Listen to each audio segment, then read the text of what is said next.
English Fairy Tales, collected by Joseph Jacobs. How to get into this book.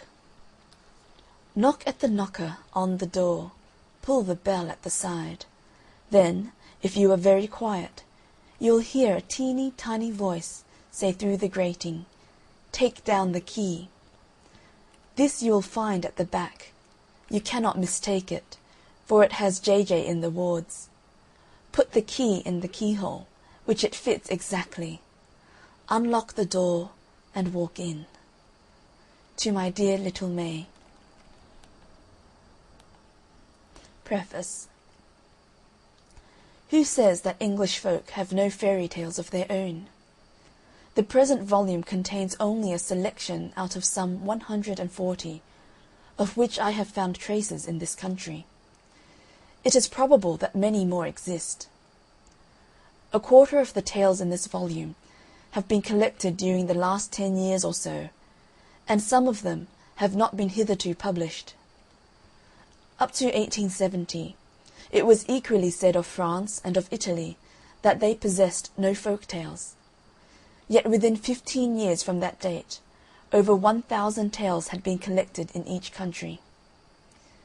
I am hoping that the present volume may lead to equal activity in this country, and would earnestly beg any reader of this book who knows of similar tales to communicate them, written down as they are told, to me, care of Mr. Nutt. The only reason, I imagine, why such tales have not hitherto been brought to light is the lamentable gap between the governing and recording classes and the dumb working classes of this country, dumb to others, but eloquent among themselves. It would be no unpatriotic task to help to bridge over this gulf by giving a common fund of nursery literature to all classes of the English people, and, in any case, it can do no harm to add to the innocent gaiety of the nation. A word or two as to our title seems necessary. We have called our stories fairy tales, though few of them speak of fairies.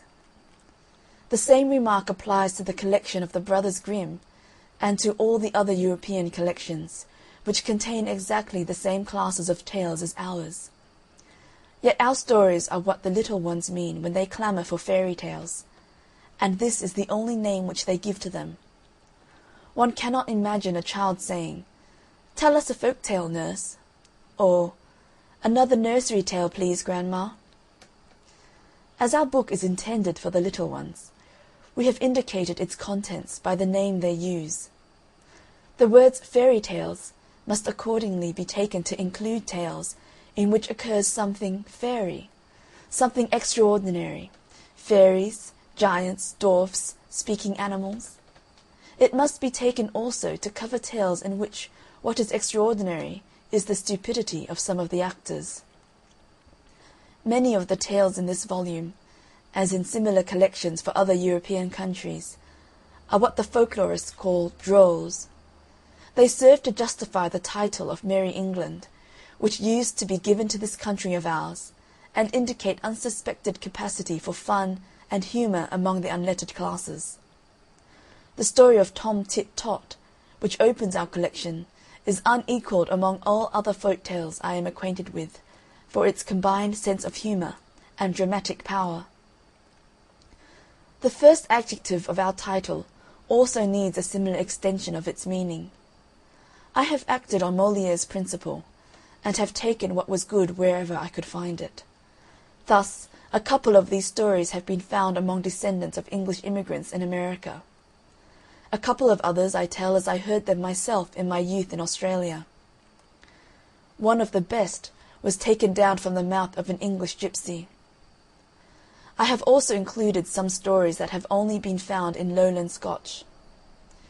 I have felt justified in doing this, as of the 21 folk tales contained in Chambers' Popular Rhymes of Scotland, no less than 16 are also to be found in an English form.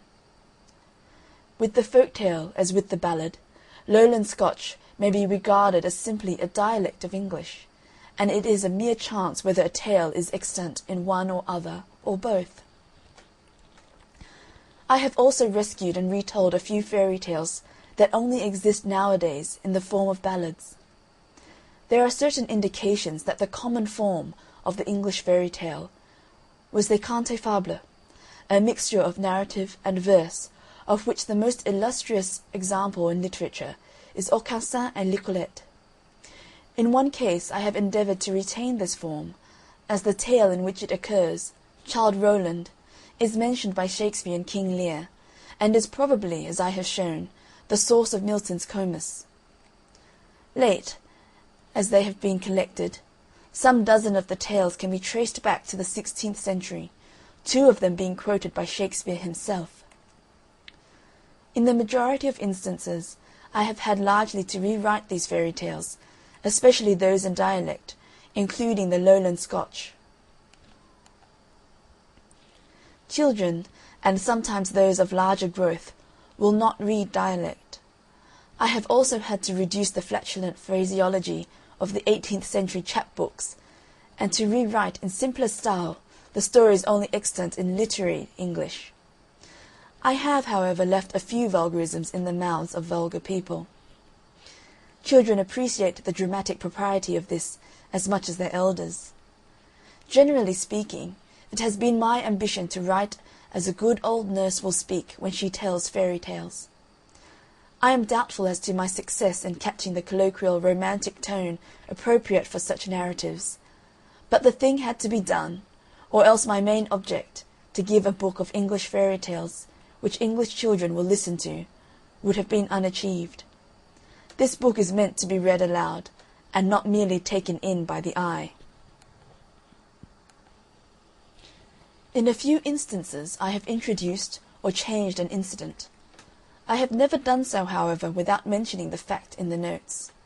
These have been relegated to the obscurity of small print and a back place, while the little ones have been, perhaps unnecessarily, warned off them. They indicate my sources, and give a few references to parallels and variants which may be of interest to fellow students of folklore. It is, perhaps, not necessary to inform readers who are not fellow students that the study of folk tales has pretensions to be a science. It has its special terminology, and its own methods of investigation, by which it is hoped, one of these days, to gain fuller knowledge of the workings of the popular mind, as well as traces of archaic modes of thought and custom. I hope on some future occasion to treat the subject of the English folk tale on a larger scale, and with all the necessary paraphernalia of prolegomena and excursus. I shall then, of course, reproduce my originals with literary accuracy, and have therefore felt the more at liberty on the present occasion to make the necessary deviations from this, in order to make the tales readable for children. Finally, I have to thank those by whose kindness in waiving their rights to some of these stories I have been enabled to compile this book. My friends Mr. E. Clodd, Mr. F. Hines Groom, and Mr. Andrew Lang have thus yielded up to me some of the most attractive stories in the following pages. The councils of the English and of the American folklore societies, and Messrs. Longmans, have also been equally generous. Nor can I close these remarks without a word of thanks and praise to the artistic skill with which my friend, Mr. J. D. Batten, has made the romance and humour of these stories live again, in the brilliant designs with which he has adorned these pages. It should be added that the dainty headpieces to Henny Penny and Mr. Fox are due to my old friend, Mr. Henry Rowland. Joseph Jacobs. End of the Preface. Chapter 1. Tom Tit Tot. Once upon a time there was a woman, and she baked 5 pies. And when they came out of the oven, they were that overbaked the crusts were too hard to eat. So she says to her daughter, "Daughter," says she, "put you them there pies on the shelf, and leave 'em there a little, and they'll come again." She meant, you know, the crust would get soft. But the girl, she says to herself, "Well, if they'll come again, I'll eat 'em now." And she set to work and ate 'em all, first and last. Well, come supper time the woman said, "Go you and get one o' them there pies. I dare say they've come again now." The girl went and she looked, and there was nothing but the dishes. So back she came, and says she, "No, they ain't come again." "Not one of 'em?" says the mother. "Not one of 'em," says she. "Well, come again or not come again," said the woman, "I'll have one for supper." "But you can't if they ain't come," said the girl. "But I can," says she. "Go you, and bring the best of 'em." "Best or worst," says the girl, "I've ate 'em all, and you can't have one till that's come again." Well, the woman she was done, and she took her spinning to the door to spin, and as she span, she sang: "My daughter ha ate five pies today. My daughter ha ate five pies today." The king was coming down the street, and he heard her sing, but what she sang he couldn't hear, so he stopped and said, "What was that you were singing, my good woman?" The woman was ashamed to let him hear what her daughter had been doing, so she sang instead of that, "My daughter has spun five skeins today. My daughter has spun five skeins today." "Stars o' mine," said the king, "I never heard tell of any one that could do that." Then he said, "Look you here, I want a wife, and I'll marry your daughter. But look you here," says he, 11 months out of the year she shall have all she likes to eat, and all the gowns she likes to get, and all the company she likes to keep. But the last month of the year she'll have to spin 5 skeins every day, and if she don't, I shall kill her." "All right," says the woman, for she thought what a grand marriage that was, and as for the 5 skeins, when the time came there'd be plenty of ways of getting out of it, and likely as he'd have forgotten all about it. Well, so they were married, and for 11 months the girl had all she liked to eat, and all the gowns she liked to get, and all the company she liked to keep. But when the time was getting over, she began to think about the skeins, and to wonder if he had 'em in mind. But not one word did he say about 'em, and she thought he'd wholly forgotten 'em. However, the last day of the last month, he takes her to a room she'd never set eyes on before. There was nothing in it but a spinning wheel and a stool.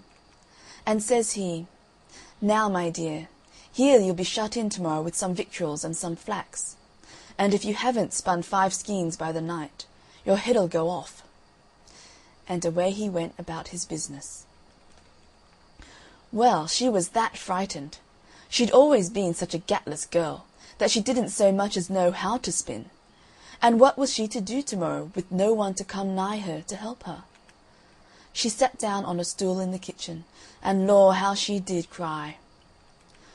However, all of a sudden she heard a sort of a knocking low down on the door. She upped and oped it, and what should she see but a small little black thing with a long tail. That looked up at her right curious, and that said, "What are you a-crying for?" "What's that to you?" says she. "Never you mind," that said, "but tell me what you're a-crying for." "That won't do me no good if I do," says she. "You don't know that," that said, and twirled that's tail round. "Well," says she, "that won't do no harm if that don't do no good," and she upped and told about the pies and the skeins and everything. "This is what I'll do," says the little black thing. "I'll come to your window every morning, and take the flax, and bring it spun at night." "What's your pay?" says she. That looked out of the corner of that's eyes, and that said, "I'll give you 3 guesses every night to guess my name, and if you haven't guessed it before the month's up, you shall be mine." Well, she thought she'd be sure to guess that's name before the month was up. "All right," says she, "I agree." "All right," that says, and lor, how that twirled that's tail. Well, the next day her husband took her into the room, and there was the flax and the day's food. "Now there's the flax," says he, "and if that ain't spun up this night, off goes your head." And then he went out and locked the door. He'd hardly gone when there was a knocking against the window. She upped and she oped it, and there, sure enough, was the little old thing sitting on the ledge. "Where's the flax?" says he. "Here it be," says she, and she gave it to him.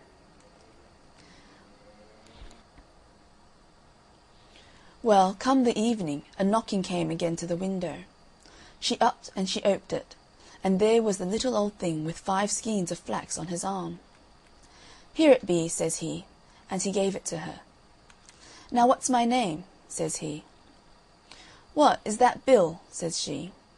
"No, that ain't," says he, and he twirled his tail. "Is that Ned?" says she. "No, that ain't," says he, and he twirled his tail. "Well, is that Mark?" says she. "No, that ain't," says he, and he twirled his tail harder, and away he flew. Well, when her husband came in, there were the 5 skeins ready for him. "I see I shan't have to kill you tonight, my dear," says he. "You'll have your food and your flax in the morning," says he, and away he goes. Well, every day the flax and the food were brought, and every day that there little black impet used to come mornings and evenings. And all the day the girl sat trying to think of names to say to it when it came at night. But she never hit on the right one. And as it got towards the end of the month, the impet began to look so maliceful, and that twirled that's tail faster and faster each time she gave a guess. At last it came to the last day but one. The impet came at night, along with the 5 skeins, and that said, "What, ain't you got my name yet?" "Is that Nicodemus?" says she. "No, 'tain't," that says. "Is that Samuel?" says she. "No, 'tain't," that says. "Ah, well, is that Methusalem?" says she. "No, 'tain't that neither," that says. Then that looks at her with that's eyes like a coal of fire, and that says, "Woman, there's only tomorrow night, and then you'll be mine." And away it flew. Well, she felt that horrid. However, she heard the king coming along the passage. In he came, and when he sees the 5 skeins, he says he, "Well, my dear," says he, "I don't see but what you'll have your skeins ready tomorrow night as well, and as I reckon I shan't have to kill you, I'll have supper in here tonight." So they brought supper, and another stool for him, and down the 2 sat. Well, he hadn't eaten but a mouthful or so when he stops and begins to laugh. "What is it?" says she. "Why," says he, "I was out a-hunting to-day, and I got away to a place in the wood I'd never seen before, and there was an old chalk pit, and I heard a kind of a sort of a humming. So I got off my hobby, and I went right quiet to the pit, and I looked down. Well, what should there be but the funniest little black thing you ever set eyes on. And what was that doing, but that had a little spinning wheel, and that was spinning wonderful fast, and twirling that's tail. And as that span, that sang, 'Nimmy, nimmy not, my name's Tom Tit Tot.'" Well, when the girl heard this, she felt as if she could have jumped out of her skin for joy, but she didn't say a word.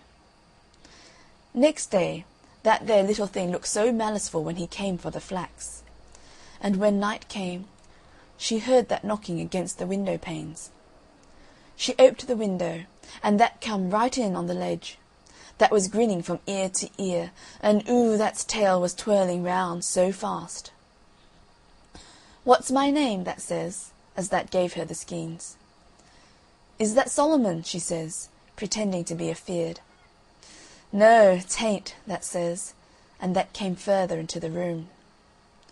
"Well, is that Zebedee?" says she again. "No, 'tain't," says the impet, and then that laughed and twirled that's tail till you couldn't hardly see it.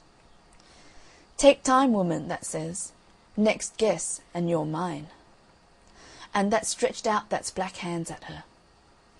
Well, she backed a step or 2, and she looked at it, and then she laughed out, and says she, pointing her finger at it, "Nimmy, nimmy not, your name's Tom Tit Tot." Well, when that heard her, that gave an awful shriek, and away that flew into the dark, and she never saw it any more.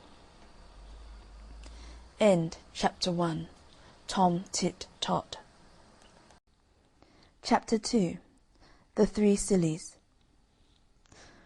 Once upon a time there was a farmer and his wife, who had one daughter, and she was courted by a gentleman. Every evening he used to come and see her, and stop to supper at the farmhouse, and the daughter used to be sent down into the cellar to draw the beer for supper. So one evening she had gone down to draw the beer, and she happened to look up at the ceiling while she was drawing, and she saw a mallet stuck in one of the beams. It must have been there a long, long time, but somehow or other she had never noticed it before, and she began a-thinking.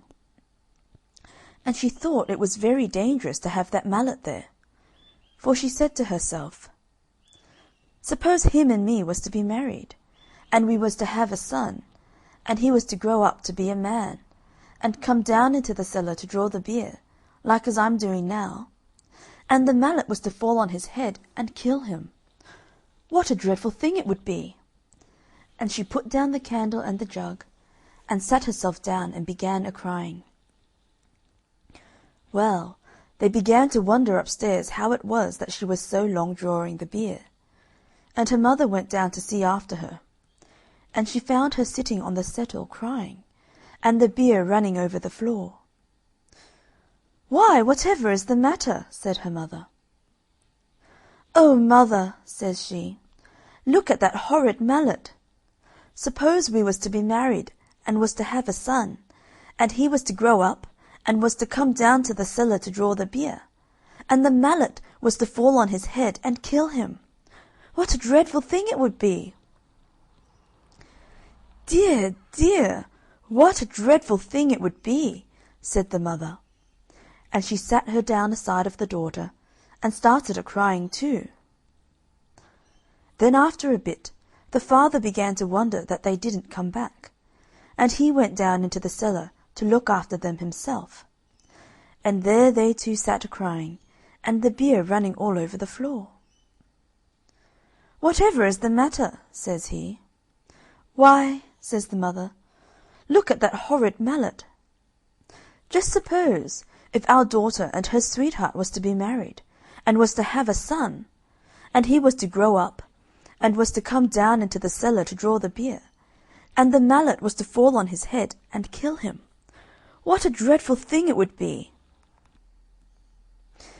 "Dear, dear, dear, so it would," said the father, and he sat himself down aside of the other two, and started a-crying. Now the gentleman got tired of stopping up in the kitchen by himself, and at last he went down into the cellar too, to see what they were after. And there they three sat a-crying side by side, and the beer running all over the floor. And he ran straight and turned the tap. Then he said, "Whatever are you three doing, sitting there crying, and letting the beer run all over the floor?" "Oh," says the father, "look at that horrid mallet. Suppose you and our daughter was to be married, and was to have a son, and he was to grow up, and was to come down into the cellar to draw the beer, and the mallet was to fall on his head and kill him." And then they all started a-crying worse than before. But the gentleman burst out a-laughing, and reached up and pulled out the mallet. And then he said, "I've travelled many miles, and I never met three such big sillies as you three before. And now I shall start out on my travels again, and when I can find three bigger sillies than you three, then I'll come back and marry your daughter." So he wished them good-bye, and started off on his travels, and left them all crying because the girl had lost her sweetheart. Well, he set out and he travelled a long way, and at last he came to a woman's cottage that had some grass growing on the roof. And the woman was trying to get her cow to go up a ladder to the grass, and the poor thing durst not go. So the gentleman asked the woman what she was doing. "Why, look ye," she said, "look at all that beautiful grass. I'm going to get the cow on to the roof to eat it." She'll be quite safe, for I shall tie a string round her neck, and pass it down the chimney, and tie it to my wrist as I go about the house, so she can't fall off without my knowing it." "Oh, you poor silly," said the gentleman. "You should cut the grass, and throw it down to the cow." But the woman thought it was easier to get the cow up the ladder than to get the grass down. So she pushed her and coaxed her, and got her up, and tied a string round her neck, and passed it down the chimney, and fastened it to her own wrist. And the gentleman went on his way. But he hadn't gone far when the cow tumbled off the roof, and hung by the string tied round her neck, and it strangled her. And the weight of the cow tied to her wrist pulled the woman up the chimney, and she stuck fast half-way, and was smothered in soot. Well, that was one big silly. And the gentleman went on, and he went to an inn to stop the night, and they were so full at the inn that they had to put him in a double-bedded room, and another traveller was to sleep in the other bed. The other man was a very pleasant fellow, and they got very friendly together. But in the morning, when they were both getting up, the gentleman was surprised to see the other hang his trousers on the knobs of the chest of drawers, and run across the room, and try to jump into them. And he tried over and over again, and couldn't manage it. And the gentleman wondered whatever he was doing it for. At last he stopped and wiped his face with his handkerchief. "Oh dear," he says, "I do think trousers are the most awkwardest kind of clothes that ever were. I can't think who could have invented such things. It takes me the best part of an hour to get into mine every morning, and I get so hot. How do you manage yours?" So the gentleman burst out a-laughing, and showed him how to put them on. And he was very much obliged to him, and said he never should have thought of doing it that way. So that was another big silly. Then the gentleman went on his travels again, and he came to a village, and outside the village there was a pond, and round the pond was a crowd of people, and they had got rakes and brooms and pitchforks, reaching into the pond. And the gentleman asked what was the matter. "Why," they said, "matter enough! Moon's tumbled into the pond, and we can't rake her out anyhow." So the gentleman burst out a-laughing, and told them to look up into the sky, and that it was only the shadow in the water. But they wouldn't listen to him, and abused him shamefully, and he got away as quick as he could. So there was a whole lot of sillies, bigger than them 3 sillies at home. So the gentleman turned back home again, and married the farmer's daughter, and if they didn't live happy for ever after, that's nothing to do with you or me. End of Chapter 2. The 3 Sillies. Chapter 3. The Rose Tree. There was once upon a time a good man who had 2 children, a girl by a first wife, and a boy by the second. The girl was as white as milk, and her lips were like cherries. Her hair was like golden silk, and it hung to the ground. Her brother loved her dearly, but her wicked stepmother hated her. "Child," said the stepmother one day, "go to the grocer's shop and buy me a pound of candles." She gave her the money, and the little girl went, bought the candles, and started on her return. There was a stile to cross. She put down the candles whilst she got over the stile. Up came a dog, and ran off with the candles. She went back to the grocer's, and she got a second bunch. She came to the stile, set down the candles, and proceeded to climb over. Up came the dog, and ran off with the candles. She went again to the grocer's, and she got a third bunch, and just the same happened. Then she came to her stepmother crying, for she had spent all the money, and had lost 3 bunches of candles. The stepmother was angry, but she pretended not to mind the loss. She said to the child, "Come, lay your head on my lap, that I may comb your hair." So the little one laid her head in the woman's lap, who proceeded to comb the yellow silken hair. And when she combed the hair, fell over her knees, and rolled right down to the ground. Then the stepmother hated her more for the beauty of her hair. So she said to her, "I cannot part your hair on my knee. Fetch a billet of wood." So she fetched it. Then said the stepmother, "I cannot part your hair with a comb. Fetch me an axe." So she fetched it. "Now," said the wicked woman, "lay your head down on the billet whilst I part your hair." Well, she laid down her little golden head without fear, and whist, down came the axe, and it was off. So the mother wiped the axe and laughed. Then she took the heart and liver of the little girl, and she stewed them, and brought them into the house for supper. The husband tasted them and shook his head. He said they tasted very strangely. She gave some to the little boy, but he would not eat. She tried to force him, but he refused, and ran out into the garden, and took up his little sister, and put her in a box, and buried the box under a rose tree. And every day he went to the tree and wept, till his tears ran down on the box. One day the rose tree flowered. It was spring, and there among the flowers was a white bird, and it sang and sang and sang like an angel out of heaven. Away it flew, and it went to a cobbler's shop, and perched itself on a tree hard by, and thus it sang: "My wicked mother slew me, my dear father ate me, my little brother whom I love sits below, and I sing above, stick, stock, stone dead." "Sing again that beautiful song," said the shoemaker, "if you will first give me those little red shoes you are making." The cobbler gave the shoes, and the bird sang the song, then flew to a tree in front of a watchmaker's, and sang: "My wicked mother slew me, my dear father ate me, my little brother whom I love sits below, and I sing above, stick, stock, stone dead."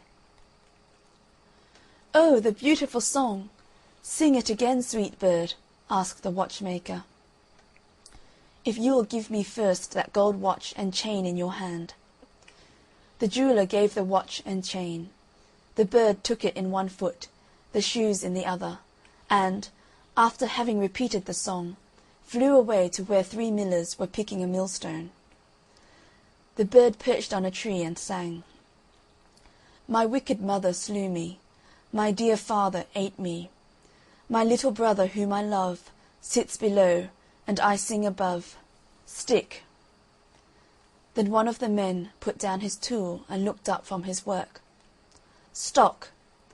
Then the second miller's man laid aside his tool and looked up. "Stone." Then the third miller's man laid down his tool and looked up. "Dead." Then all 3 cried out with one voice, "Oh, what a beautiful song! Sing it, sweet bird, again." "If you will put the millstone round my neck," said the bird. The men did what the bird wanted, and away to the tree it flew with the millstone round its neck, the red shoes in one foot, and the gold watch and chain in the other. It sang the song, and then flew home. It rattled the millstone against the eaves of the house, and the stepmother said, "It thunders." Then the little boy ran out to see the thunder, and down dropped the red shoes at his feet. It rattled the millstone against the eaves of the house once more, and the stepmother said again, "It thunders." Then the father ran out, and down fell the chain about his neck. In ran father and son, laughing and saying, "See what fine things the thunder has brought us." Then the bird rattled the millstone against the eaves of the house a 3rd time, and the stepmother said, "It thunders again. Perhaps the thunder has brought something for me." And she ran out, but the moment she stepped outside the door, down fell the millstone on her head, and so she died. End of Chapter 3. The Rose Tree. Chapter 4. The Old Woman and Her Pig. An old woman was sweeping her house, and she found a little crooked sixpence. "What," said she, "shall I do with this little sixpence? I will go to market and buy a little pig." As she was coming home she came to a stile, but the piggy wouldn't go over the stile. She went a little further, and she met a dog. So she said to the dog, "Dog, bite pig. Piggy won't go over the stile, and I shan't get home tonight." But the dog wouldn't. She went a little further, and she met a stick. So she said, "Stick, stick, beat dog. Dog won't bite pig. Piggy won't get over the stile, and I shan't get home tonight." But the stick wouldn't. She went a little further, and she met a fire. So she said, "Fire, fire, burn stick. Stick won't beat dog. Dog won't bite pig. Piggy won't get over the stile, and I shan't get home tonight." But the fire wouldn't. She went a little further, and she met some water. So she said, "Water, water, quench fire. Fire won't burn stick. Stick won't beat dog. Dog won't bite pig. Piggy won't get over the stile, and I shan't get home tonight." But the water wouldn't. She went a little further, and she met an ox. So she said, "Ox, ox, drink water.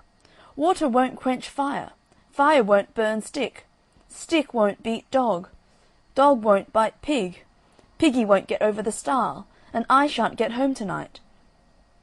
But the ox wouldn't. She went a little further, and she met a butcher. So she said, "Butcher, butcher, kill ox. Ox won't drink water. Water won't quench fire. Fire won't burn stick. Stick won't beat dog.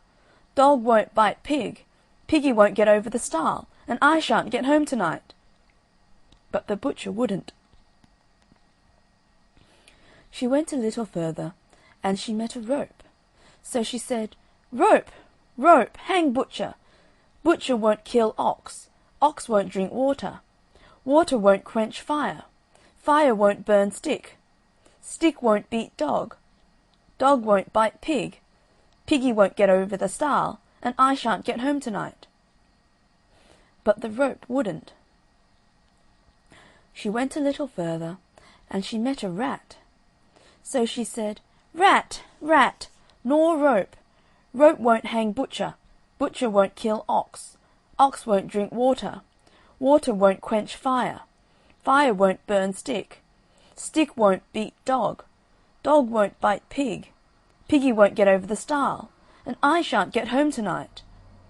But the rat wouldn't. She went a little further, and she met a cat. So she said, "Cat, cat, kill rat. Rat won't gnaw rope. Rope won't hang butcher. Butcher won't kill ox. Ox won't drink water. Water won't quench fire. Fire won't burn stick. Stick won't beat dog. Dog won't bite pig. Piggy won't get over the stile, and I shan't get home tonight." But the cat said to her, "If you will go to yonder cow, and fetch me a saucer of milk, I will kill the rat." So away went the old woman to the cow.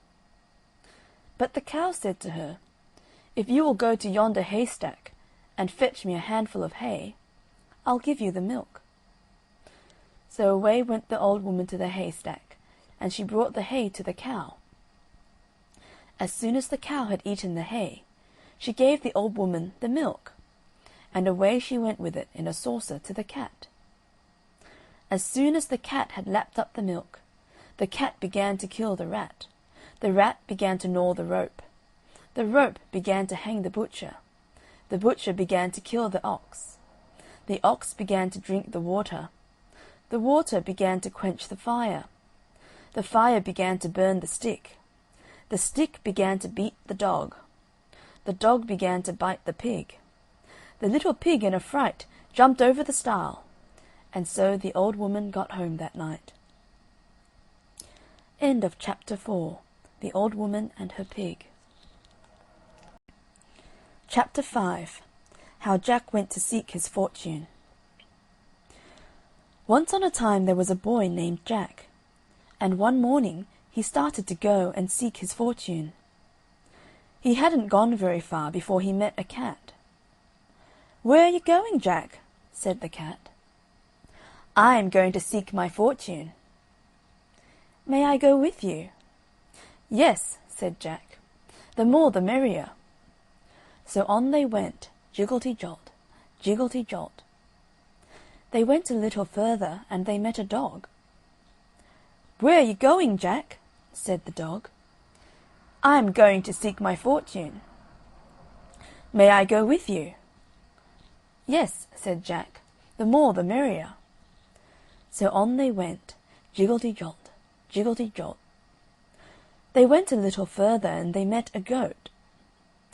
"Where are you going, Jack?" said the goat. "I am going to seek my fortune." "May I go with you?" "Yes," said Jack, "the more the merrier." So on they went, jiggelty-jolt, jiggelty-jolt. They went a little further, and they met a bull. "Where are you going, Jack?" said the bull. "I am going to seek my fortune." "May I go with you?" "Yes," said Jack, "the more the merrier." So on they went, jiggelty-jolt, jiggelty-jolt. They went a little further, and they met a rooster. "Where are you going, Jack?" said the rooster. "I am going to seek my fortune." "May I go with you?" "Yes," said Jack, "the more the merrier." So on they went, jiggelty-jolt, jiggelty-jolt. Well, they went on till it was about dark, and they began to think of some place where they could spend the night. About this time they came in sight of a house, and Jack told them to keep still while he went up and looked in through the window. And there were some robbers counting over the money. Then Jack went back and told them to wait till he gave the word, and then to make all the noise they could. So when they were all ready, Jack gave the word, and the cat mewed, and the dog barked, and the goat bleated, and the bull bellowed, and the rooster crowed, and all together they made such a dreadful noise that it frightened the robbers all away. And then they went in and took possession of the house. Jack was afraid the robbers would come back in the night, and so when it came time to go to bed, he put the cat in the rocking-chair, and he put the dog under the table, and he put the goat upstairs, and he put the bull down cellar, and the rooster flew up onto the roof, and Jack went to bed. By and by the robbers saw it was all dark, and they sent one man back to the house to look after their money. Before long he came back in a great fright, and told them his story. "I went back to the house," said he, "and went in and tried to sit down in the rocking-chair, and there was an old woman knitting, and she stuck her knitting needles into me." That was the cat, you know. "I went to the table to look after the money, and there was a shoemaker under the table, and he stuck his awl into me." That was the dog, you know. "I started to go upstairs, and there was a man up there threshing, and he knocked me down with his flail." That was the goat, you know. "I started to go down cellar, and there was a man down there chopping wood, and he knocked me up with his axe." That was the bull, you know. "But I shouldn't have minded all that if it hadn't been for that little fellow on top of the house, who kept a-hollering, 'Chuck him up to me! Chuck him up to me!'"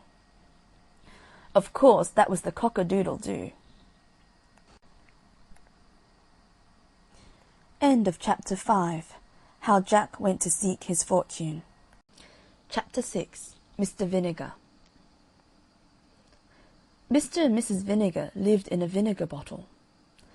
Now one day, when Mr. Vinegar was from home, Mrs. Vinegar, who was a very good housewife, was busily sweeping her house, when an unlucky thump of the broom brought the whole house clitter-clatter, clitter-clatter, about her ears.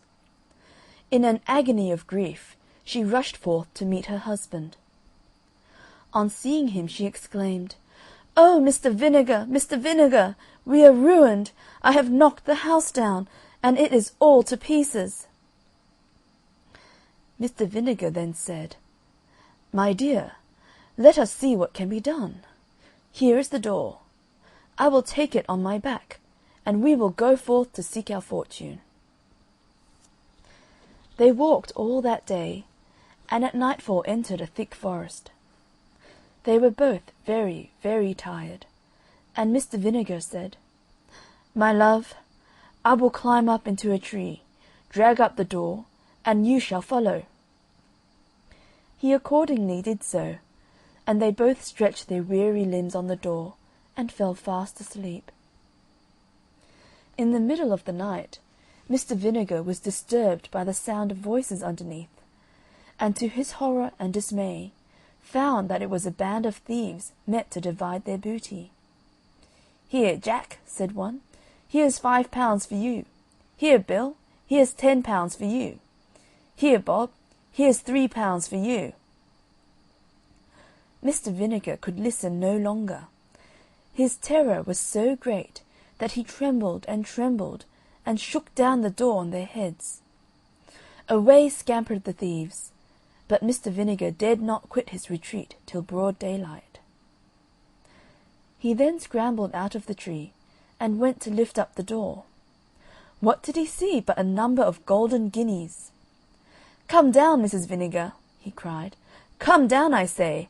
Our fortune's made! Our fortune's made! Come down, I say!" Mrs. Vinegar got down as fast as she could, and when she saw the money she jumped for joy. "Now, my dear," said she, "I'll tell you what you shall do. There is a fair at the neighbouring town. You shall take these 40 guineas and buy a cow. I can make butter and cheese, which you shall sell at market, and we shall then be able to live very comfortably." Mr. Vinegar joyfully agrees, takes the money, and off he goes to the fair. When he arrived, he walked up and down, and at length saw a beautiful red cow. It was an excellent milker, and perfect in every way. "Oh," thought Mr. Vinegar, "if I had but that cow, I should be the happiest man alive." So he offers the 40 guineas for the cow, and the owner said that, as he was a friend, he'd oblige him. So the bargain was made, and he got the cow, and he drove it backwards and forwards to show it. By and by he saw a man playing the bagpipes. Tweedledum, tweedledee. The children followed him about, and he appeared to be pocketing money on all sides. "Well," thought Mr. Vinegar, "if I had but that beautiful instrument, I should be the happiest man alive. My fortune would be made." So he went up to the man. "Friend," says he, "what a beautiful instrument that is, and what a deal of money you must make." "Why, yes," said the man, "I make a great deal of money, to be sure, and it is a wonderful instrument." "Oh," cried Mr. Vinegar, "how I should like to possess it!" "Well," said the man, "as you are a friend, I don't much mind parting with it. You shall have it for that red cow." "Done!" said the delighted Mr. Vinegar. So the beautiful red cow was given for the bagpipes. He walked up and down with his purchase, but it was in vain he tried to play a tune, and instead of pocketing pence, the boys followed him hooting, laughing, and pelting. Poor Mr. Vinegar! His fingers grew very cold, and just as he was leaving the town, he met a man with a fine thick pair of gloves. "Oh, my fingers are so very cold," said Mr. Vinegar to himself. "Now if I had but those beautiful gloves, I should be the happiest man alive." He went up to the man and said to him, "Friend, you seem to have a capital pair of gloves there." "Yes, truly," cried the man, "and my hands are as warm as possible this cold November day." "Well," said Mr. Vinegar, "I should like to have them." "What will you give?" said the man. "As you are a friend, I don't much mind letting you have them for those bagpipes." Done!" cried Mr. Vinegar. He put on the gloves, and felt perfectly happy as he trudged homewards. At last he grew very tired, when he saw a man coming towards him with a good stout stick in his hand. "Oh," said Mr. Vinegar, "that I had but that stick! I should then be the happiest man alive." He said to the man, "Friend, what a rare good stick you have got." "Yes," said the man, "I have used it for many a long mile, and a good friend it has been. But if you have a fancy for it, as you are a friend, I don't mind giving it to you for that pair of gloves." Mr. Vinegar's hands were so warm, and his legs so tired, that he gladly made the exchange. As he drew near to the wood where he had left his wife, he heard a parrot on a tree calling out his name.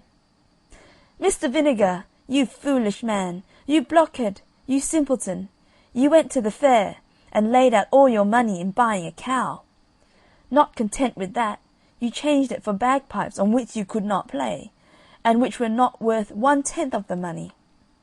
You fool, you had no sooner got the bagpipes than you changed them for the gloves, which were not worth 1/4 of the money. And when you had got the gloves, you changed them for a poor miserable stick. And now for your 40 guineas, cow, bagpipes, and gloves, you have nothing to show but that poor miserable stick, which you might have cut in any hedge." On this the bird laughed and laughed, and Mr. Vinegar, falling into a violent rage, threw the stick at its head. The stick lodged in the tree, and he returned to his wife without money, cow, bagpipes, gloves, or stick, and she instantly gave him such a sound cudgelling that she almost broke every bone in his skin. End of Chapter 6. Mr. Vinegar.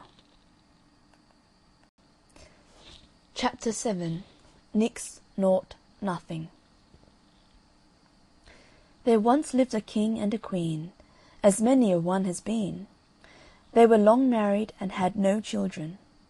But at last a baby boy came to the queen, when the king was away in the far countries. The queen would not christen the boy till the king came back, and she said, "We will just call him Nix Nought Nothing until his father comes home." But it was long before he came home, and the boy had grown a nice little laddie. At length the king was on his way back, but he had a big river to cross, and there was a whirlpool, but he could not get over the water. But a giant came up to him and said, "I'll carry you over." But the king said, "What's your pay?" "Oh, give me Nix Nought Nothing, and I will carry you over the water on my back." The king had never heard that his son was called Nix Nought Nothing, and so he said, "Oh, I'll give you that and my thanks into the bargain." When the king got home again, he was very happy to see his wife again, and his young son. She told him that she had not given the child any name, but just Nix Nought Nothing, until he should come home again himself. The poor king was in a terrible case. He said, "What have I done? I promised to give the giant who carried me over the river on his back Nix Nought Nothing." The king and the queen were sad and sorry, but they said, "When the giant comes, we will give him the henwife's boy. He will never know the difference." The next day the giant came to claim the king's promise, and he sent for the henwife's boy, and the giant went away with the boy on his back. He travelled till he came to a big stone, and there he sat down to rest. He said, "Hidge Hodge on my back, what time of day is that?" The poor little boy said, "It is the time that my mother, the henwife, takes up the eggs for the queen's breakfast." The giant was very angry, and dashed the boy's head on the stone, and killed him. So he went back in a tower of temper, and this time they gave him the gardener's boy. He went off with him on his back, till they got to the stone again, when the giant sat down to rest. And he said, "Hidge Hodge on my back, what time of day do you make that?" The gardener's boy said, Sure it's the time that my mother takes up the vegetables for the Queen's dinner." Then the giant was right wild, and dashed his brains out on the stone. Then the giant went back to the king's house in a terrible temper, and said he would destroy them all if they did not give him Nix Nought Nothing this time.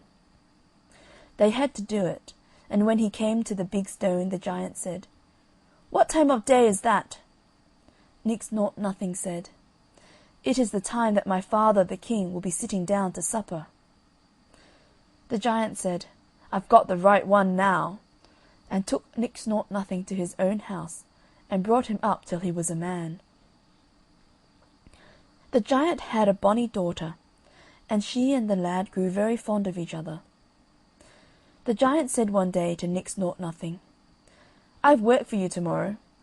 There is a stable 7 miles long and 7 miles broad, and it has not been cleaned for 7 years, and you must clean it tomorrow, or I will have you for my supper." The giant's daughter went out next morning with the lad's breakfast, and found him in a terrible state, for always, as he cleaned out a bit, it just fell in again. The giant's daughter said she would help him, and she cried all the beasts in the field, and all the fowls of the air, and in a minute they all came, and carried away everything that was in the stable, and made it all clean before the giant came home.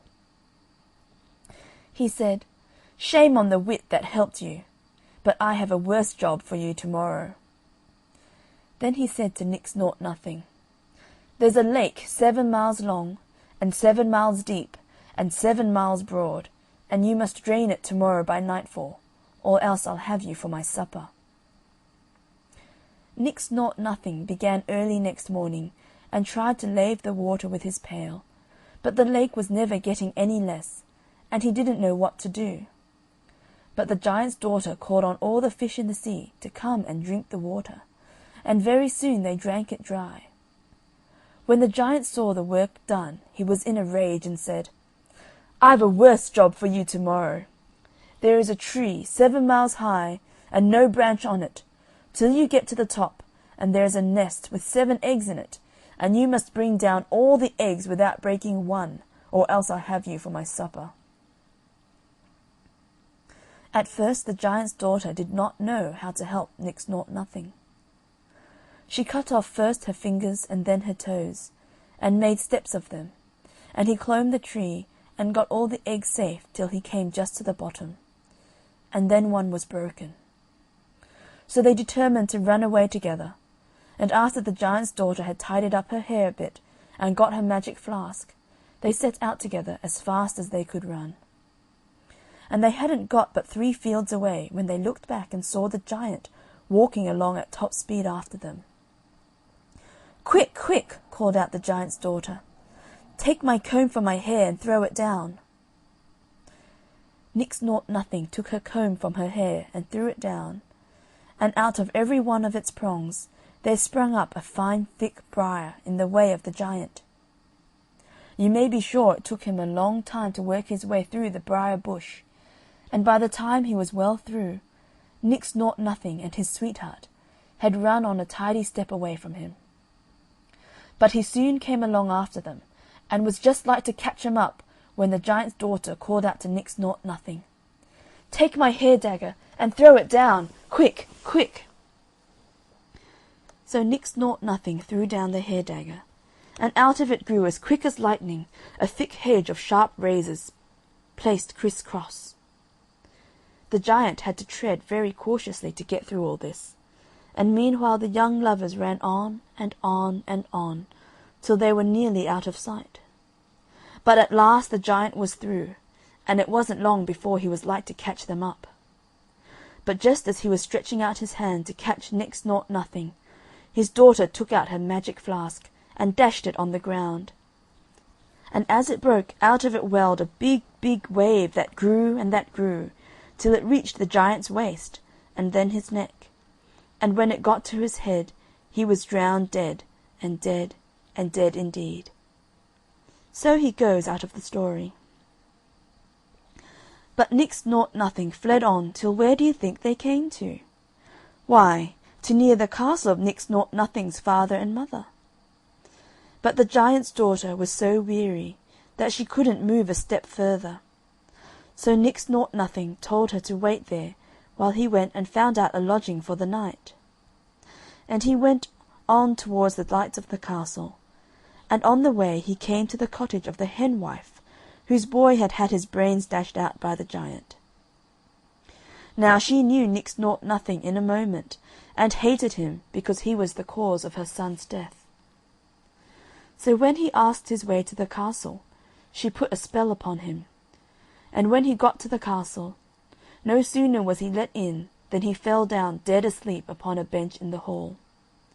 The king and queen tried all they could do to wake him up, but all in vain.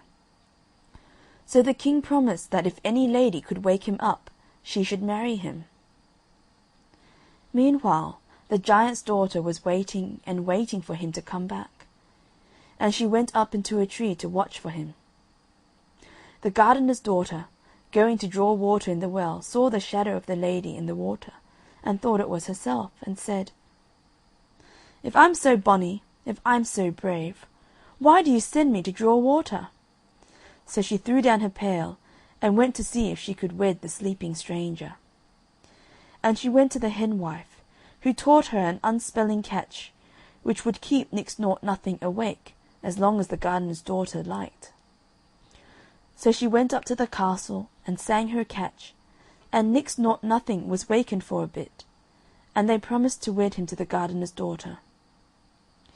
Meanwhile, the gardener went down to draw water from the well, and saw the shadow of the lady in the water.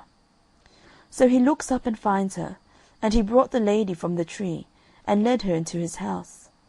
And he told her that a stranger was to marry his daughter, and took her up to the castle, and showed her the man.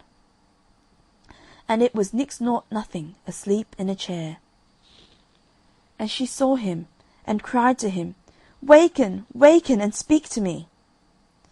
But he would not waken, and soon she cried, "I cleaned the stable, I laved the lake, and I clomb the tree, and all for the love of thee, and thou wilt not waken and speak to me." The king and the queen heard this, and came to the bonny young lady, and she said, "I cannot get Nix-Nought-Nothing to speak to me for all that I can do." Then were they greatly astonished when she spoke of Nix-Nought-Nothing, and asked where he was, and she said, "He that sits there in the chair." Then they ran to him and kissed him, and called him their own dear son. So they called for the gardener's daughter, and made her sing her charm, and he wakened, and told them all that the giant's daughter had done for him, and of all her kindness. Then they took her in their arms, and kissed her, and said she should now be their daughter, for their son should marry her. But they sent for the henwife, and put her to death. And they lived happy all their days. End of chapter 7. Nix-Nought-Nothing. Chapter 8. Jack Hannaford. There was an old soldier who had been long in the wars, so long that he was quite out at elbows, and he did not know where to go to find a living.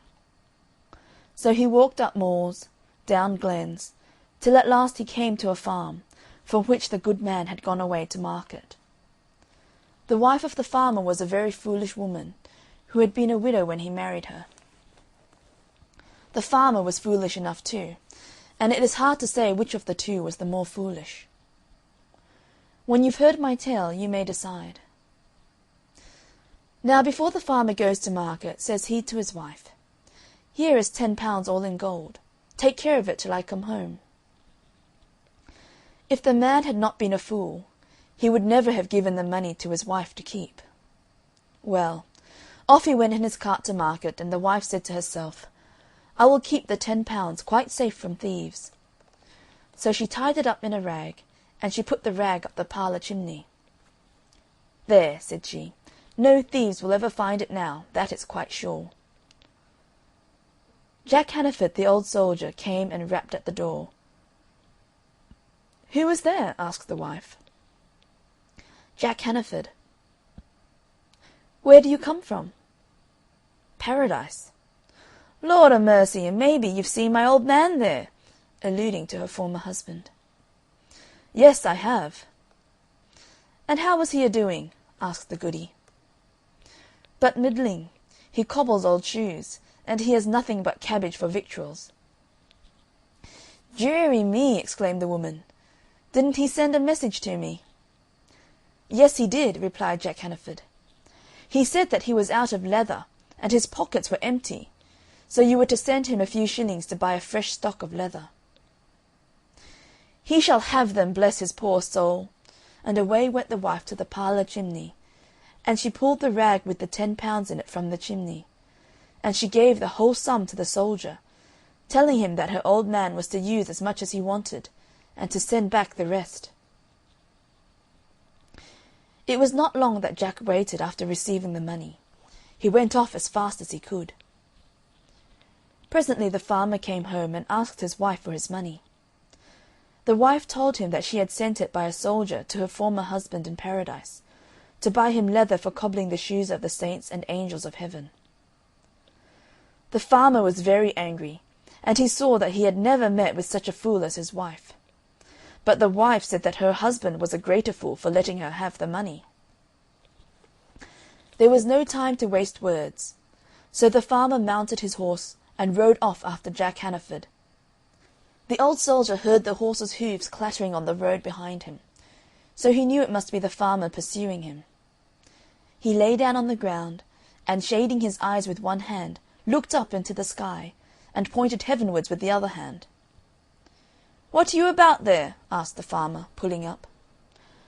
"Lord save you!" exclaimed Jack. "I've seen a rare sight." "What was that?" "A man going straight up into the sky as if he were walking on a road." "Can you see him still?" "Yes, I can." "Where?" "Get off your horse and lie down." "If you will hold the horse." Jack did so readily. "I cannot see him," said the farmer. "Shade your eyes with your hand, and you'll soon see a man flying away from you." Sure enough he did so, for Jack leapt on the horse and rode away with it. The farmer walked home without his horse. "You are a bigger fool than I am," said the wife, "for I did only one foolish thing, and you have done two." End of Chapter 8. Jack Hannaford. Chapter 9. Binnorie. Once upon a time there were 2 kings' daughters lived in a bower near the bonny mill dams of Binnorie. And Sir William came wooing the eldest, and won her love, and plighted troth with glove and with ring. But after a time he looked upon the youngest, with her cherry cheeks and golden hair, and his love grew towards her till he cared no longer for the eldest one. So she hated her sister for taking away Sir William's love, and day by day her hate grew upon her, and she plotted and she planned how to get rid of her. So one fine morning, fair and clear, she said to her sister, "Let us go and see our father's boats come in at the bonny mill-stream of Binnorie." So they went there hand in hand, and when they got to the river's bank, the youngest got upon a stone to watch for the coming of the boats, and her sister, coming behind her, caught her round the waist and dashed her into the rushing mill-stream of Binnorie. "O sister, sister, reach me your hand," she cried, as she floated away, "and you shall have half of all I've got or shall get." "No, sister, I'll reach you no hand of mine, for I am the heir to all your land. Shame on me if I touch the hand that has come twixt me and my own heart's love." O sister, then reach me your glove," she cried, as she floated further away, "and you shall have your William again." "Sink on," cried the cruel princess, "no hand or glove of mine you'll touch. Sir William will be all mine, when you are sunk beneath the bonny mill-stream of Binnorie." And she turned and went home to the king's castle. And the princess floated down the mill-stream, sometimes swimming and sometimes sinking, till she came near the mill. Now the miller's daughter was cooking that day, and needed water for her cooking. And as she went to draw it from the stream, she saw something floating towards the mill dam, and she cried out, "Father, father, draw your dam! There's something white, a merry maid, or a milk-white swan, coming down the stream." So the miller hastened to the dam, and stopped the heavy, cruel mill-wheels. And then they took out the Princess, and laid her on the bank. Fair and beautiful she looked as she lay there. In her golden hair were pearls and precious stones. You could not see her waist for her golden girdle, and the golden fringe of her white dress came down over her lily feet. But she was drowned, drowned. As she lay there in her beauty, a famous harper passed by the mill dam of Binnorie, and saw her sweet, pale face. And though he travelled on far way, he never forgot that face, and after many days he came back to the bonny mill-stream of Binnorie. But then all he could find of her, where they had put her to rest, were her bones and her golden hair. So he made a harp out of her breastbone and her hair, and travelled on up the hill from the mill dam of Binnorie, till he came to the castle of the king her father. That night they were all gathered in the castle hall to hear the great harper, king and queen, their daughter and son, Sir William, and all their court. And first the harper sang to his old harp, making them joy and be glad or sorrow and weep, just as he liked. And while he sang he put the harp he had made that day on a stone in the hall. And presently it began to sing by itself, low and clear, and the harper stopped, and all were hushed. And this was what the harp sung. "O yonder sits my father, the king, Binnorie, O Binnorie, and yonder sits my mother, the queen, by the bonny mill dams of Binnorie. And yonder stands my brother Heugh, Binnorie, O Binnorie, and by him my William, false and true, by the bonny mill dams of Binnorie." Then they all wondered, and the harper told them how he had seen the Princess lying drowned on the bank near the bonny mill dams of Binnorie, and how he had afterwards made this harp out of her hair and breastbone. Just then the harp began singing again, and this was what it sang, out loud and clear. "And there sits my sister who drowned me, by the bonny mill dams of Binnorie." And then the harp snapped and broke, and never sang more. End of Chapter 9, Binnorie. Chapter 10, Mouse and Mouser. The mouse went to visit the cat, and found her sitting behind the hall door spinning.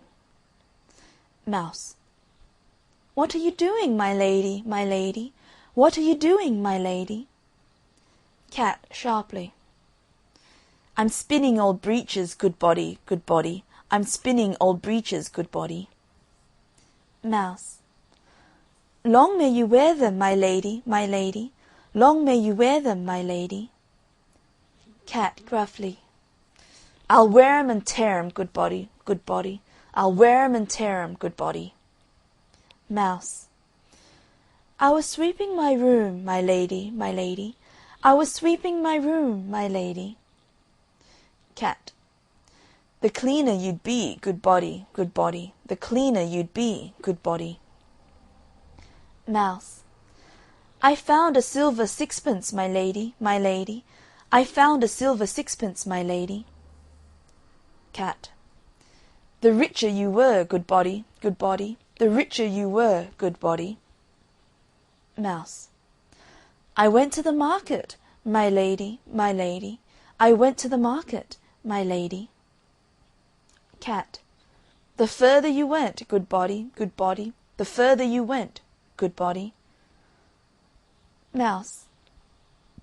"I bought me a pudding, my lady, my lady. I bought me a pudding, my lady." Cat snarling. "The more meat you had, good body, good body. the more meat you had, good body. Mouse. I put it in the window to cool, my lady. I put it in the window to cool. Cat, sharply. The faster you'd eat it, good body, good body. The faster you'd eat it, good body. Mouse, timidly. The cat came and ate it, my lady, my lady. The cat came and ate it, my lady. Cat, pouncingly. And I'll eat you, good body, and I'll eat you, good body. Springs upon the mouse and kills it. End of chapter 10. Mouse and Mouser. Chapter 11. Cap-o'-Rushes. Well, there was once a very rich gentleman, and he'd 3 daughters, and he thought he'd see how fond they were of him. So he says to the first, "How much do you love me, my dear?" "Why," says she, "as I love my life." "That's good," says he. So he says to the second, "How much do you love me, my dear?" "Why," says she, "better nor all the world." "That's good," says he. So he says to the third, "How much do you love me, my dear?" "Why, I love you as fresh meat loves salt," says she. Well, he was that angry. "You don't love me at all," says he, "and in my house you stay no more." So he drove her out there and then, and shut the door in her face. Well, she went away on, till she came to a fen, and there she gathered a lot of rushes, and made them into a sort of a cloak with a hood, to cover her from head to foot, and to hide her fine clothes. And then she went on, till she came to a great house. "Do you want a maid?" says she. "No, we don't," said they. "I haven't nowhere to go," says she, "and I ask no wages, and do any sort of work," says she. "Well," says they, "if you like to wash the pots and scrape the saucepans, you may stay," said they. So she stayed there and washed the pots, and scraped the saucepans, and did all the dirty work. And because she gave no name, they called her Cap-o'-Rushes. Well, one day there was to be a great dance a little way off, and the servants were allowed to go and look on at the grand people. Cap-o'-Rushes said she was too tired to go, so she stayed at home. But when they were gone, she offed with her cap-o'-rushes, and cleaned herself, and went to the dance, and no one there was so finely dressed as her. Well, who should be there but her master's son, and what should he do but fall in love with her the minute he set eyes on her. He wouldn't dance with any one else. But before the dance was done, Cap-o'-Rushes slipped off, and away she went home. And when the other maids came back, she was pretending to be asleep with her cap-o'-rushes on.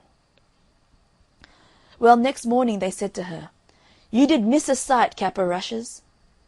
"What was that?" says she. "Why, the beautifullest lady you ever see, dressed right gay and ga. The young master, he never took his eyes off her." "Well, I should have liked to have seen her," says Cap-o'-Rushes. "Well, there's to be another dance this evening, and perhaps she'll be there."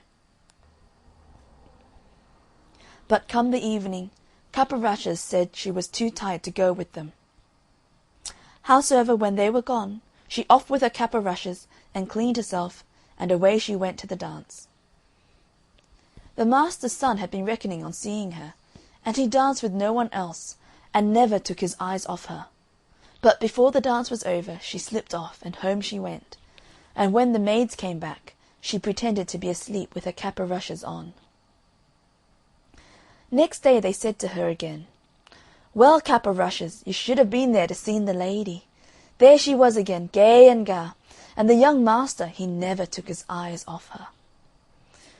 "Well, there," says she, "I should ha' liked to ha' seen her." "Well," says they, "there's a dance again this evening, and you must go with us, for she's sure to be there."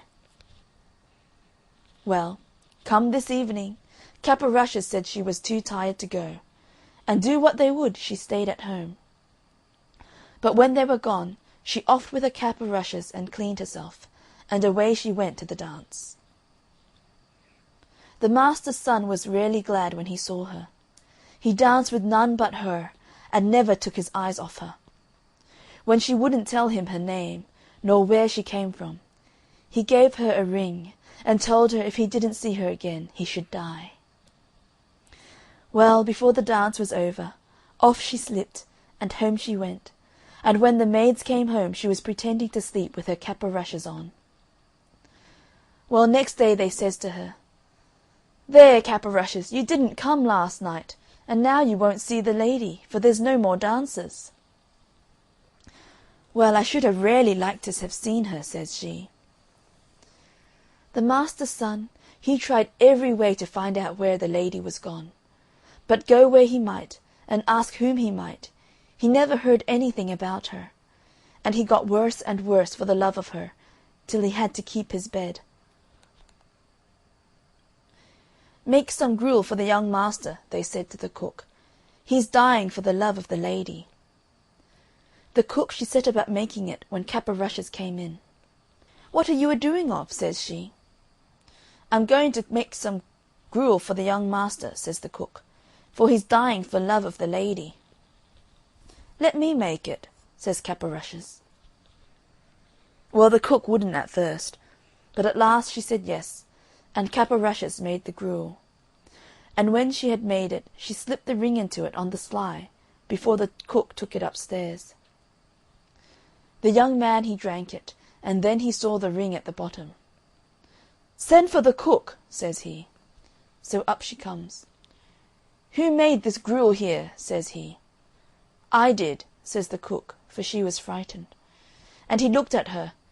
"No, you didn't," says he. "Say who did it, and you shan't be harmed." "Well, then, 'twas Cap-o'-Rushes," says she. "Send Cap-o'-Rushes here," says he. So Cap-o'-Rushes came. "Did you make my gruel?" says he. "Yes, I did," says she. "Where did you get this ring?" says he. "From him that gave it me," says she. "Who are you, then?" says the young man. "I'll show you," says she, and she offed with her cap-o'-rushes, and there she was in her beautiful clothes.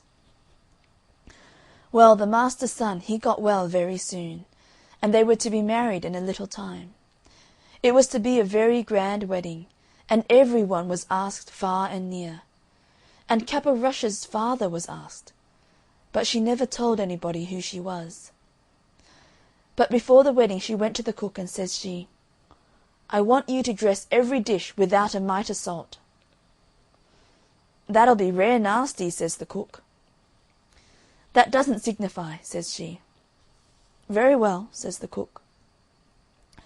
Well, the wedding day came, and they were married, and after they were married all the company sat down to the dinner. When they began to eat the meat, that was so tasteless they couldn't eat it. But Cap-o'-Rushes' father he tried first one dish, and then another, and then he burst out crying. "What is the matter?" said the master's son to him. "Oh," says he, "I had a daughter, and I asked her how much she loved me, and she said, as much as fresh meat loves salt, and I turned her from my door, for I thought she didn't love me, and now I see she loved me best of all, and she may be dead for aught I know." "No, father, here she is," says Cap-o'-Rushes, as she goes up to him and puts her arms round him, and so they were happy ever after. End of chapter 11. Cap-o'-Rushes. Chapter 12. Teeny Tiny. Once upon a time there was a teeny tiny woman lived in a teeny tiny house in a teeny tiny village. Now one day this teeny tiny woman put on her teeny tiny bonnet and went out of her teeny tiny house to take a teeny tiny walk. And when this teeny tiny woman had gone a teeny tiny way, she came to a teeny tiny gate. So the teeny tiny woman opened the teeny tiny gate and went into a teeny tiny churchyard. And when this teeny tiny woman had got into the teeny tiny churchyard, she saw a teeny tiny bone on a teeny tiny grave. And the teeny tiny woman said to her teeny tiny self, "This teeny tiny bone will make me some teeny tiny soup, for my teeny tiny supper." So the teeny tiny woman put the teeny tiny bone into her teeny tiny pocket and went home to her teeny tiny house. Now when the teeny tiny woman got home to her teeny tiny house, she was a teeny tiny bit tired. So she went up her teeny tiny stairs to her teeny tiny bed and put the teeny tiny bone into a teeny tiny cupboard. And when this teeny tiny woman had been to sleep a teeny tiny time, she was awakened by a teeny tiny voice from the teeny tiny cupboard which said, "Give me my bone." And this teeny tiny woman was a teeny tiny frightened, so she hid her teeny tiny head under the teeny tiny clothes and went to sleep again. And when she had been to sleep again a teeny tiny time, the teeny tiny voice again cried out from the teeny tiny cupboard a teeny tiny louder, "Give me my bone." This made the teeny tiny woman a teeny tiny more frightened, so she hid her teeny tiny head a teeny tiny further under the teeny tiny clothes.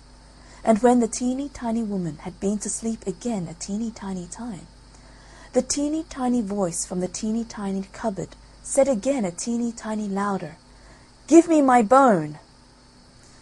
And this teeny tiny woman was a teeny tiny bit more frightened, but she put her teeny tiny head out of the teeny tiny clothes and said in her loudest teeny tiny voice, "Take it."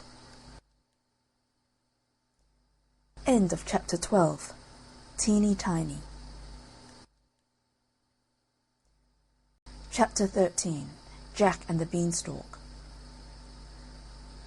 There was once upon a time a poor widow who had an only son named Jack, and a cow named Milky White. And all they had to live on was the milk the cow gave every morning, which they carried to the market and sold. But one morning Milky White gave no milk, and they didn't know what to do.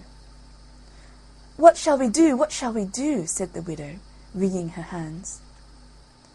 "Cheer up, mother. I'll go and get work somewhere," said Jack. "We've tried that before, and nobody would take you," said his mother. "We must sell Milky White, and with the money do something, start shop or something." "All right, mother," says Jack. "It's market day today, and I'll soon sell Milky White, and then we'll see what we can do." So he took the cow's halter in his hand, and off he starts. He hadn't gone far when he met a funny-looking old man who said to him, "Good morning, Jack." "Good morning to you," said Jack, and wondered how he knew his name. "Well, Jack, and where are you off to?" said the man. "I'm going to market to sell our cow here." "Oh, you look the proper sort of chap to sell cows," said the man. "I wonder if you know how many beans make 5.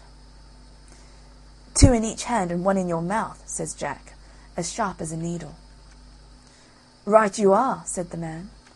"And here they are, the very beans themselves," he went on, pulling out of his pocket a number of strange-looking beans. "As you are so sharp," says he, "I don't mind doing a swap with you, your cow, for these beans." "Walker," says Jack, "wouldn't you like it?" "Ah, you don't know what these beans are," said the man. "If you plant them overnight, by morning they grow right up to the sky." "Really?" says Jack. "You don't say so." "Yes, that is so, and if it doesn't turn out to be true, you can have your cow back." "Right," says Jack, and hands him over Milky White's halter and pockets the beans. Back goes Jack home, and as he hadn't gone very far, it wasn't dusk by the time he got to his door. "What, back, Jack?" said his mother. "I see you haven't got Milky White, so you've sold her. How much did you get for her?" "You'll never guess, mother," says Jack. "No, you don't say so. Good boy. 5 pounds? 10? 15? No, it can't be 20. "I told you couldn't guess. What do you say to these beans? They're magical. Plant them overnight and—" "What?" says Jack's mother.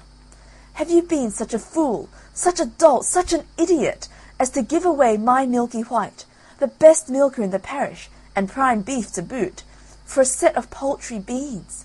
Take that! take that, and as for your precious beans, here they go out of the window. And now off with you to bed.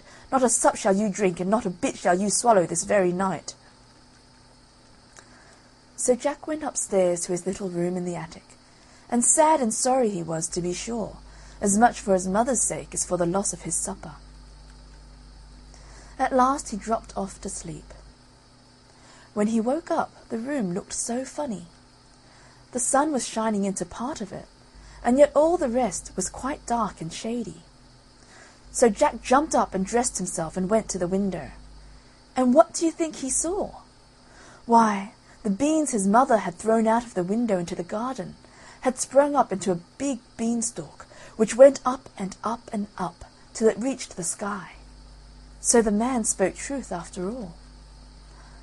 The beanstalk grew up quite close past Jack's window, so all he had to do was to open it and give a jump onto the beanstalk, which was made like a big plaited ladder. So Jack climbed and he climbed and he climbed and he climbed and he climbed and he climbed and he climbed, till at last he reached the sky. And when he got there, he found a long, broad road going as straight as a dart. So he walked along and he walked along and he walked along, till he came to a great big tall house, and on the doorstep there was a great big tall woman. "Good morning, Mum," says Jack, quite polite-like. "Should you be so kind as to give me some breakfast?" For he hadn't had anything to eat, you know, the night before, and was as hungry as a hunter. "It's breakfast you want, is it?"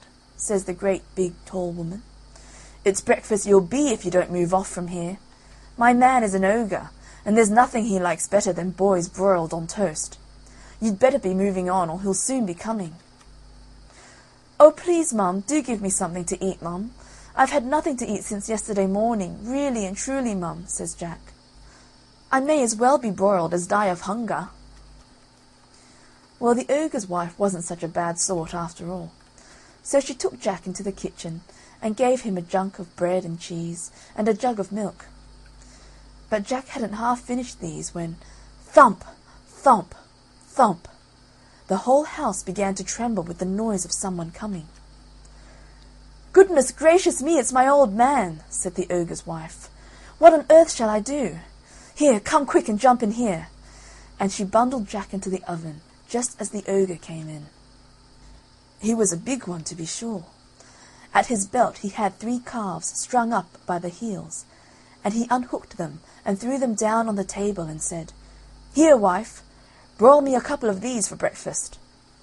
"Ah, what's this I smell? Fee, fi, fo, fum, I smell the blood of an Englishman. Be he alive or be he dead, I'll have his bones to grind my bread."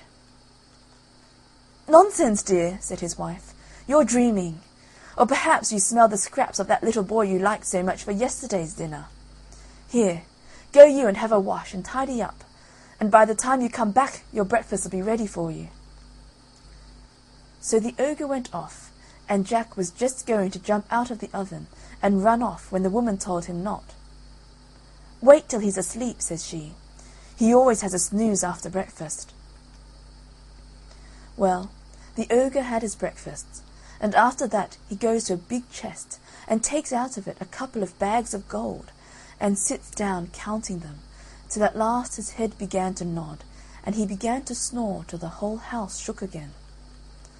Then Jack crept out on tiptoe from his oven, and as he was passing the ogre, he took one of the bags of gold under his arm, and off he pelters till he came to the beanstalk, and then he threw down the bag of gold, which of course fell into his mother's garden, and then he climbed down, till at last he got home, and told his mother, and showed her the gold, and said, "Well, mother, wasn't I right about the beans?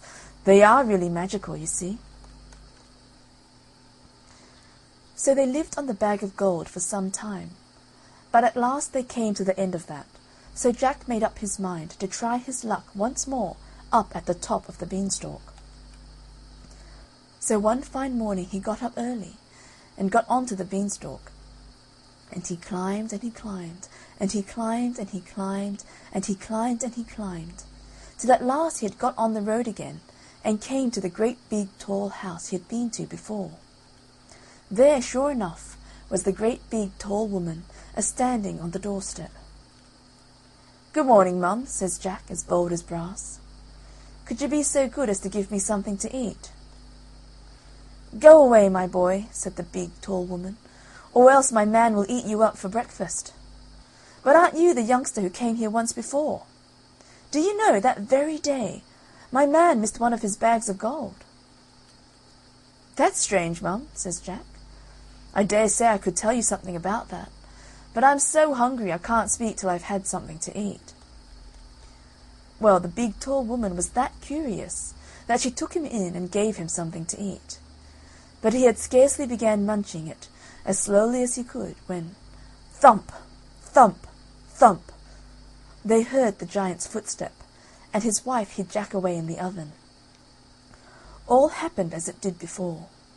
In came the ogre as he did before, said fee, fi, fo, fum, and had his breakfast of 3 broiled oxen.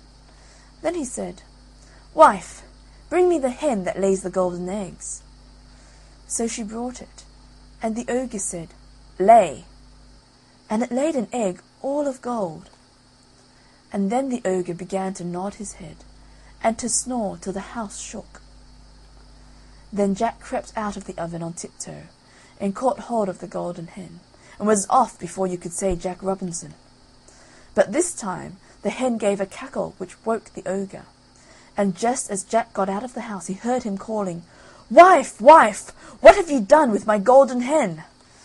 And the wife said, "Why, my dear?"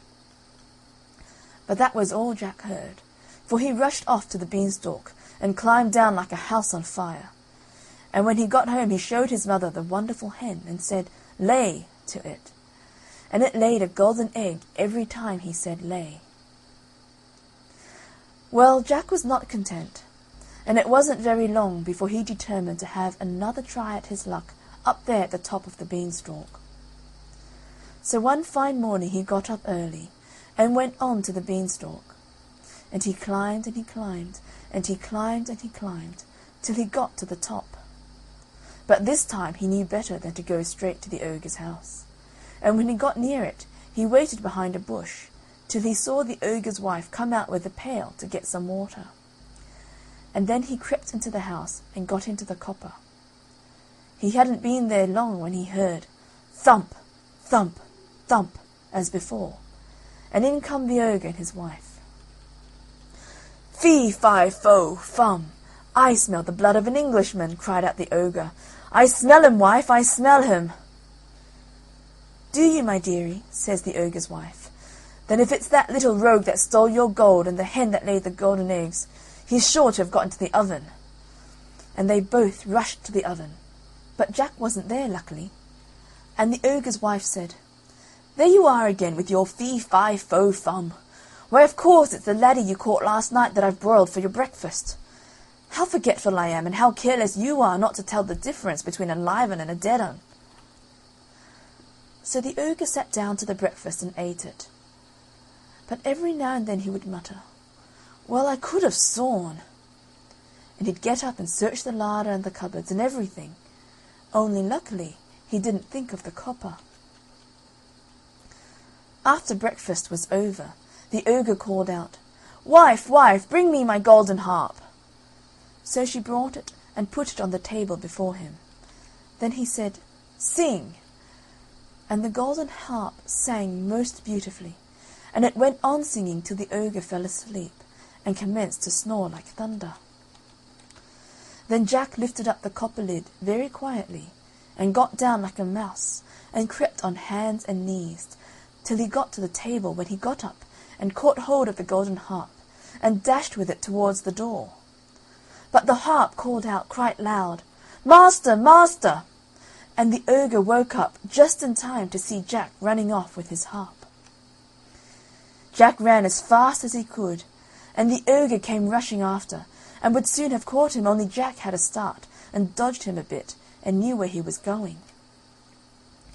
When he got to the beanstalk, the ogre was not more than 20 yards away, when suddenly he saw Jack disappear like. And when he got up to the end of the road, he saw Jack underneath climbing down for dear life. Well, the ogre didn't like trusting himself to such a ladder, and he stood and waited, so Jack got another start. But just then the harp cried out, "Master, master!" and the ogre swung himself down onto the beanstalk, which shook with his weight. Down climbs Jack, and after him climbed the ogre. By this time Jack had climbed down and climbed down and climbed down till he was very nearly home. So he called out, "Mother, mother, bring me an axe, bring me an axe!" And his mother came rushing out with the axe in her hand. But when she came to the beanstalk, she stood stock still with fright, for there she saw the ogre just coming down below the clouds. But Jack jumped down and got hold of the axe and gave a chop at the beanstalk, which cut it half in two. The ogre felt the beanstalk shake and quiver, so he stopped to see what was the matter. Then Jack gave another chop with the axe, and the beanstalk was cut in two and began to topple over. Then the ogre fell down and broke his crown, and the beanstalk came toppling after. Then Jack showed his mother his golden harp, and what with showing that and selling the golden eggs, Jack and his mother became very rich, and he married a great princess, and they lived happy ever after. End of chapter 13. Jack and the Beanstalk. Ever after. Chapter 14. The Story of the Three Little Pigs. Once upon a time when pigs spoke rhyme, and monkeys chewed tobacco, and hens took snuff to make them tough, and ducks went quack, quack, quacko. There was an old sow with 3 little pigs, and as she had not enough to keep them, she sent them out to seek their fortune. The first that went off met a man with a bundle of straw, and said to him, "Please, man, give me that straw to build me a house."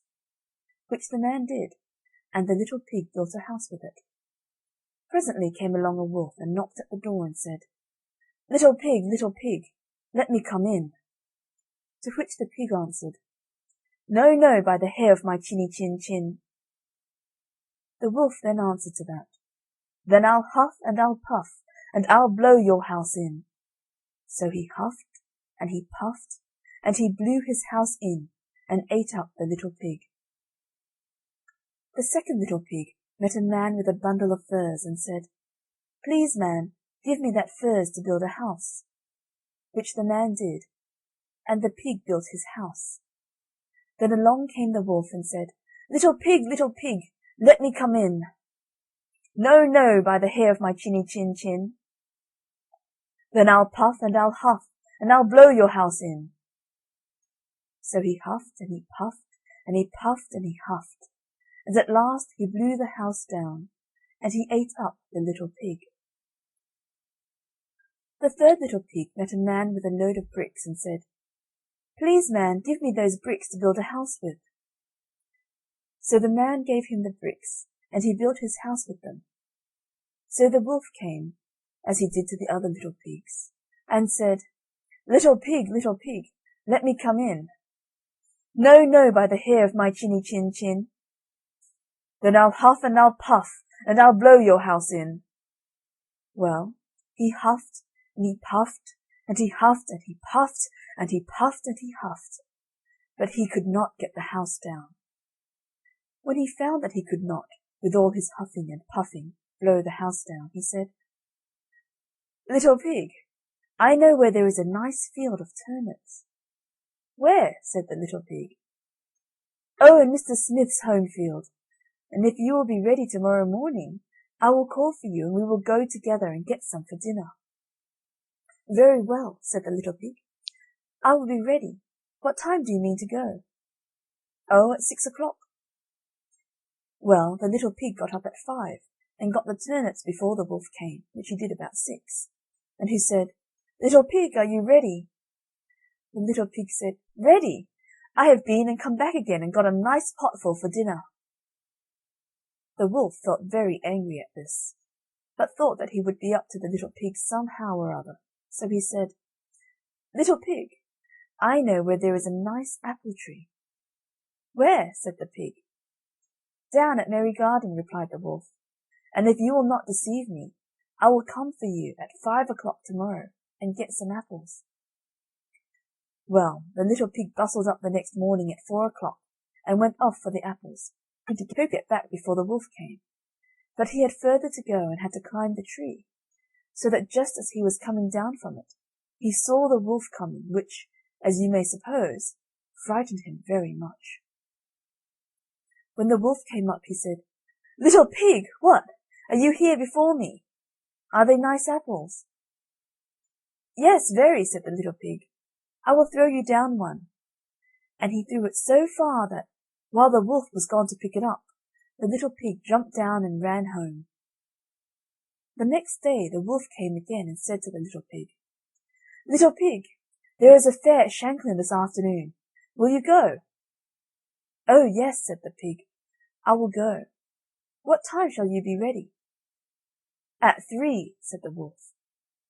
So the little pig went off before the time as usual, and got to the fair, and bought a butter churn, which he was going home with when he saw the wolf coming. Then he could not tell what to do, so he got into the churn to hide, and by so doing turned it round, and it rolled down the hill with the pig in it, which frightened the wolf so much that he ran home without going to the fair. He went to the little pig's house and told him how frightened he had been by a great round thing which came down the hill past him. Then the little pig said, "Ha! I frightened you then. I had been to the fair and bought a butter churn, and when I saw you I got into it, and rolled down the hill."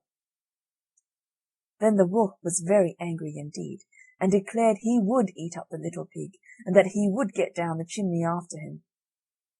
When the little pig saw what he was about, he hung on the pot full of water, and made up a blazing fire, and, just as the wolf was coming down, took off the cover, and in fell the wolf. So the little pig put on the cover again in an instant, boiled him up, and ate him for supper, and lived happy ever afterwards. End of chapter 14. The story of the 3 little pigs. Chapter 15. The Master and his Pupil. There was once a very learned man in the north country, who knew all the languages under the sun, and who was acquainted with all the mysteries of creation. He had one big book bound in black calf, and clasped with iron, and with iron corners, and chained to a table which was made fast to the floor.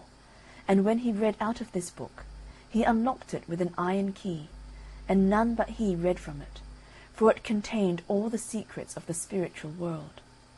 It told how many angels there were in heaven, and how they marched in their ranks, and sang in their choirs, and what were their several functions, and what was the name of each great angel of might. And it told of the demons, how many of them there were, and what were their several powers, and their labours, and their names, and how they might be summoned, and how tasks might be imposed on them, and how they might be chained to be as slaves to man. Now the master had a pupil, who was but a foolish lad, and he acted as servant to the great master, but never was he suffered to look into the black book, hardly to enter the private room. One day the master was out, and then the lad, as curious as could be, hurried to the chamber where his master kept his wondrous apparatus for changing copper into gold, and lead into silver, and where was his mirror, in which he could see all that was passing in the world, and where was the shell which, when held to the ear, whispered all the words that were being spoken by any one that the master desired to know. The lad tried in vain with the crucibles to turn copper and lead into gold and silver. He looked long and vainly into the mirror. Smoke and clouds passed over it, but he saw nothing plain, and the shell to his ear produced only indistinct murmurings, like the breaking of distant seas on an unknown shore. "I can do nothing," he said, "as I don't know the right words to utter, and they are locked up in yon book."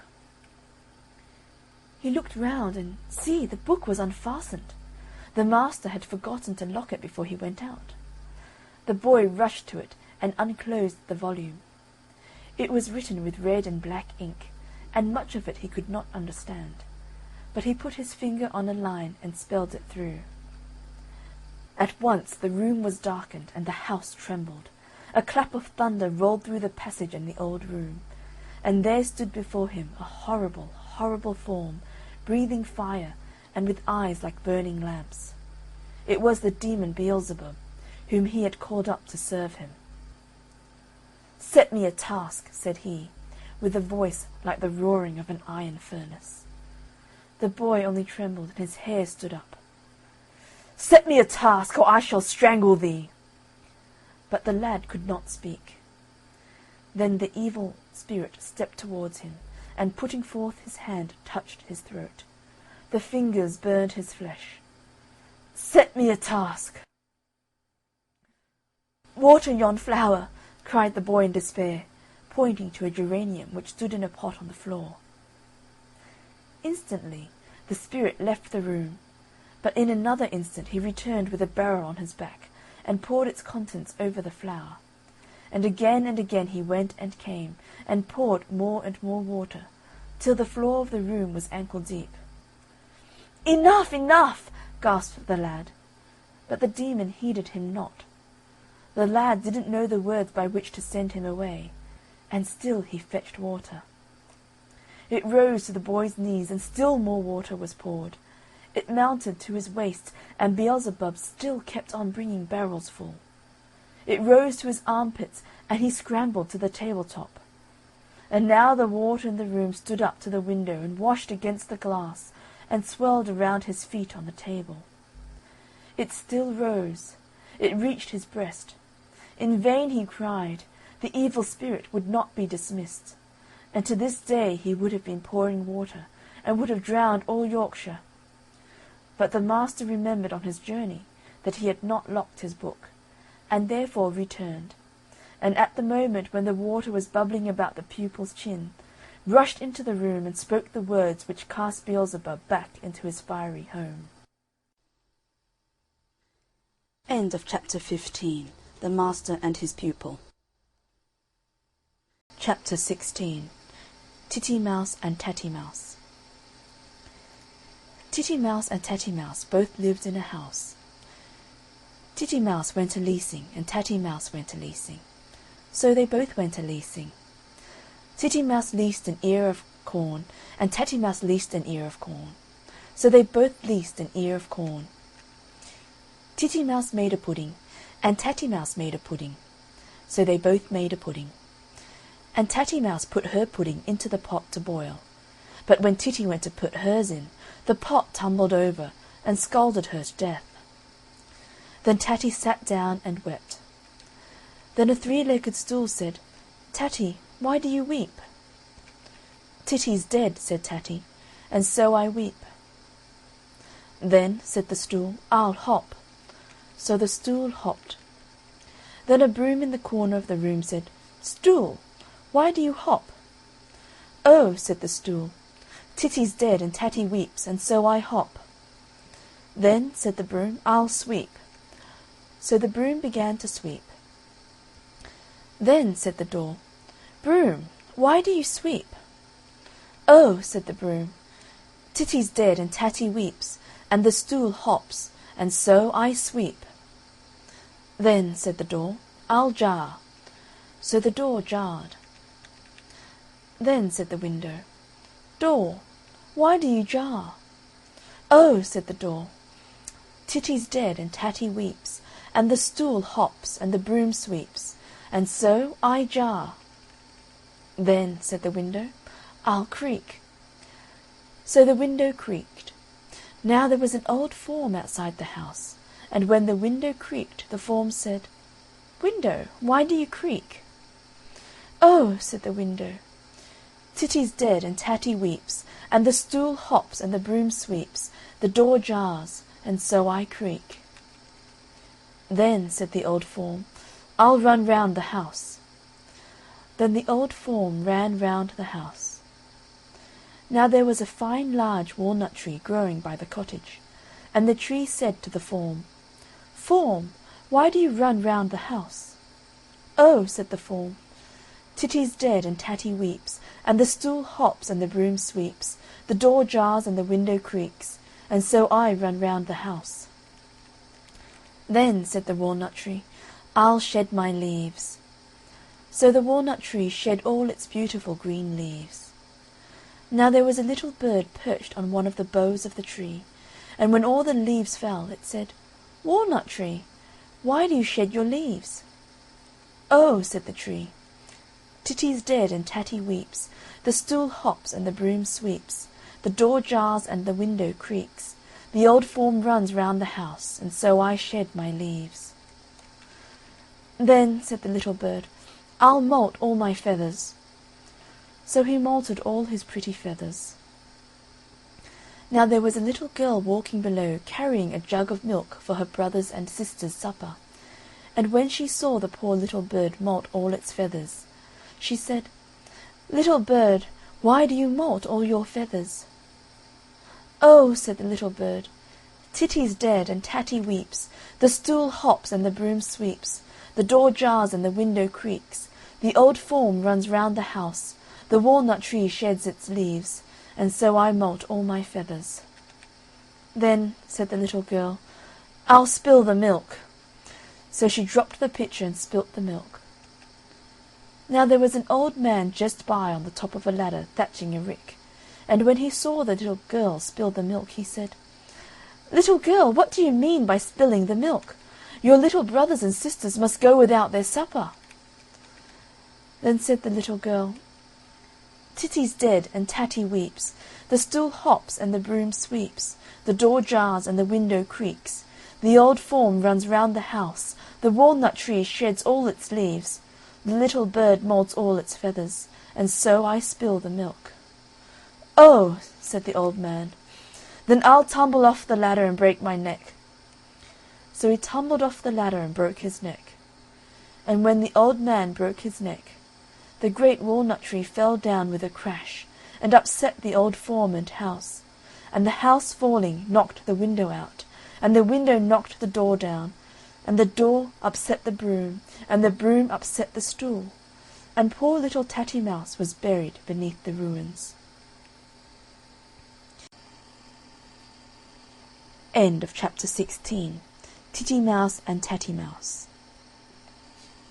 Chapter 17. Jack and his golden snuff-box. Once upon a time, and a very good time it was, though it was neither in my time nor in your time, nor in anyone else's time, there was an old man and an old woman, and they had one son, and they lived in a great forest, and their son never saw any other people in his life, but he knew that there was some more in the world besides his own father and mother, because he had lots of books, and he used to read every day about them. And when he read about some pretty young women, he used to go mad to see some of them, till one day, when his father was out cutting wood, he told his mother that he wished to go away to look for his living in some other country, and to see some other people besides them two. And he said, "I see nothing at all here but great trees around me, and if I stay here, maybe I shall go mad before I see anything." The young man's father was out all this time, when this talk was going on between him and his poor old mother. The old woman begins by saying to her son before leaving, "Well, well, my poor boy, if you want to go, it's better for you to go, and God be with you." The old woman thought for the best when she said that. "But stop a bit before you go.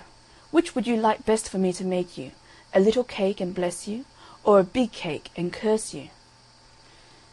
"Dear, dear," said he, "make me a big cake. Maybe I shall be hungry on the road." The old woman made the big cake, and she went on top of the house, and she cursed him as far as she could see him. He presently meets with his father, and the old man says to him, "Where are you going, my poor boy?" When the son told the father the same tale as he told his mother. "Well," says his father, "I'm sorry to see you going away, but if you've made your mind to go, it's better for you to go." The poor lad had not gone far, when his father called him back. Then the old man drew out of his pocket a golden snuff-box, and said to him, "Here, take this little box, and put it in your pocket, and be sure not to open it till you are near your death." And away went poor Jack upon his road, and walked till he was tired and hungry, for he had eaten all his cake upon the road, and by this time night was upon him, so he could hardly see his way before him. He could see some light a long way before him, and he made up to it, and found the back door and knocked at it, till one of the maidservants came and asked him what he wanted. He said that night was on him, and he wanted to get some place to sleep. The maidservant called him in to the fire and gave him plenty to eat, good meat and bread and beer, and as he was eating his food by the fire, there came the young lady to look at him, and she loved him well, and he loved her. And the young lady ran to tell her father, and said there was a pretty young man in the back kitchen. And immediately the gentleman came to him, and questioned him, and asked what work he could do. Jack said, the silly fellow, that he could do anything. He meant that he could do any foolish bit of work that would be wanted about the house. "Well," says the gentleman to him, "if you can do anything, at 8 o'clock in the morning I must have a great lake and some of the largest man-of-war vessels sailing before my mansion, and one of the largest vessels must fire a royal salute, and the last round must break the leg of the bed where my young daughter is sleeping, and if you don't do that, you will have to forfeit your life." "All right," said Jack, and away he went to his bed, and said his prayers quietly, and slept till it was near 8 o'clock, and he had hardly any time to think what he was to do, till all of a sudden he remembered about the little golden box that his father gave him, and he said to himself, "Well, well, I never was so near my death as I am now." And then he felt in his pocket, and drew the little box out, and when he opened it, out there hopped 3 little red men, and asked Jack, "What is your will with us?" "Well," said Jack, "I want a great lake, and some of the largest man-of-war vessels in the world before this mansion, and one of the largest vessels to fire a royal salute, and the last round to break one of the legs of the bed where this young lady is sleeping." "All right," said the little men, "go to sleep." Jack had hardly time to bring the words out of his mouth to tell the little men what to do, but when it struck 8 o'clock, when bang, bang, went one of the largest man-of-war vessels, and it made Jack jump out of bed to look through the window, and I can assure you it was a wonderful sight for him to see, after being so long with his father and mother living in a wood. By this time Jack dressed himself, and said his prayers, and came down laughing, for he was proud he was, because the thing was done so well. The gentleman comes to him and says to him, "Well, my young man, I must say that you are very clever indeed. Come and have some breakfast." And the gentleman tells him, "Now there are 2 more things you have to do, and then you shall have my daughter in marriage." Jack gets his breakfast, and has a good squint at the young lady, and also she at him. The other thing that the gentleman told him to do was to fell all the great trees for miles around by 8 o'clock in the morning, and, to make my long story short, it was done, and it pleased the gentleman well. The gentleman said to him, "The other thing you have to do," and it was the last thing, "you must get me a great castle standing on 12 golden pillars, and there must come regiments of soldiers, and go through their drill. At 8 o'clock the commanding officer must say, 'Shoulder up.'" "All right," said Jack. When the 3rd and last morning came, the 3rd great feat was finished, and he had the young daughter in marriage. But oh dear, there is worse to come yet. The gentleman now makes a large hunting party, and invites all the gentlemen around the country to it, and to see the castle as well. And by this time Jack has a beautiful horse and a scarlet dress to go with them. On that morning his valet, when putting Jack's clothes by, after changing them to go a-hunting, put his hand in one of Jack's waistcoat pockets, and pulled out the little golden snuff-box, as poor Jack left behind in a mistake. And that man opened the little box, and there hopped the 3 little red men out, and asked him what he wanted with them. "Well," said the valet to them, "I want this castle to be moved from this place far and far across the sea." "All right," said the little red men to him. "Do you wish to go with it?" "Yes," said he. "Well, get up," said they to him, and away they went, far and far over the great sea. Now the grand hunting party comes back, and the castle upon the 12 golden pillars had disappeared, to the great disappointment of those gentlemen as did not see it before. That poor silly Jack is threatened by taking his beautiful young wife from him, for taking them in the way he did. But the gentleman at last made an agreement with him, and he is to have a 12 months and a day to look for it, and off he goes with a good horse and money in his pocket. Now poor Jack goes in search of his missing castle, over hills, dales, valleys, and mountains, through woolly woods and sheep walks, further than I can tell you, or ever intend to tell you, until at last he comes up to the place where lives the king of all the little mice in the world. There was one of the little mice on sentry at the front gate, going up to the palace, and did try to stop Jack from going in. He asked the little mouse, "Where does the king live? I should like to see him." This one sent another with him to show him the place, and when the king saw him he called him in, and the king questioned him, and asked him where he was going that way. Well, Jack told him all the truth, that he had lost the great castle, and was going to look for it, and he had a whole 12 months and a day to find it out. And Jack asked him whether he knew anything about it, and the king said, "No, but I am the king of all the little mice in the world, and I will call them all up in the morning, and maybe they have seen something of it." Then Jack got a good meal and bed, and in the morning he and the king went on to the fields, and the king called all the mice together, and asked them whether they had seen the great beautiful castle standing on golden pillars. And all the little mice said, no, there was none of them had seen it. The old king said to him that he had 2 other brothers. "One is the king of all the frogs, and my other brother, who is the oldest, he is the king of all the birds in the world, and if you go there, maybe they know something about the missing castle." The king said to him, "Leave your horse here with me till you come back, and take one of my best horses under you, and give this cake to my brother. He will know then who you got it from. Mind and tell him I am well, and should like dearly to see him." And then the king and Jack shook hands together. And when Jack was going through the gates, the little mouse asked him, should he go with him? And Jack said to him, "No, I shall get myself into trouble with the king." And the little thing told him, "It will be better for you to let me go with you. Maybe I shall do some good to you some time without you knowing it." "Jump up, then." And the little mouse ran up the horse's leg and made it dance, and Jack put the mouse in his pocket. Now Jack, after wishing good morning to the king and pocketing the little mouse which was on sentry, trudged on his way, and such a long way he had to go, and this was his first day. At last he found the place, and there was one of the frogs on sentry, and gun upon his shoulder, and did try to hinder Jack from going in.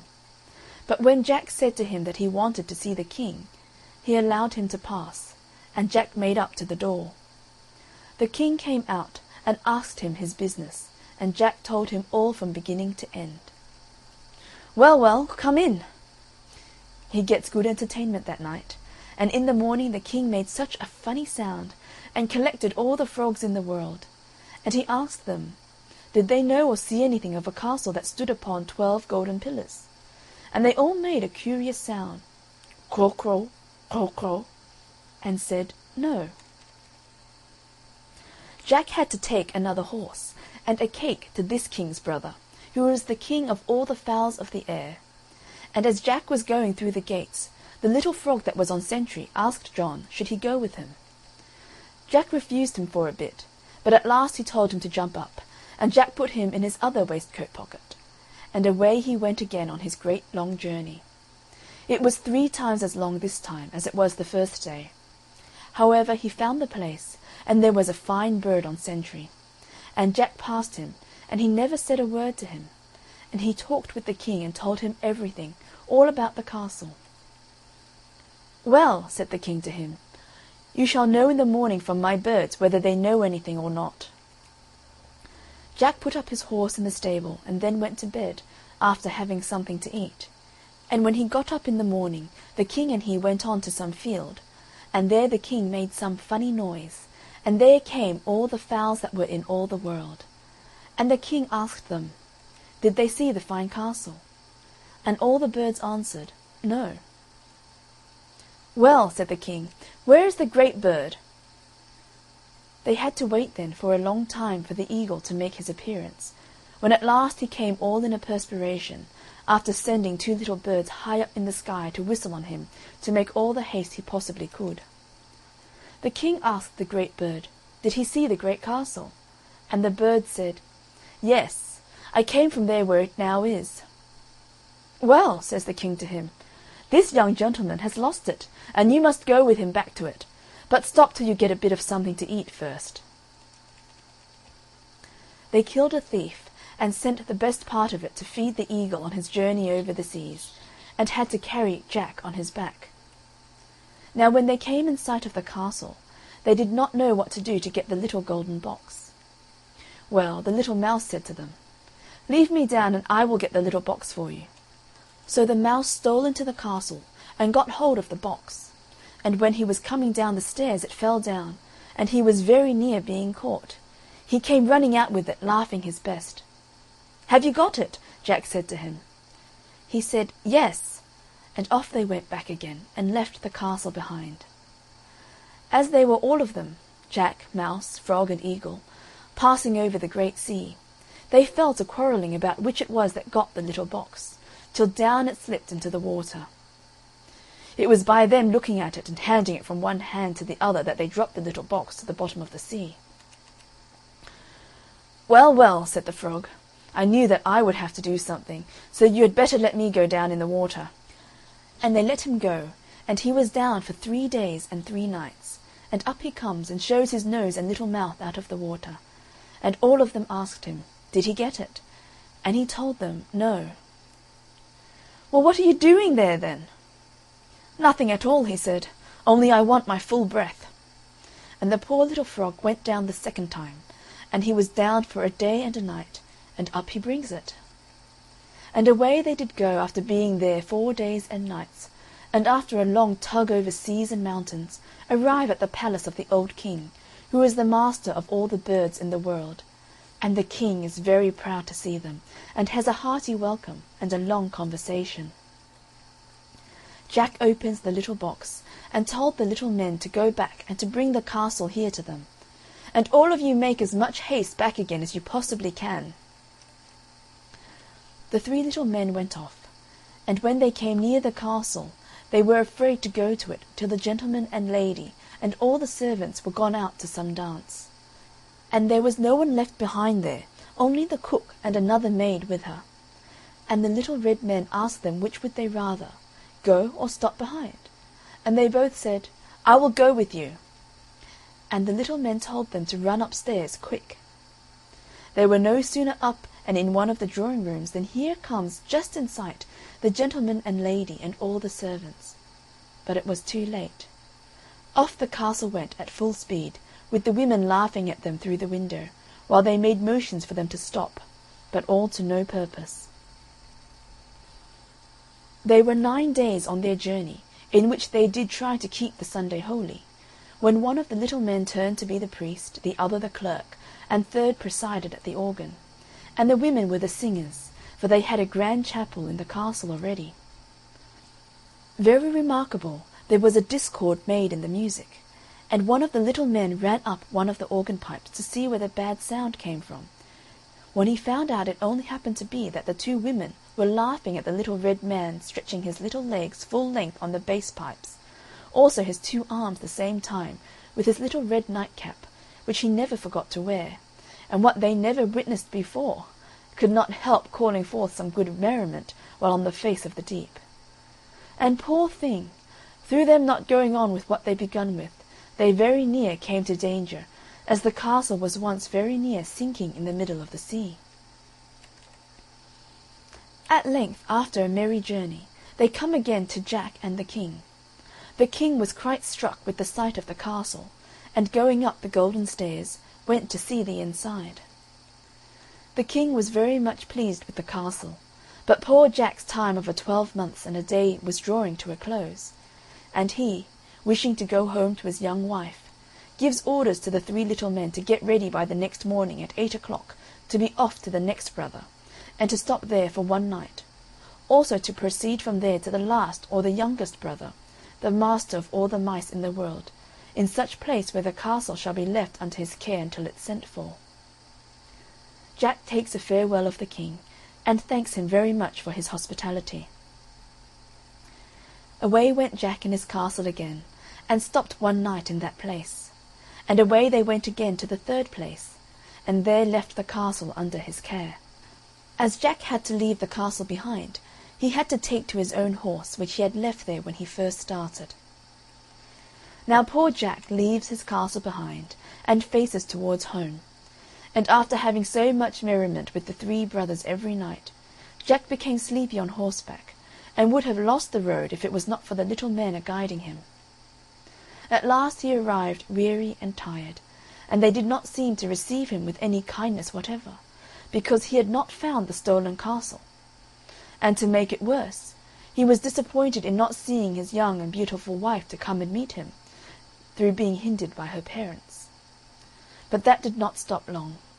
Jack put full power on, and dispatched the little men off to bring the castle from there, and they soon got there. Jack shook hands with the king, and returned many thanks for his kingly kindness in minding the castle for him. And then Jack instructed the little men to spur up and put speed on.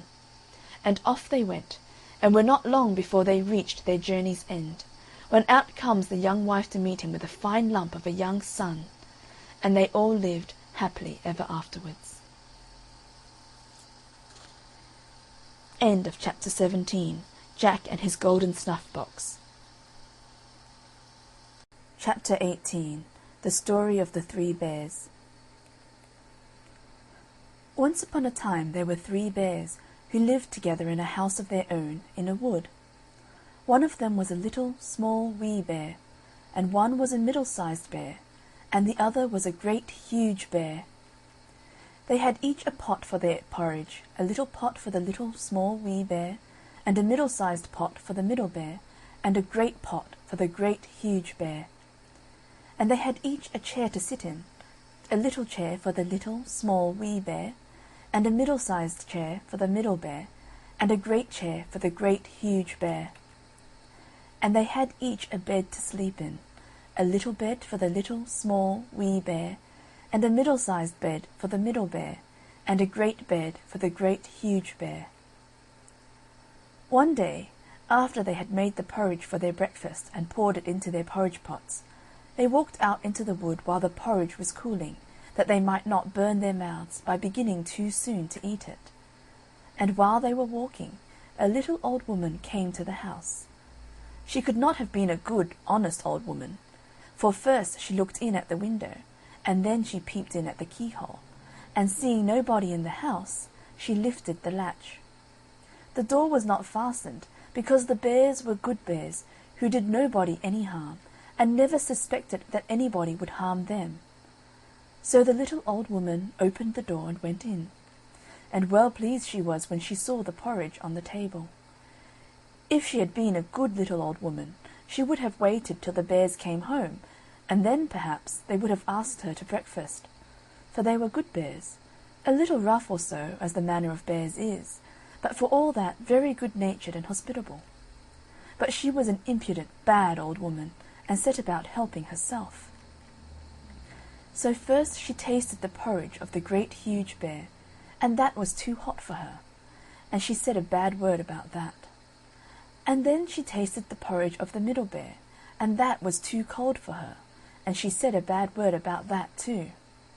And then she went to the porridge of the little, small, wee bear, and tasted that, and that was neither too hot nor too cold, but just right, and she liked it so well that she ate it all up.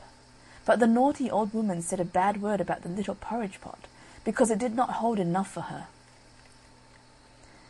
Then the little old woman sat down in the chair of the great huge bear, and that was too hard for her.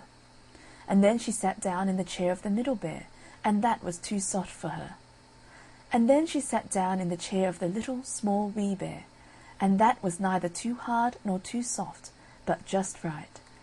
So she seated herself in it, and there she sat till the bottom of the chair came out, and down she came plump upon the ground. And the naughty old woman said a wicked word about that too. Then the little old woman went upstairs into the bedchamber in which the 3 bears slept.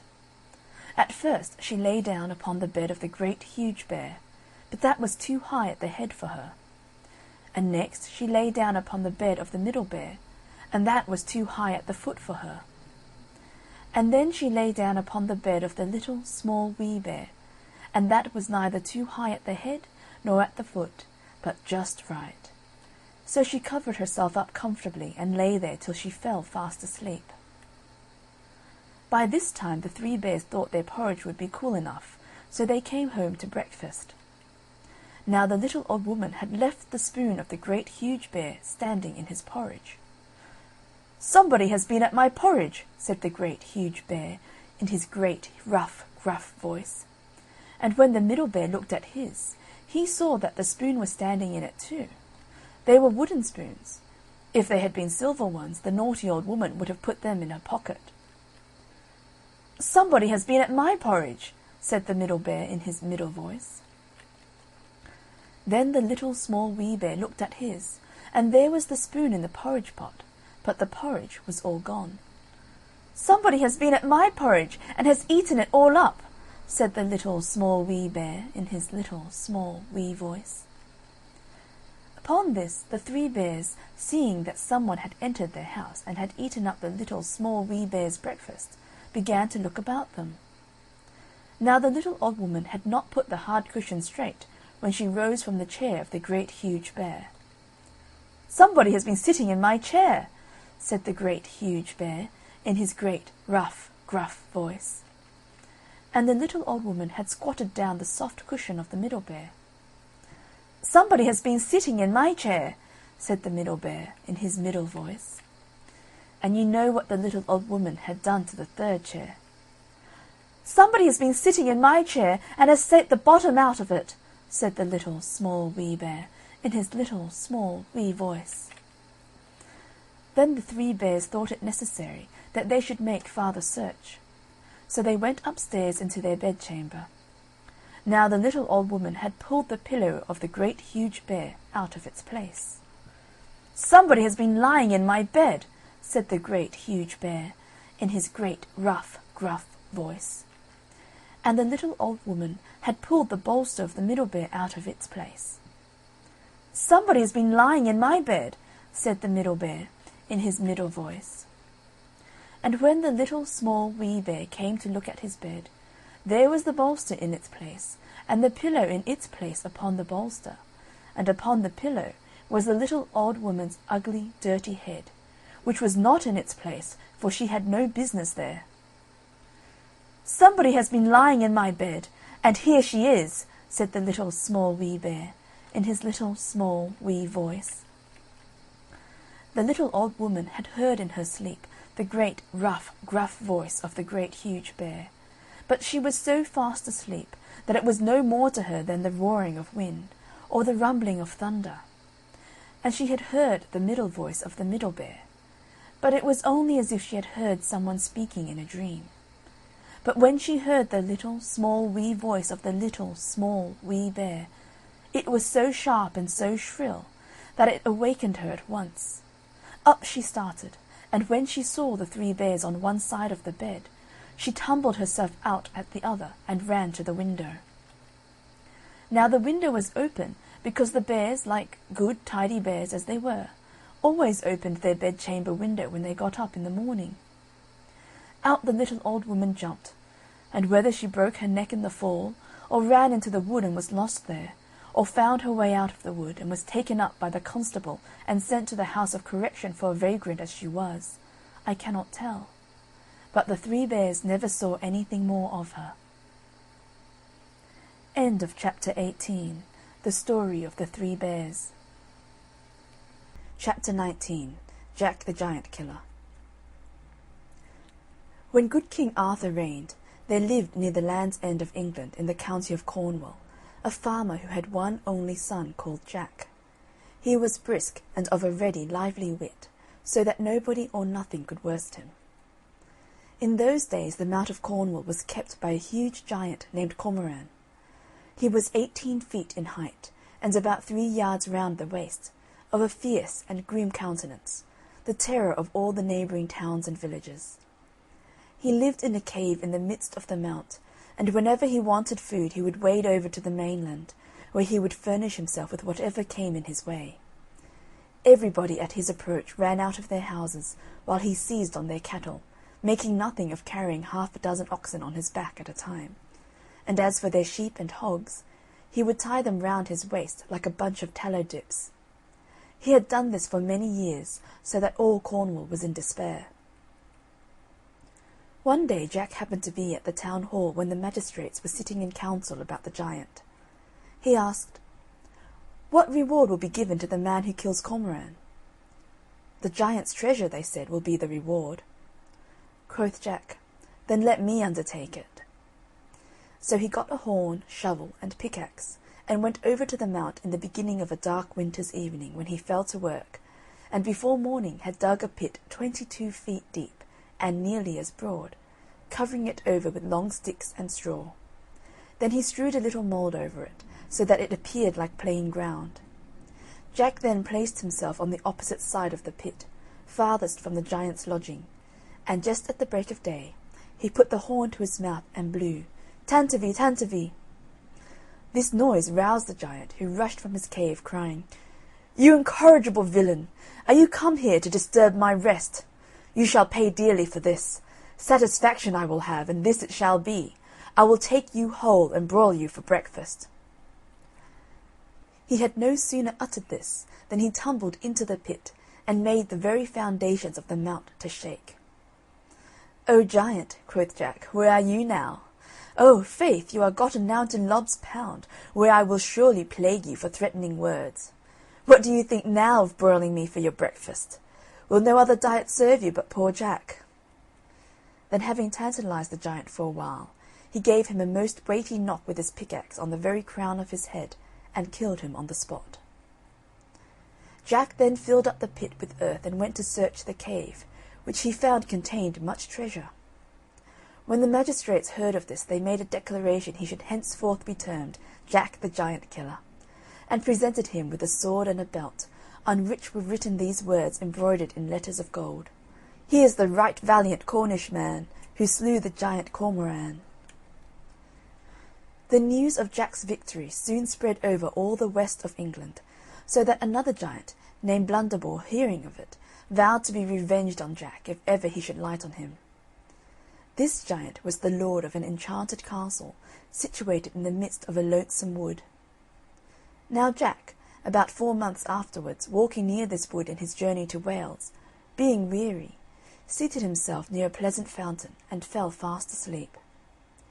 While he was sleeping, the giant, coming there for water, discovered him, and knew him to be the far-famed Jack the Giant Killer, by the lines written on the belt. Without ado he took Jack on his shoulders, and carried him towards his castle. Now as they passed through a thicket, the rustling of the boughs awakened Jack, who was strangely surprised to find himself in the clutches of the giant. His terror was only begun, for, on entering the castle, he saw the ground strewed with human bones, and the giant told him his own would ere long be among them.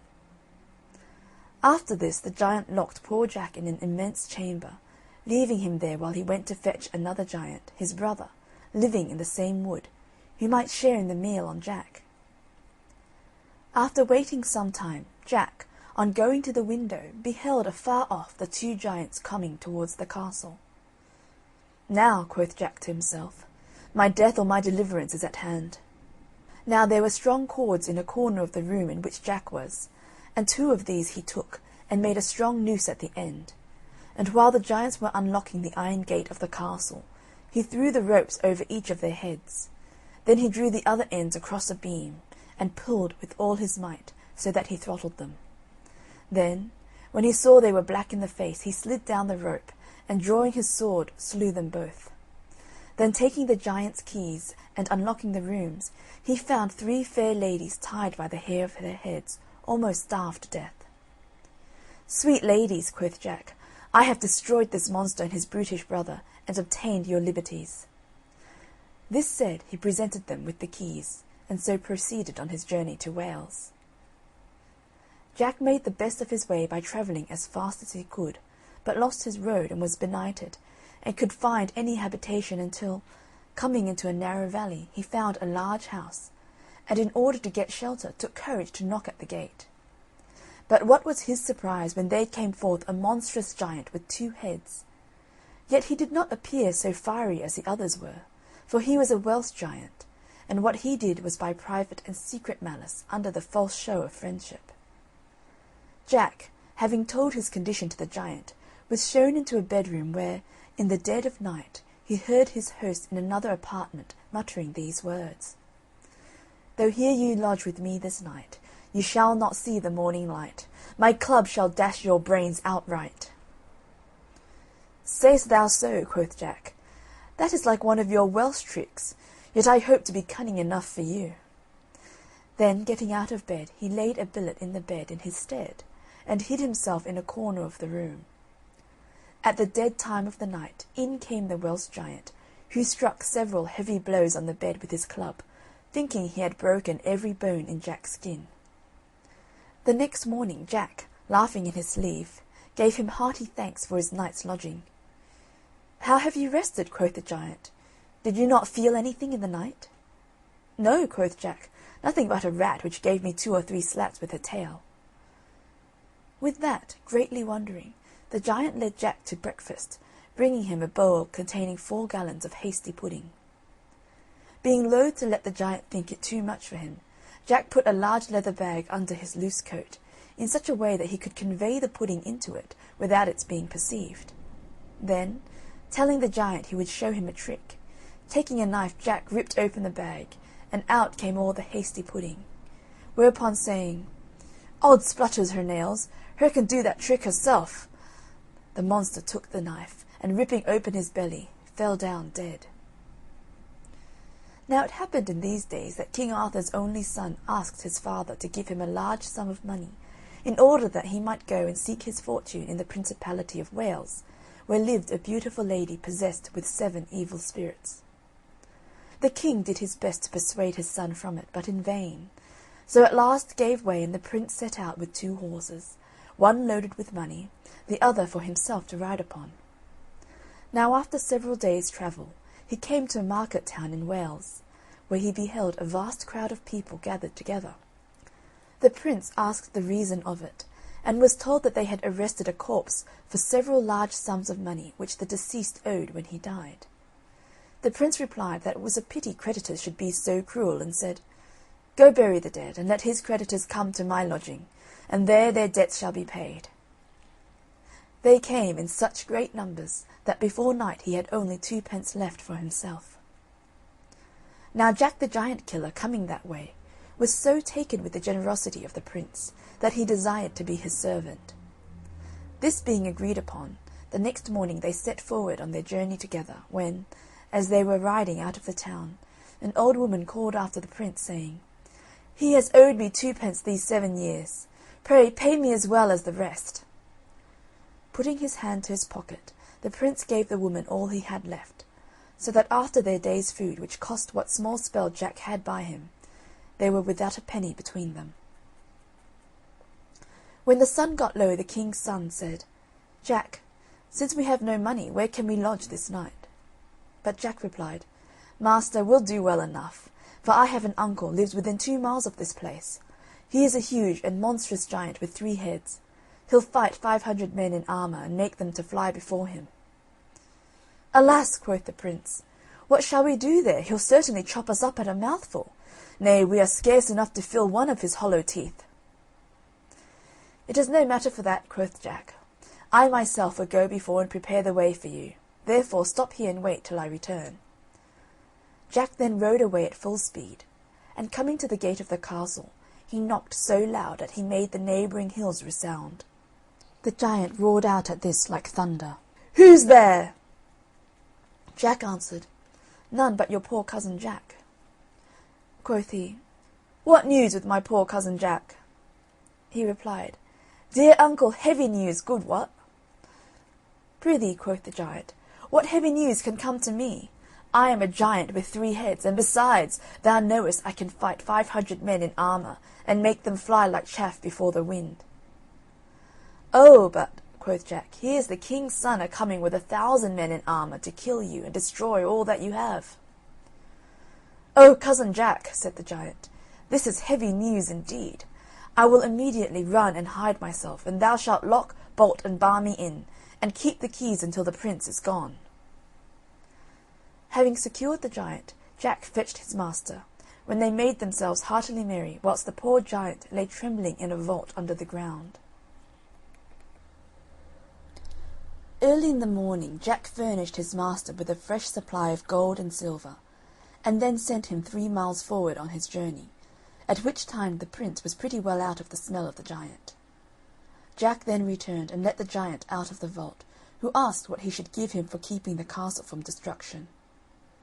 "Why," quoth Jack, "I want nothing but the old coat and cap, together with the old rusty sword and slippers which are at your bed's head." Quoth the giant, "You know not what you ask. They are the most precious things I have. The coat will keep you invisible, the cap will tell you all you want to know, the sword cuts asunder whatever you strike, and the shoes are of extraordinary swiftness. But you have been very serviceable to me, therefore take them with all my heart." Jack thanked his uncle, and then went off with them. He soon overtook his master, and they quickly arrived at the house of the lady the prince sought, who, finding the prince to be a suitor, prepared a splendid banquet for him. After the repast was concluded, she told him she had a task for him. She wiped his mouth with a handkerchief, saying, "You must show me that handkerchief to-morrow morning, or else you will lose your head." With that she put it in her bosom. The prince went to bed in great sorrow, but Jack's cap of knowledge informed him how it was to be obtained. In the middle of the night she called upon her familiar spirit to carry her to Lucifer. But Jack put on his coat of darkness and his shoes of swiftness, and was there as soon as she was. When she entered the place of the old one, she gave the handkerchief to old Lucifer, who laid it upon a shelf, whence Jack took it and brought it to his master, who showed it to the lady next day, and so saved his life. On that day she gave the prince a kiss and told him he must show her the lips to-morrow morning that she kissed last night, or lose his head. "Ah," he replied, "if you kiss none but mine, I will." "That is neither here nor there," said she. "If you do not, death's your portion." At midnight she went as before, and was angry with old Lucifer for letting the handkerchief go. "But now," quoth she, "I will be too hard for the king's son, for I will kiss thee, and he is to show me thy lips." Which she did, and Jack, when she was not standing by, cut off Lucifer's head, and brought it under his invisible coat to his master, who the next morning pulled it out by the horns before the lady. This broke the enchantment, and the evil spirit left her, and she appeared in all her beauty. They were married the next morning, and soon after went to the court of King Arthur, where Jack, for his many great exploits, was made one of the knights of the Round Table. Jack soon went searching for giants again, but he had not ridden far when he saw a cave, near the entrance of which he beheld a giant sitting upon a block of timber, with a knotted iron club by his side. His goggle eyes were like flames of fire, his countenance grim and ugly, and his cheeks like a couple of large flitches of bacon, while the bristles of his beard resembled rods of iron wire, and the locks that hung down upon his brawny shoulders were like curled snakes or hissing adders. Jack alighted from his horse, and, putting on the coat of darkness, went up close to the giant, and said softly, "Oh, are you there? It will not be long before I take you fast by the beard." The giant all this while could not see him on account of his invisible coat, so that Jack, coming up close to the monster, struck a blow with his sword at his head, but, missing his aim, he cut off the nose instead. At this the giant roared like claps of thunder, and began to lay about him with his iron club like one stark mad, but Jack, running behind, drove his sword up to the hilt in the giant's back, so that he fell down dead. This done, Jack cut off the giant's head and sent it, with his brothers also, to King Arthur, by a waggoner he hired for that purpose. Jack now resolved to enter the giant's cave in search of his treasure, and passing along through a great many windings and turnings, he came at length to a large room paved with freestone, at the upper end of which was a boiling cauldron, and on the right hand a large table, at which the giant used to dine. Then he came to a window barred with iron, through which he looked and beheld a vast number of miserable captives, who, seeing him, cried out, "Alas, young man, art thou come to be one amongst us in this miserable den?" "Ay," quoth Jack, "but pray tell me what is the meaning of your captivity?" "We are kept here," said one, "till such time as the giants have a wish to feast, and then the fattest among us is slaughtered, and many other times they have dined upon murdered men." "Say you so?" quoth Jack, and straightway unlocked the gate and let them free, who all rejoiced like condemned men at sight of a pardon. Then searching the giants' coffers, he shared the gold and silver equally amongst them, and took them to a neighbouring castle, where they all feasted and made merry over their deliverance. But in the midst of all this mirth a messenger brought news that one Thunderdell, a giant with 2 heads, having heard of the death of his kinsman, had come from the northern dales to be revenged on Jack, and was within a mile of the castle, the country people flying before him like chaff. But Jack was not a bit daunted, and said, "Let him come. I have a tool to pick his teeth. And you, ladies and gentlemen, walk out into the garden, and you shall witness this great Thunderdell's death and destruction." The castle was situated in the midst of a small island, surrounded by a moat 30 feet deep and 20 feet wide, over which lay a drawbridge. So Jack employed men to cut through this bridge on both sides, nearly to the middle, and then, dressing himself in his invisible coat, he marched against the giant with a sword of sharpness. Although the giant could not see Jack, he smelt his approach and cried out in these words, "Fee, fi, fo, fum! I smell the blood of an Englishman. Be he alive or be he dead, I'll grind his bones to make me bread."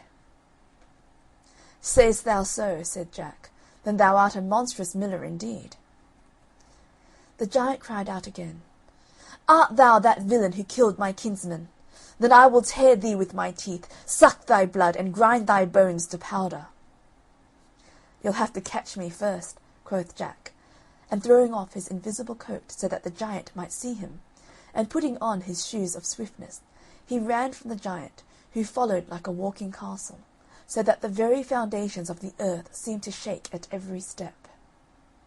Jack led him a long dance, in order that the gentlemen and ladies might see, and at last, to end the matter, ran lightly over the drawbridge, the giant in full speed, pursuing him with his club.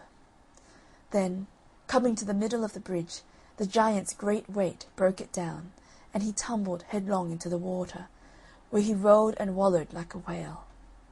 Jack, standing by the moat, laughed at him all the while, but though the giant foamed to hear him scoff, and plunged from place to place in the moat, yet he could not get out to be revenged.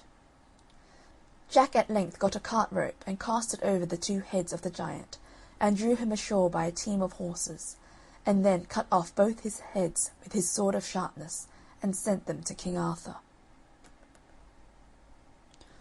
After some time spent in mirth and pastime, Jack, taking leave of the knights and ladies, set out for new adventures. Through many woods he passed, and came at length to the foot of a high mountain.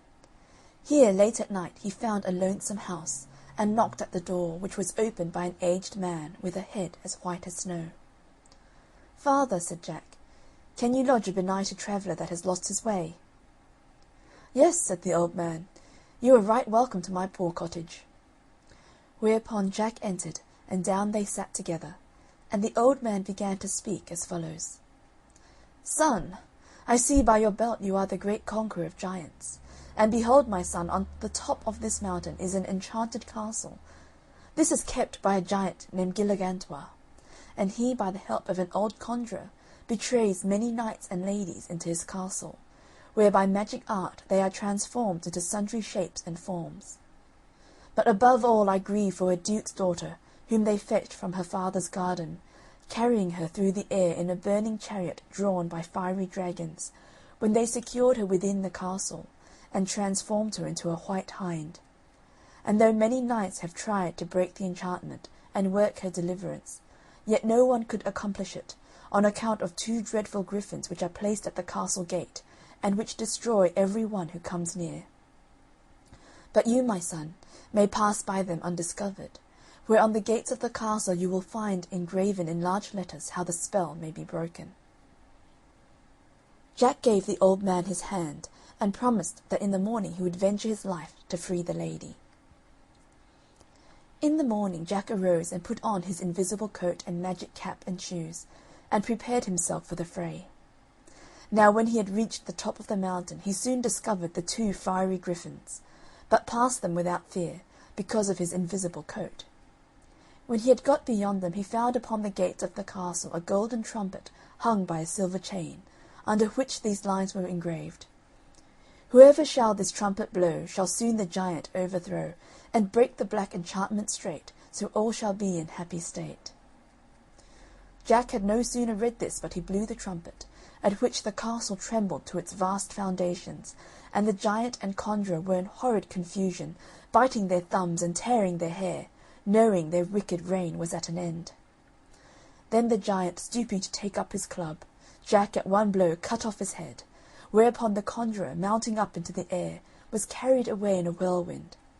Then the enchantment was broken, and all the lords and ladies who had so long been transformed into birds and beasts returned to their proper shapes, and the castle vanished away in a cloud of smoke.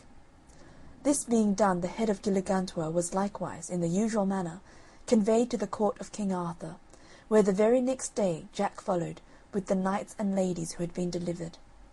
Whereupon, as a reward for his good services, the king prevailed upon the duke to bestow his daughter in marriage on honest Jack. So married they were, and the whole kingdom was filled with joy at the wedding. Furthermore, the king bestowed on Jack a noble castle with a very beautiful estate thereto belonging, where he and his lady lived in great joy and happiness all the rest of their days. End of chapter 19. Jack the Giant Killer. Chapter 20. Henny Penny. One day Henny Penny was picking up corn in the cornyard when, whack, something hit her upon the head. "Goodness gracious me," said Henny Penny, "the skies are going to fall. I must go and tell the king." So she went along, and she went along, and she went along, till she met Cocky Locky. "Where are you going, Henny Penny?" says Cocky Locky. "Oh, I'm going to tell the king the skies are falling," says Henny Penny. "May I come with you?" says Cocky Locky. "Certainly," says Henny Penny. So Henny Penny and Cocky Locky went to tell the king the sky was falling. They went along, and they went along, and they went along, till they met Ducky Daddles. "Where are you going to, Henny Penny and Cocky Locky?" says Ducky Daddles. "Oh, we're going to tell the king the skies are falling," said Henny Penny and Cocky Locky. "May I come with you?" says Ducky Daddles. "Certainly," said Henny Penny and Cocky Locky. So Henny Penny, Cocky Locky, and Ducky Daddles went to tell the king the sky was a-falling. So they went along, and they went along, and they went along, till they met Goosey Poosey. "Where are you going to, Henny Penny, Cocky Locky, and Ducky Daddles?" said Goosey Poosey. "Oh, we're going to tell the king the skies are falling," said Henny Penny and Cocky Locky and Ducky Daddles. "May I come with you?" said Goosey Poosey. "Certainly," said Henny Penny, Cocky Locky, and Ducky Daddles. So Henny Penny, Cocky Locky, Ducky Daddles, and Goosey Poosey went to tell the king the sky was a-falling. So they went along, and they went along, and they went along, till they met Turkey Lurkey. "Where are you going, Henny Penny, Cocky Locky, Ducky Daddles, and Goosey Poosey?" says Turkey Lurkey. "Oh, we're going to tell the king the skies are falling," said Henny Penny, Cocky Locky, Ducky Daddles, and Goosey Poosey. "May I come with you, Henny Penny, Cocky Locky, Ducky Daddles, and Goosey Poosey?" said Turkey Lurkey. "Why, certainly, Turkey Lurkey," said Henny Penny, Cocky Locky, Ducky Daddles, and Goosey Poosey. So Henny Penny, Cocky Locky, Ducky Daddles, Goosey Poosey, and Turkey Lurkey all went to tell the king the sky was a-falling. So they went along, and they went along, and they went along, till they met Foxy Woxy. And Foxy Woxy said to Henny Penny, Cocky Locky, Ducky Daddles, Goosey Poosey, and Turkey Lurkey, "Where are you going, Henny Penny, Cocky Locky, Ducky Daddles, Goosey Poosey, and Turkey Lurkey?" And Henny Penny, Cocky Locky, Ducky Daddles, Goosey Poosey, and Turkey Lurkey said to Foxy Woxy, "We're going to tell the king the skies are falling." "Oh, but this is not the way to the king, Henny Penny, Cocky Locky, Ducky Daddles, Goosey Poosey, and Turkey Lurkey," says Foxy Woxy. "I know the proper way. Shall I show it you?" "Why, certainly, Foxy Woxy," said Henny Penny, Cocky Locky, Ducky Daddles, Goosey Poosey, and Turkey Lurkey. So Henny Penny, Cocky Locky, Ducky Daddles, Goosey Poosey, Turkey Lurkey, and Foxy Woxy all went to tell the king the sky was a-falling. So they went along, and they went along, and they went along, till they came to a narrow and dark hole. Now this was the door of Foxy Woxy's cave. But Foxy Woxy said to Henny Penny, Cocky Locky, Ducky Daddles, Goosey Poosey, and Turkey Lurkey, "This is the short way to the king's palace. You'll soon get there if you follow me. I will go first, and you come after, Henny Penny, Cocky Locky, Ducky Daddles, Goosey Poosey, and Turkey Lurkey." "Why, of course, certainly, without doubt. Why not?" said Henny Penny, Cocky Locky, Ducky Daddles, Goosey Poosey, and Turkey Lurkey. So Foxy Woxy went into his cave, and he didn't go very far, but turned round to wait for Henny Penny, Cocky Locky, Ducky Daddles, Goosey Poosey, and Turkey Lurkey. So at first Turkey Lurkey went through the dark hole into the cave. He hadn't got far when, "Hrumph!" Foxy Woxy snapped off Turkey Lurkey's head and threw his body over his left shoulder. Then Goosey Poosey went in, and "Hrumph!" off went her head, and Goosey Poosey was thrown beside Turkey Lurkey. Then Ducky Daddles waddled down, and "Hrumph!" snapped Foxy Woxy, and Ducky Daddles' head was off, and Ducky Daddles was thrown alongside Turkey Lurkey and Goosey Poosey. Then Cocky Locky strutted down into the cave, and he hadn't gone far when, "Snap! Hrumph!" went Foxy Woxy, and Cocky Locky was thrown alongside of Turkey Lurkey, Goosey Poosey, and Ducky Daddles. But Foxy Woxy had made 2 bites at Cocky Locky, and when the first snap only hurt Cocky Locky but didn't kill him, he called out to Henny Penny. So she turned tail and ran back home. So she never told the king the sky was a-falling. End of Chapter 20. Henny Penny. Chapter 21. Childe Rowland. Childe Rowland and his brothers twain were playing at the ball, and there was their sister Burd Ellen in the midst among them all. Childe Rowland kicked it with his foot, and caught it with his knee. At last, as he plunged among them all, o'er the church he made it flee. Burd Ellen round about the isle to seek the ball is gone, but long they waited, and longer still, and she came not back again. They sought her east, they sought her west, they sought her up and down, and woe were the hearts of those brethren, for she was not to be found. So at last her eldest brother went to the warlock Merlin and told him all the case, and asked him if he knew where Burd Ellen was. "The fair Burd Ellen," said warlock Merlin, "must have been carried off by the fairies, because she went round the church wider shins, the opposite way to the sun. She is now in the dark tower of the King of Elfland. It would take the boldest knight in Christendom to bring her back." "If it is possible to bring her back," said her brother, "I'll do it, or perish in the attempt." "Possible it is," said the warlock Merlin, "but woe to the man or mother's son that attempts it, if he is not well taught beforehand what he is to do." The eldest brother of Burd Ellen was not to be put off, by any fear of danger, from attempting to get her back. So he begged the warlock Merlin to tell him what he should do, and what he should not do, in going to seek his sister. And after he had been taught and had repeated his lesson, he set out for Elfland. But long they waited, and longer still, with doubt and muckle pain. But woe were the hearts of his brethren, for he came not back again. Then the second brother got tired and sick of waiting, and went to the warlock Merlin, and asked him the same as his brother. So he set out to find Burd Ellen. But long they waited, and longer still, with muckle doubt and pain, and woe were his mother's and brother's heart, for he came not back again. And when they had waited and waited a good long time, Childe Rowland, the youngest of Burd Ellen's brothers, wished to go, and went to his mother the good queen, to ask her to let him go. But she would not at first, for he was the last of her children she now had, and if he was lost, all would be lost. But he begged and he begged, till at last the good queen let him go, and gave him his father's good brand, that never struck in vain. And as she girt it round his waist, she said the spell that would give it victory. So Childe Rowland said good-bye to the good queen, his mother, and went to the cave of the warlock Merlin. Once more, and but once more, he said to the warlock, "Tell how man or mother's son may rescue Burd Ellen and her brothers twain." "Well, my son," said the warlock Merlin, "there are but two things, simple they may seem, but hard they are to do. One thing to do and one thing not to do.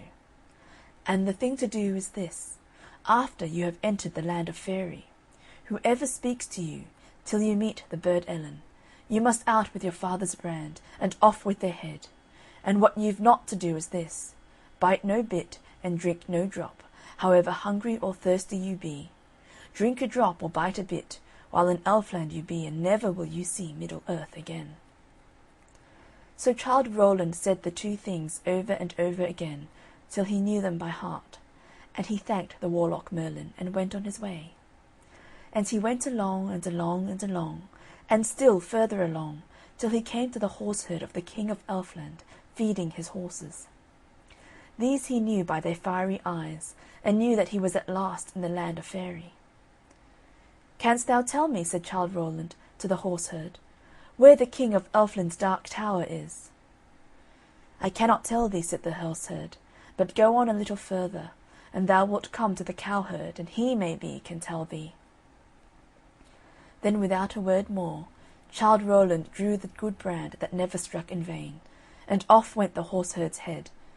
And Childe Rowland went on further, till he came to the cowherd, and asked him the same question. "I can't tell thee," said he, "but go on a little farther, and thou wilt come to the henwife, and she is sure to know." Then Childe Rowland out with his good brand, that never struck in vain, and off went the cowherd's head.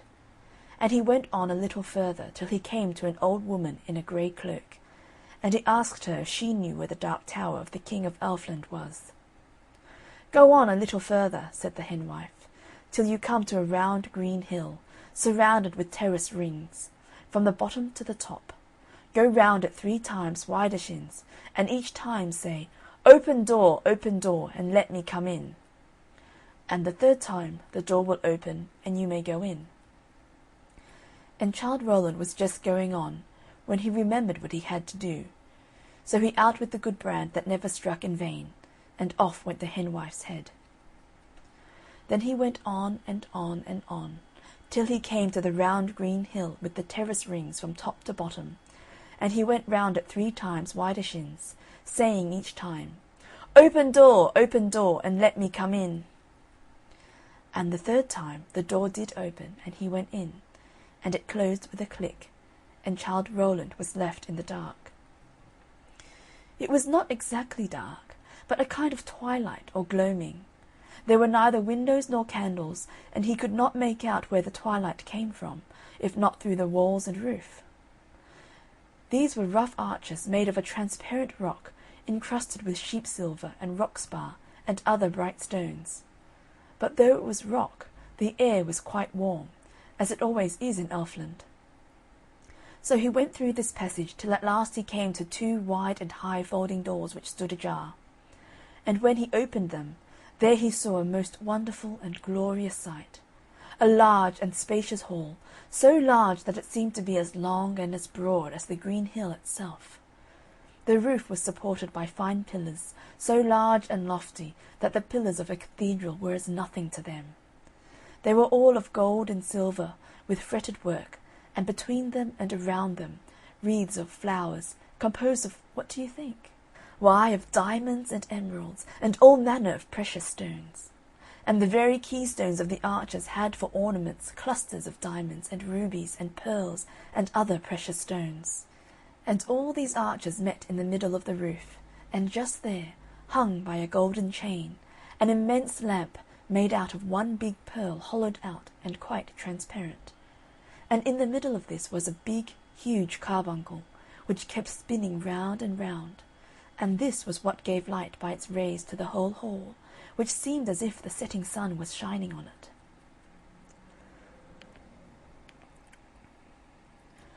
The hall was furnished in a manner equally grand, and at one end of it was a glorious couch of velvet, silver, and gold, and there sate Burd Ellen, combing her golden hair with a silver comb.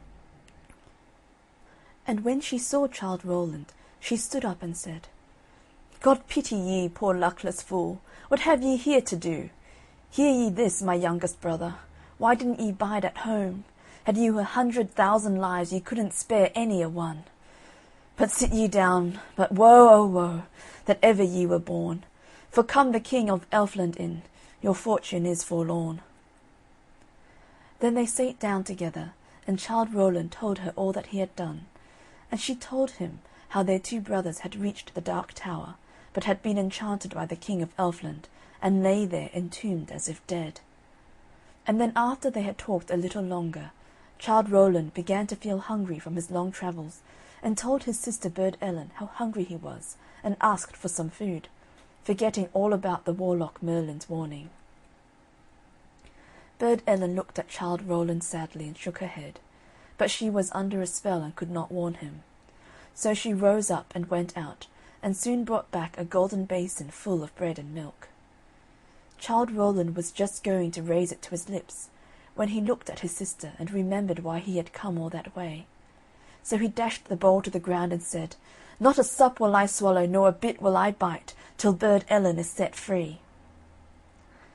Just at that moment they heard the noise of someone approaching, and a loud voice was heard saying, Fee, fi, fo, fum, I smell the blood of a Christian man. Be he dead, be he living, with my brand I'll dash his brains from his brain pan. And then the folding doors of the hall were burst open, and the King of Elfland rushed in. Strike then, Bogle, if thou darest, shouted out Childe Rowland, and rushed to meet him with his good brand that never yet did fail.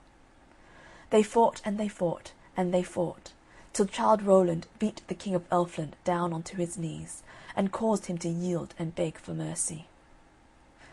I grant thee mercy, said Childe Rowland. Release my sister from thy spells, and raise my brothers to life, and let us all go free, and thou shalt be spared.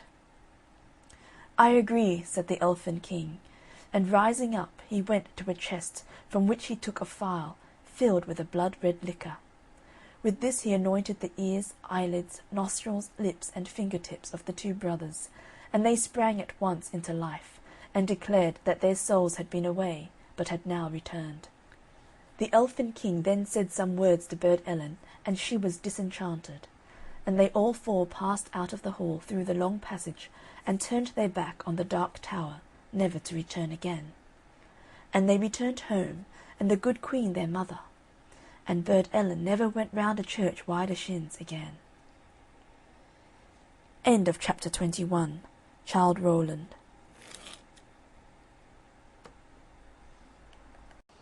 Chapter 22. Molly Whuppie.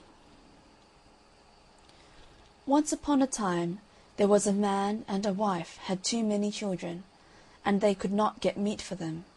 So they took the three youngest, and left them in a wood.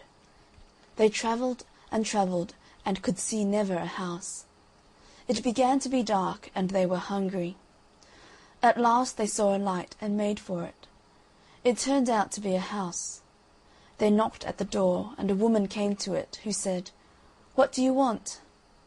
They said, "Please let us in, and give us something to eat." The woman said, "I can't do that, as my man is a giant, and he would kill you if he comes home." They begged hard. "Let us stop for a little while," said they, "and we will go away before he comes."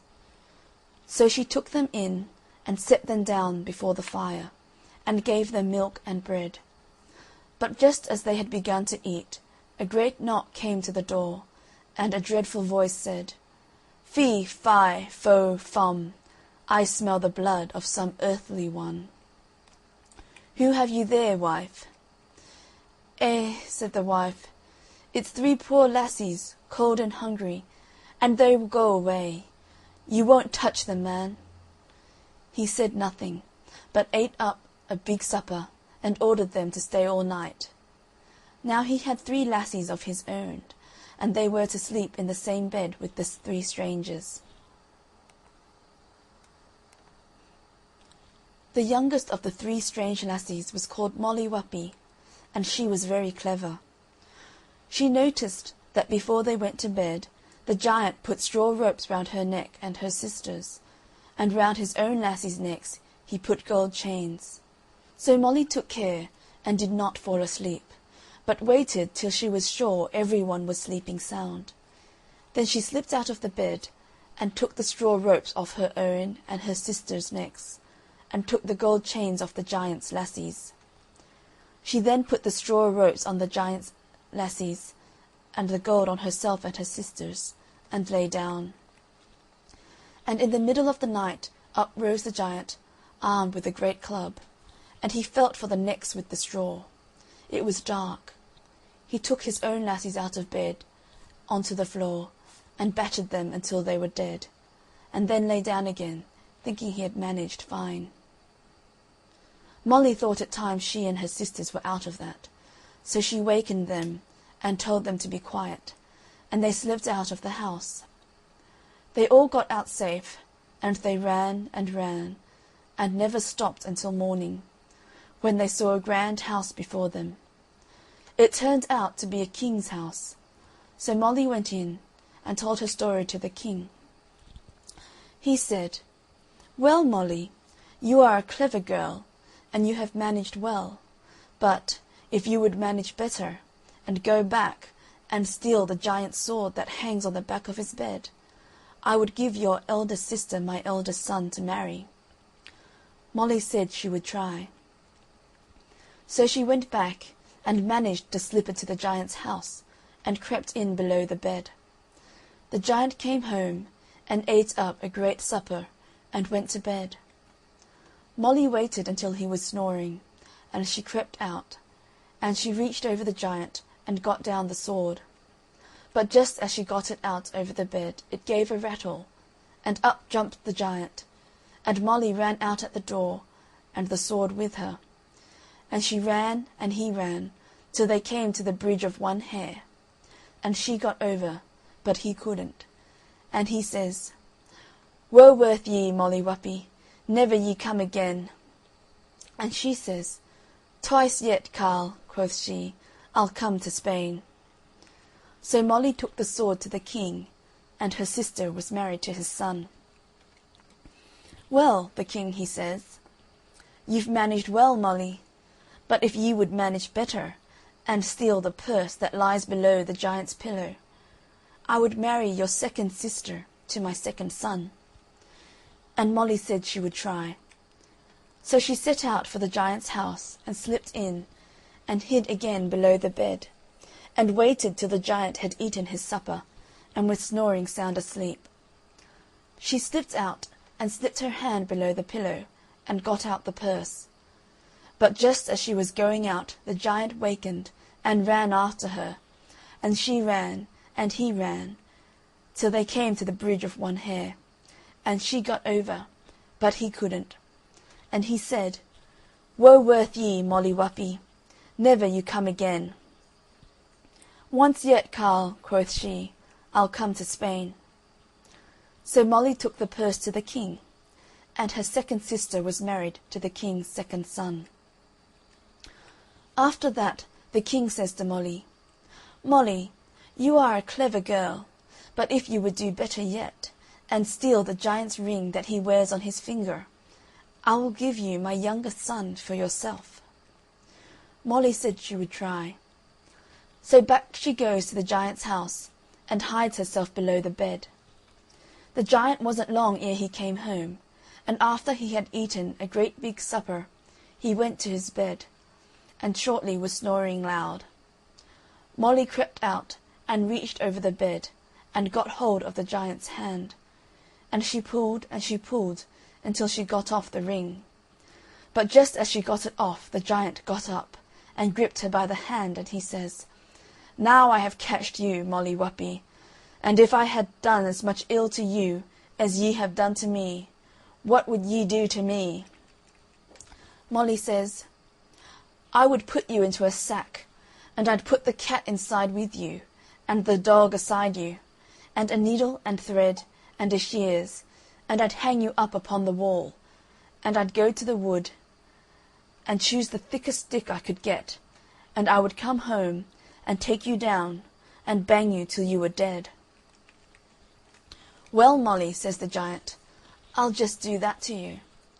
So he gets a sack and puts Molly into it, and the cat and the dog beside her, and a needle and thread and shears, and hangs her upon the wall, and goes to the wood to choose a stick. Molly, she sings out, "Oh, if you see what I see." "Oh," says the giant's wife, "what do ye see, Molly?" But Molly never said a word but, "Oh, if ye see what I see." The giant's wife begged that Molly would take her up into the sack till she would see what Molly saw. So Molly took the shears and cut a hole in the sack, and took out the needle and thread with her, and jumped down and helped the giant's wife up into the sack, and sewed up the hole. The giant's wife saw nothing, and began to ask to get down again. But Molly never minded, and hid herself at the back of the door. Home came the giant, and a great big tree in his hand, and he took down the sack and began to batter it. His wife cried, "It's me, man!" But the dog barked, and the cat mewed, and he did not know his wife's voice. But Molly came out from the back of the door, and the giant saw her, and he after her, and he ran, and she ran, till they came to the bridge of one hair, and she got over, but he couldn't, and he said, "Woe worth you, Molly Whuppie, never you come again." "Never more, Carl," quoth she, "will I come again to Spain." So Molly took the ring to the king, and she was married to his youngest son, and she never saw the giant again. End of chapter 22. Molly Whuppie. Chapter 23. The Red Ettin. There was once a widow that lived on a small bit of ground, which she rented from a farmer, and she had 2 sons, and by it was time for the wife to send them away to seek their fortune.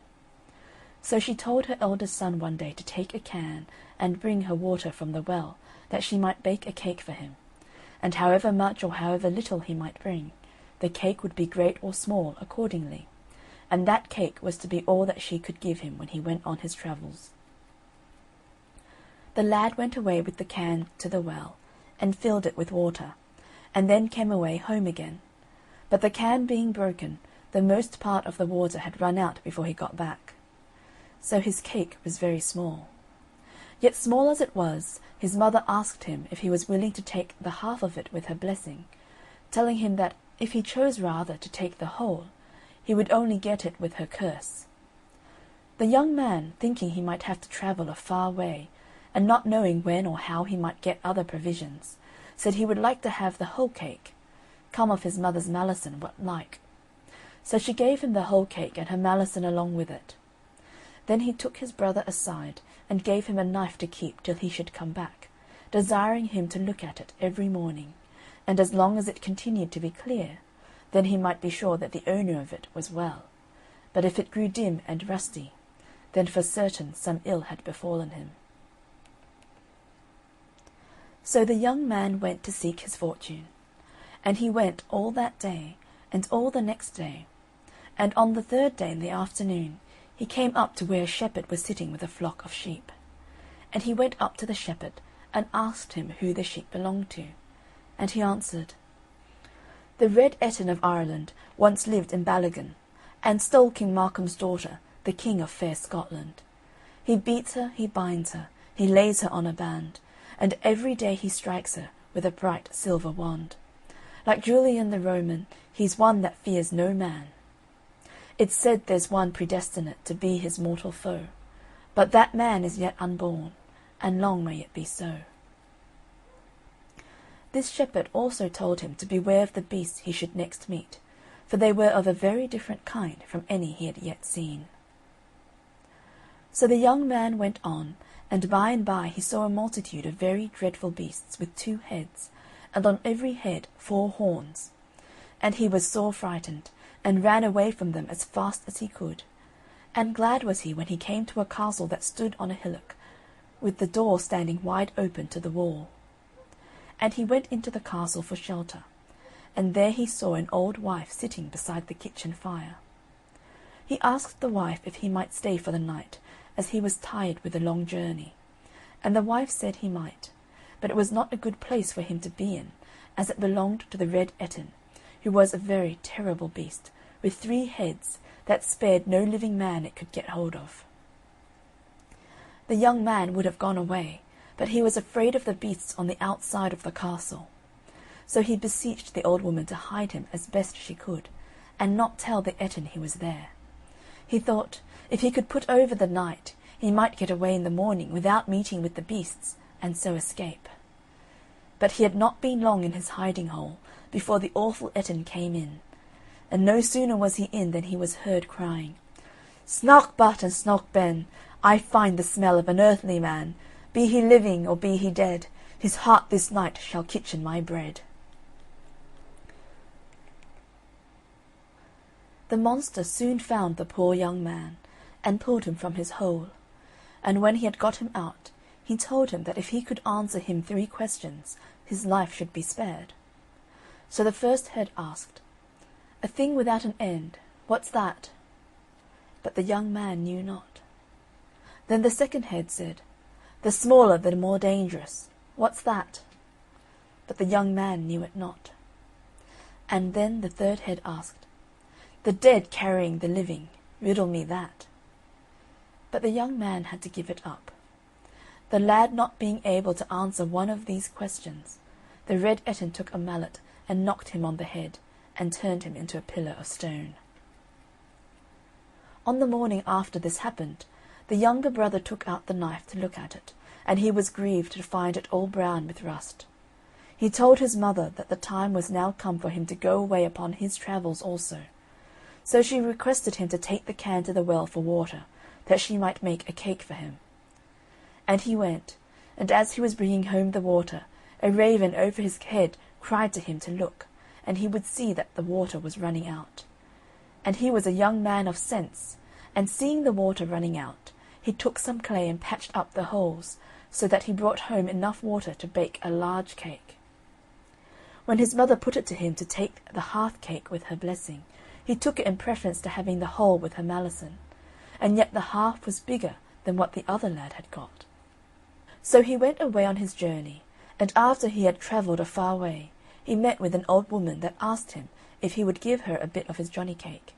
And he said, "I will gladly do that." And so he gave her a piece of the johnny cake, and for that she gave him a magical wand, that she might yet be of service to him, if he took care to use it rightly. Then the old woman, who was a fairy, told him a great deal that would happen to him, and what he ought to do in all circumstances. And after that she vanished in an instant out of his sight. He went on a great way farther, and then he came up to the old man herding the sheep.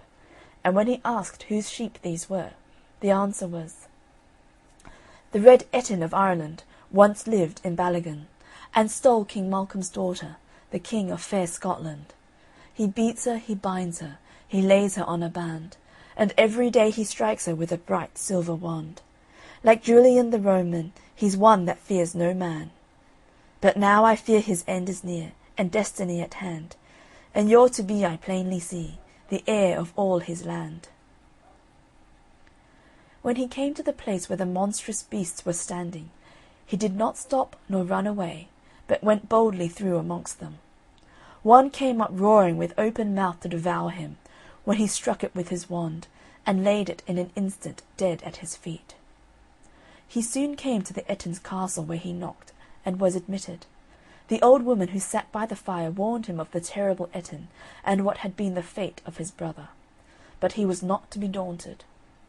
The monster soon came in, saying, "Snock-but and Snock-ben, I find the smell of an earthly man. Be he living or be he dead, his heart shall be kitchen to my bread." He quickly espied the young man, and bade him come forth on the floor. And then he put the 3 questions to him. But the young man had been told everything by the good fairy, so he was able to answer all the questions. So when the first head asked, "What's the thing without an end?" he said, "A bowl." And when the second head said, "The smaller the more dangerous, what's that?" he said at once, "A bridge." And last, the third head said, "When does the dead carry the living? Riddle me that." Then the young man answered up at once and said, "When a ship sails on the sea with men inside her." When the Ettin found this, he knew that his power was gone. The young man then took up an axe and hewed off the monster's 3 heads. He next asked the old woman to show him where the king's daughter lay, and the old woman took him upstairs and opened a great many doors, and out of every door came a beautiful lady who had been imprisoned there by the Ettin. And one of the ladies was the king's daughter. She also took him down into a low room, and there stood a stone pillar, that he had only to touch with his wand, when his brother started into life. And the whole of the prisoners were overjoyed at their deliverance, for which they thanked the young man. Next day they all set out for the king's court, and a gallant company they made. And the king married his daughter to the young man that had delivered her, and gave a noble's daughter to his brother. And so they all lived happily all the rest of their days. End of chapter 23. The Red Ettin. Chapter 24. The Golden Arm. Here was once a man who travelled the land all over in search of a wife. He saw young and old, rich and poor, pretty and plain, and could not meet with one to his mind. At last he found a woman, young, fair, and rich, who possessed a right arm of solid gold. He married her at once, and thought no man so fortunate as he was. They lived happily together, but, though he wished people to think otherwise, he was fonder of the golden arm than of all his wife's gifts besides. At last she died. The husband put on the blackest black, and pulled the longest face at the funeral. But for all that he got up in the middle of the night, dug up the body, and cut off the golden arm. He hurried home to hide his treasure, and thought no one would know. The following night he put the golden arm under his pillow, and was just falling asleep, when the ghost of his dead wife glided into the room. Stalking up to the bedside, it drew the curtain and looked at him reproachfully. Pretending not to be afraid, he spoke to the ghost and said, "What hast thou done with thy cheeks so red?" "All withered and wasted away," replied the ghost in a hollow tone. "What hast thou done with thy red rosy lips?" "All withered and wasted away." "What hast thou done with thy golden hair?" "All withered and wasted away." "What hast thou done with thy golden arm?" "Thou hast it!" End of chapter 24. The Golden Arm. Chapter 25. The History of Tom Thumb. In the days of the great Prince Arthur, there lived a mighty magician called Merlin, the most learned and skilful enchanter the world has ever seen. This famous magician, who could take any form he pleased, was travelling about as a poor beggar, and being very tired, he stopped at the cottage of a ploughman to rest himself, and asked for some food. The countryman bade him welcome, and his wife, who was a very good-hearted woman, soon brought him some milk in a wooden bowl, and some coarse brown bread on a platter. Merlin was much pleased with the kindness of the ploughman and his wife, but he could not help noticing that though everything was neat and comfortable in the cottage, they seemed both to be very unhappy. He therefore asked them why they were so melancholy, and learned that they were miserable because they had no children. The poor woman said, with tears in her eyes, "I should be the happiest creature in the world if I had a son. Although he was no bigger than my husband's thumb, I would be satisfied." Merlin was so much amused with the idea of a boy no bigger than a man's thumb, that he determined to grant the poor woman's wish. Accordingly, in a short time after, the ploughman's wife had a son, who, wonderful to relate, was not a bit bigger than his father's thumb. The Queen of the Fairies, wishing to see the little fellow, came in at the window while the mother was sitting up in the bed admiring him. The Queen kissed the child, and, giving it the name of Tom Thumb, sent for some of the fairies, who dressed her little godson according to her orders. An oak-leaf hat he had for his crown, his shirt of web by spiders spun, with jacket wove of thistles down, his trousers were of feathers done, His stockings of apple rind they tie, with eyelash from his mother's eye. His shoes were made of mouse's skin, tanned with the downy hair within. Tom never grew any larger than his father's thumb, which was only of ordinary size. But as he got older, he became very cunning and full of tricks. When he was old enough to play with the boys, and had lost all his own cherry stones, he used to creep into the bags of his playfellows, fill his pockets, and, getting out without their noticing him, would again join in the game. One day, however, as he was coming out of a bag of cherry stones where he had been stealing as usual, the boy to whom it belonged chanced to see him. "Aha, my little Tommy," said the boy, "so I have caught you stealing my cherry stones at last, and you shall be rewarded for your thievish tricks." On saying this, he drew the string tight round his neck, and gave the bag such a hearty shake that poor little Tom's legs, thighs, and body were sadly bruised. He roared out with pain, and begged to be let out, promising never to steal again. A short time afterwards his mother was making a batter pudding, and Tom, being very anxious to see how it was made, climbed up to the edge of the bowl, but his foot slipped, and he plumped over head and ears into the batter, without his mother noticing him, who stirred him into the pudding-bag, and put him in the pot to boil. The batter filled Tom's mouth and prevented him from crying, but on feeling the hot water he kicked and struggled so much in the pot that his mother thought that the pudding was bewitched, and pulling it out of the pot, she threw it outside the door. A poor tinker who was passing by lifted up the pudding, and putting it into his budget, he then walked off. As Tom had now got his mouth cleared of the batter, he then began to cry aloud, which so frightened the tinker that he flung down the pudding and ran away. The pudding being broke to pieces by the fall, Tom crept out, covered all over with the batter, and walked home. His mother, who was very sorry to see her darling in such a woeful state, put him into a teacup, and soon washed off the batter, after which she kissed him and laid him in bed. Soon after the adventure of the pudding, Tom's mother went to milk her cow in the meadow, and she took him along with her. As the wind was very high, for fear of being blown away, she tied him to a thistle with a piece of fine thread. The cow soon observed Tom's oak-leaf hat, and liking the appearance of it, took poor Tom and the thistle at one mouthful. While the cow was chewing the thistle, Tom was afraid of her great teeth, which threatened to crush him in pieces, and he roared out as loud as he could, "Mother, mother!" "Where are you, Tommy, my dear Tommy?" said his mother. "Here, mother," replied he, "in the red cow's mouth."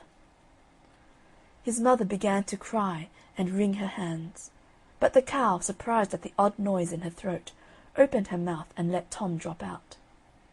Fortunately his mother caught him in her apron as he was falling to the ground, or he would have been dreadfully hurt. She then put Tom in her bosom and ran home with him. Tom's father made him a whip of a barley straw to drive the cattle with, and having one day gone into the fields, he slipped a foot and rolled into the furrow. A raven which was flying over picked him up, and flew with him over the sea, and there dropped him.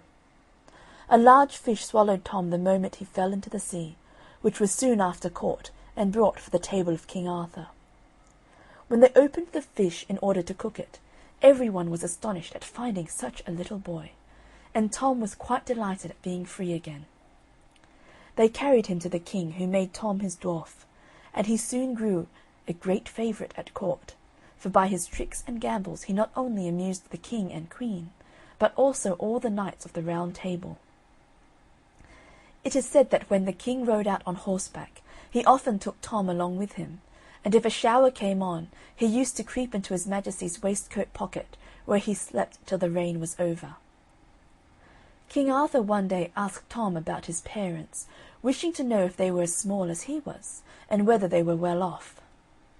Tom told the king that his father and mother were as tall as anybody about the court, but in rather poor circumstances.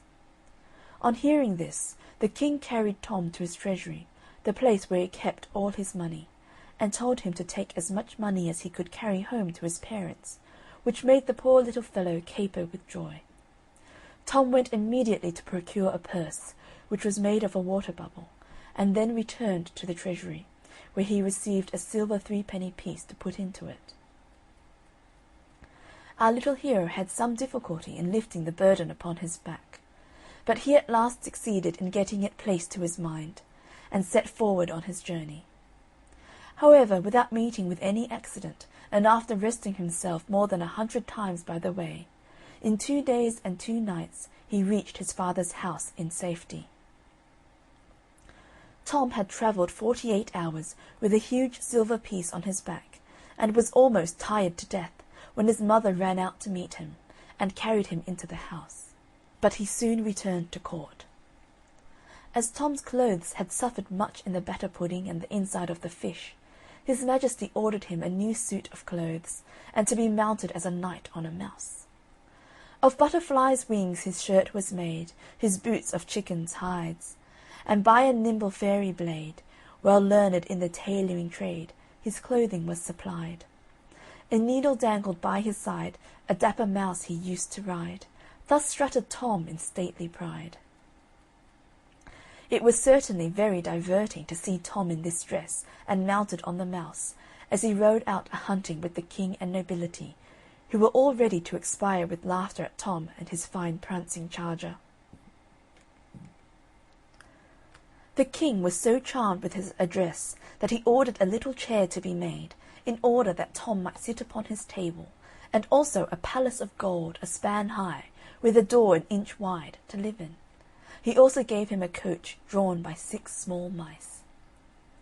The queen was so enraged at the honours conferred on Sir Thomas that she resolved to ruin him, and told the king that the little knight had been saucy to her.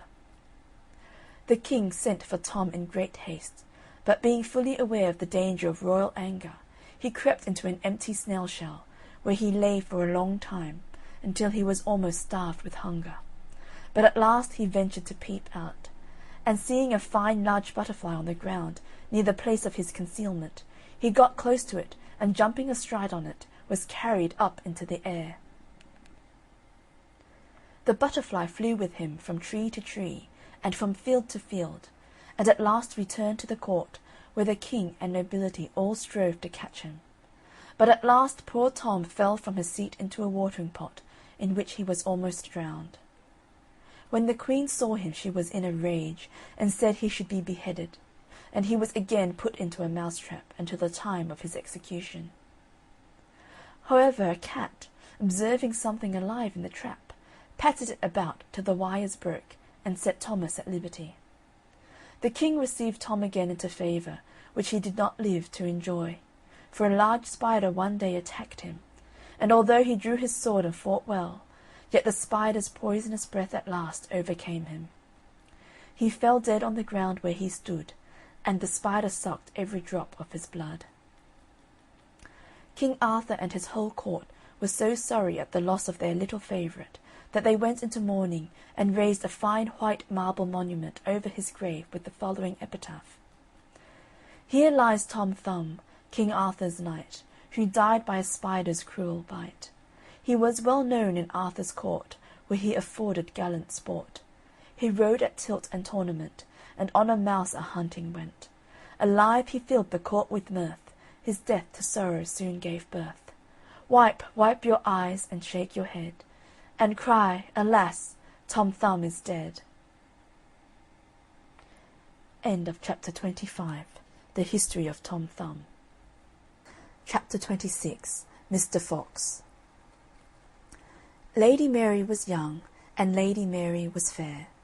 She had 2 brothers, and more lovers than she could count. But of them all, the bravest and most gallant was a Mr. Fox, whom she met when she was down at her father's country house. No one knew who Mr. Fox was, but he was certainly brave, and surely rich, and of all her lovers, Lady Mary cared for him alone. At last it was agreed upon between them that they should be married. Lady Mary asked Mr. Fox where they should live, and he described to her his castle and where it was, but strange to say did not ask her or her brothers to come and see it. So one day near the wedding day, when her brothers were out, and Mr. Fox was away for a day or 2 on business, as he said, Lady Mary set out for Mr. Fox's castle. and after many searchings she came at last to it, and a fine strong house it was, with high walls and a deep moat. And when she came up to the gateway she saw written on it, "Be bold, be bold." But as the gate was open she went through it, and found no one there. So she went up to the doorway, and over it she found written, be bold, but not too bold." Still she went on, till she came into the hall, and went up the broad stairs, till she came to a door in the gallery, over which was written, be bold, but not too bold, lest that your heart's blood should run cold." But Lady Mary was a brave one, she was, and she opened the door, and what do you think she saw? Why, bodies and skeletons of beautiful young ladies, all stained with blood. So Lady Mary thought it was high time to get out of that horrid place, and she closed the door, went through the gallery, and was just going down the stairs and out of the hall, when who should she see through the window but Mr. Fox dragging a beautiful young lady along from the gateway to the door. Lady Mary rushed downstairs, and hid herself behind a cask, just in time, as Mr. Fox came in with the poor young lady, who seemed to have fainted. Just as he got near Lady Mary, Mr. Fox saw a diamond ring glittering on the finger of the young lady he was dragging, and he tried to pull it off. But it was tightly fixed, and would not come off. So Mr. Fox cursed and swore, and drew his sword and raised it, and brought it down upon the hand of the poor lady. The sword cut off the hand, which jumped up into the air, and fell, of all places in the world, into Lady Mary's lap. Mr. Fox looked about a bit, but did not think of looking behind the cask. So at last he went on, dragging the young lady up the stairs into the bloody chamber. As soon as she heard him pass through the gallery, Lady Mary crept out of the door, down through the gateway, and ran home as fast as she could. Now it happened that the very next day the marriage contract of Lady Mary and Mr. Fox was to be signed, and there was a splendid breakfast before that. And when Mr. Fox was seated at table opposite Lady Mary, he looked at her. "How pale you are this morning, my dear." "Yes," said she, "I had a bad night's rest last night. I had horrible dreams." "Dreams go by contraries," said Mr. Fox. "But tell us your dream, and your sweet voice will make the time pass till the happy hour comes." "I dreamed," said Lady Mary, "that I went yestermorn to your castle, and I found it in the woods with high walls and a deep moat, and over the gateway was written, Be bold, be bold." "But it is not so, nor it was not so," said Mr. Fox. "And when I came to the doorway, over it was written, Be bold, but not too bold." "It is not so, nor it was not so," said Mr. Fox. "And then I went upstairs, and came to a gallery, at the end of which was a door, on which was written, Be bold, but not too bold, lest that your heart's blood should run cold." "It is not so, nor it was not so," said Mr. Fox. And then I opened the door, and the room was filled with bodies and skeletons of poor dead women, all stained with their blood. "It is not so, nor it was not so, and God forbid it should be so," said Mr. Fox. I then dreamed that I rushed down the gallery, and just as I was going down the stairs, I saw you, Mr. Fox, coming up to the hall door, dragging after you a poor young lady, rich and beautiful. "It is not so, nor it was not so, and God forbid it should be so," said Mr. Fox. I rushed downstairs just in time to hide myself behind a cask, when you, Mr. Fox, came in dragging the young lady by the arm. And as you passed me, Mr. Fox, I thought I saw you try and get off her diamond ring. And when you could not, Mr. Fox, it seemed to me in my dream that you out with your sword and hacked off the poor lady's hand to get the ring. "It is not so, nor it was not so, and God forbid it should be so," said Mr. Fox, and was going to say something else, as he rose from his seat, when Lady Mary cried out, "But it is so, and it was so! Here's hand and ring I have to show," and pulled out the lady's hand from her dress and pointed it straight at Mr. Fox. At once her brothers and her friends drew their swords and cut Mr. Fox into 1,000 pieces. End of chapter 26. Mr. Fox. Chapter 27. Lazy Jack. Once upon a time there was a boy whose name was Jack, and he lived with his mother on a common. They were very poor, and the old woman got her living by spinning, but Jack was so lazy that he would do nothing but bask in the sun in the hot weather, and sit by the corner of the hearth in the winter time. So they called him Lazy Jack. His mother could not get him to do anything for her, and at last told him one Monday that if he did not begin to work for his porridge, she would turn him out to get his living as he could. This roused Jack, and he went out and hired himself for the next day to a neighbouring farmer for a penny. But as he was coming home, never having had any money before, he lost it in passing over a brook. "You stupid boy," said his mother, "you should have put it in your pocket." "I'll do so another time," replied Jack. On Wednesday, Jack went out again and hired himself to a cowkeeper, who gave him a jar of milk for his day's work. Jack took the jar and put it into the large pocket of his jacket, spilling it all long before he got home. "Dear me," said the old woman, "you should have carried it on your head." "I'll do so another time," said Jack. So on Thursday, Jack hired himself again to a farmer, who agreed to give him a cream cheese for his services. In the evening, Jack took the cheese and went home with it on his head. By the time he got home the cheese was all spoilt, part of it being lost, and part matted with his hair. "You stupid lout," said his mother, "you should have carried it very carefully in your hands." "I'll do so another time," replied Jack. On Friday, Lazy Jack again went out and hired himself to a baker, who would give him nothing for his work but a large tom-cat. Jack took the cat and began carrying it very carefully in his hands, but in a short time Pussy scratched him so much that he was compelled to let it go. When he got home his mother said to him, "You silly fellow, you should have tied it with a string and dragged it along after you." "I'll do so another time," said Jack. So on Saturday Jack hired himself to a butcher, who rewarded him by the handsome present of a shoulder of mutton. Jack took the mutton, tied it to a string, and trailed it along after him in the dirt, so that by the time he had got home the meat was completely spoilt. His mother was this time quite out of patience with him, for the next day was Sunday, and she was obliged to make do with cabbage for her dinner. "You ninny hammer," said she to her son, "you should have carried it on your shoulder." "I'll do so another time," replied Jack.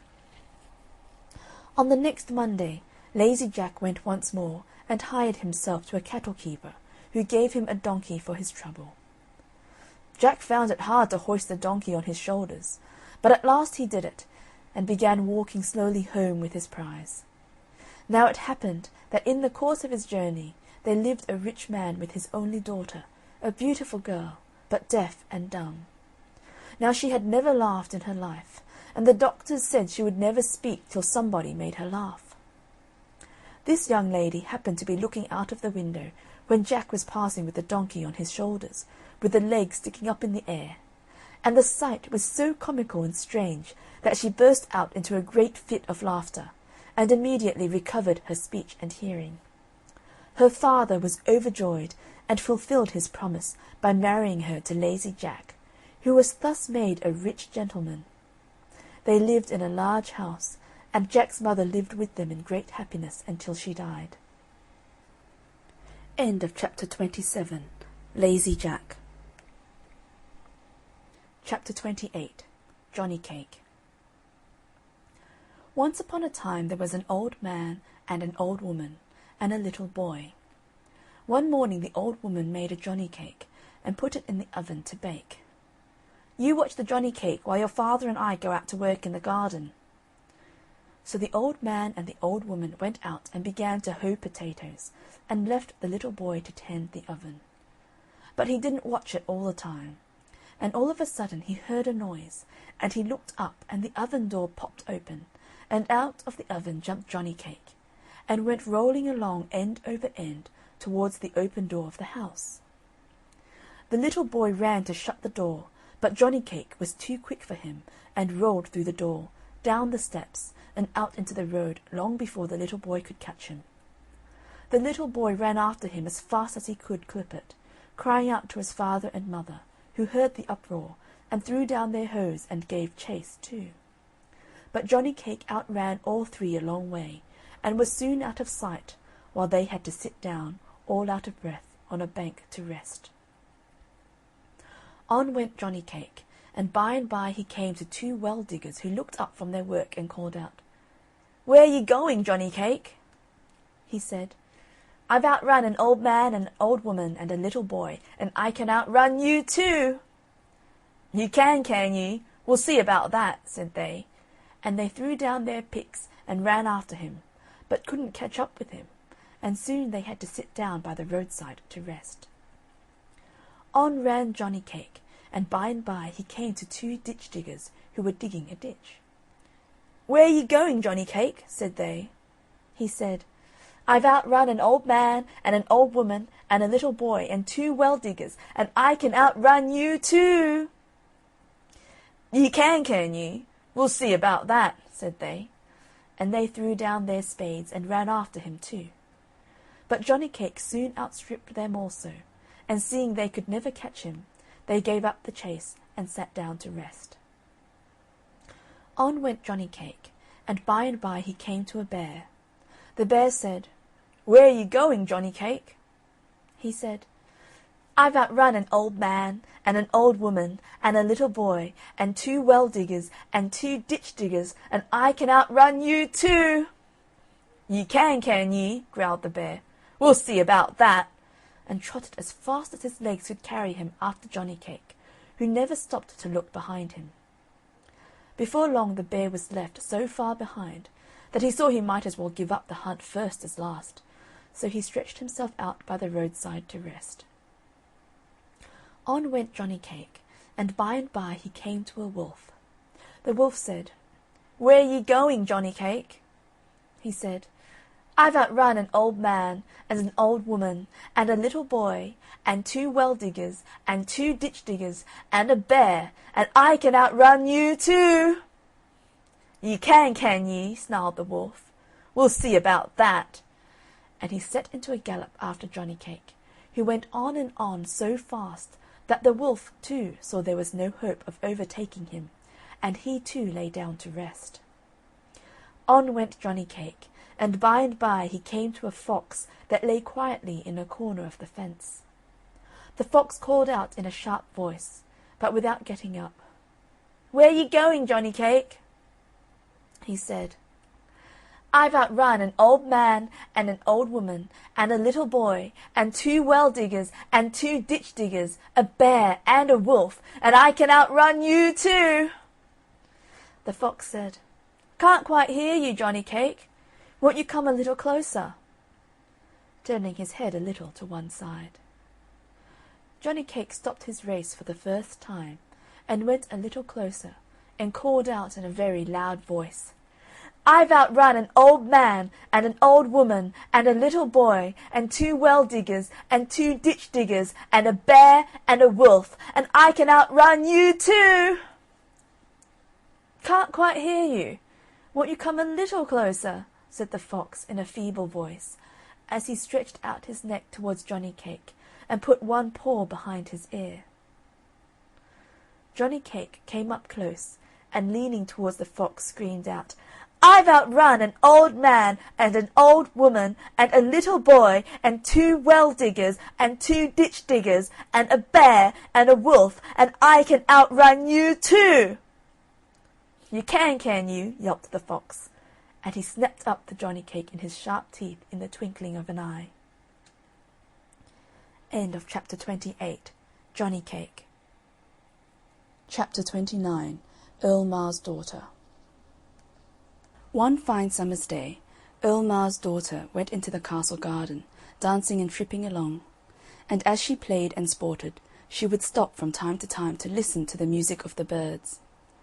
After a while, as she sat under the shade of a green oak tree, she looked up and spied a sprightly dove sitting high up on one of its branches. She looked up and said, "Coo, my dove, my dear, come down to me and I will give you a golden cage. I'll take you home and pet you well as any bird of them all." Scarcely had she said these words when the dove flew down from the branch and settled on her shoulder, nestling up against her neck while she smoothed its feathers. Then she took it home to her own room. The day was done and the night came on, and Earl Mar's daughter was thinking of going to sleep when, turning round, she found at her side a handsome young man. She was startled, for the door had been locked for hours. But she was a brave girl, and said, "What are you doing here, young man, to come and startle me so? The door was barred these hours ago. How ever did you come here?" "Hush, hush," the young man whispered. "I was that cooing dove that you coaxed from off the tree." "But who are you then?" she said, quite low, "and how came you to be changed into that dear little bird?" "My name is Florentine, and my mother is a queen, and something more than a queen, for she knows magic and spells, and because I would not do as she wished, she turned me into a dove by day, but at night her spells lose their power and I become a man again. To-day I crossed the sea, and saw you for the first time, and I was glad to be a bird that I could come near you. Unless you love me, I shall never be happy more." "But if I love you," says she, "will you not fly away and leave me one of these fine days?" "Never, never," said the Prince. "Be my wife, and I'll be yours for ever. By day a bird, by night a prince. I will always be by your side as a husband, dear." So they were married in secret, and lived happily in the castle, and no one knew that every night Coo-my-dove became Prince Florentine. And every year a little son came to them, as bonny could be. But as each son was born, Prince Florentine carried the little thing away on his back over the sea to where the Queen his mother lived, and left the little one with her. 7 years passed thus, and then a great trouble came to them, for the Earl Mar wished to marry his daughter to a noble of high degree who came wooing her. Her father pressed her sore, but she said, "Father dear, I do not wish to marry. I can be quite happy with Coo-my-dove here." Then her father got into a mighty rage, and swore a great big oath, and said, "To-morrow, so sure as I live and eat, I'll twist that birdie's neck." And out he stamped from her room. "Oh, oh," said Coo-my-dove, "it's time that I was away." And so he jumped upon the window-sill, and in a moment was flying away. And he flew till he was over the deep, deep sea, and yet on he flew till he came to his mother's castle. Now the Queen his mother was taking her walk abroad, when she saw the pretty dove flying overhead and alighting on the castle walls. "Here, dancers, come and dance your jigs," she called, "and pipers, pipe you well, for here's my own Florentine, come back to me to stay, for he's brought no bonny boy with him this time." "No, mother," said Florentine, "no dancers for me, and no minstrels, for my dear wife, the mother of my 7 boys, is to be wed to-morrow, and sad's the day for me." "What can I do, my son?" said the Queen. "Tell me, and it shall be done if my magic has the power to do it." "Well then, mother dear, turn the 24 dancers and pipers into 24 grey herons, and let my 7 sons become 7 white swans, and let me be a goshawk and their leader." "Alas, alas, my son," she said, "that may not be. My magic reaches not so far. But perhaps my teacher, the spaewife of Ostrey, may know better." And away she hurries to the cave of Ostrey, and after a while comes out as white can be, and muttering over some burning herbs she brought out of the cave. Suddenly Coo-my-dove changed into a goshawk, and around him flew 24 grey herons, and above them flew 7 cygnets. Without a word or a good-bye, off they flew over the deep blue sea, which was tossing and moaning. They flew till they swooped down on Earl Mar's castle just as the wedding party was setting off for the church. First came the men-at-arms, and then the bridegroom's friends, and then Earl Mar's men, and then the bridegroom, and lastly, pale and beautiful, Earl Mar's daughter herself. They moved down slowly to stately music, till they came past the trees on which the birds were settling. A word from Prince Florentine the goshawk, and they all rose into the air, herons beneath, cygnets above, and goshawk circling above all. The Weddineers wondered at the sight when, swoop, the herons were down among them, scattering the men-at-arms. The swanlets took charge of the bride, while the goshawk dashed down and tied the bridegroom to a tree. Then the herons gathered themselves together into one feather-bed, and the cygnets placed their mother upon them, and suddenly they all rose in the air, bearing the bride away with them in safety towards Prince Florentine's home. Surely a wedding party was never so disturbed in this world. What could the Weddineers do? They saw their pretty bride carried away and away, till she and the herons and the swans and the goshawk disappeared, and that very day Prince Florentine brought Earl Mar's daughter to the castle of the Queen his mother, who took the spell off him, and they lived happy ever afterwards. End of chapter 29. Earl Mar's daughter. Chapter 30. Mr. Miacca. Tommy Grimes was sometimes a good boy, and sometimes a bad boy, and when he was a bad boy, he was a very bad boy. Now his mother used to say to him, "Tommy, Tommy, be a good boy, and don't go out of the street, or else Mr. Miacca will take you." But still, when he was a bad boy, he would go out of the street, and one day, sure enough, he had scarcely got round the corner when Mr. Miacca did catch him, and popped him into a bag upside down, and took him off to his house. When Mr. Miacca got Tommy inside, he pulled him out of the bag and set him down, and felt his arms and legs. "You're rather tough," says he, "but you're all I've got for supper, and you'll not taste bad boiled. But body o' me, I forgot the herbs, and it's bitter you'll taste without herbs. Sally! Here I say, Sally!" And he called Mrs. Miacca.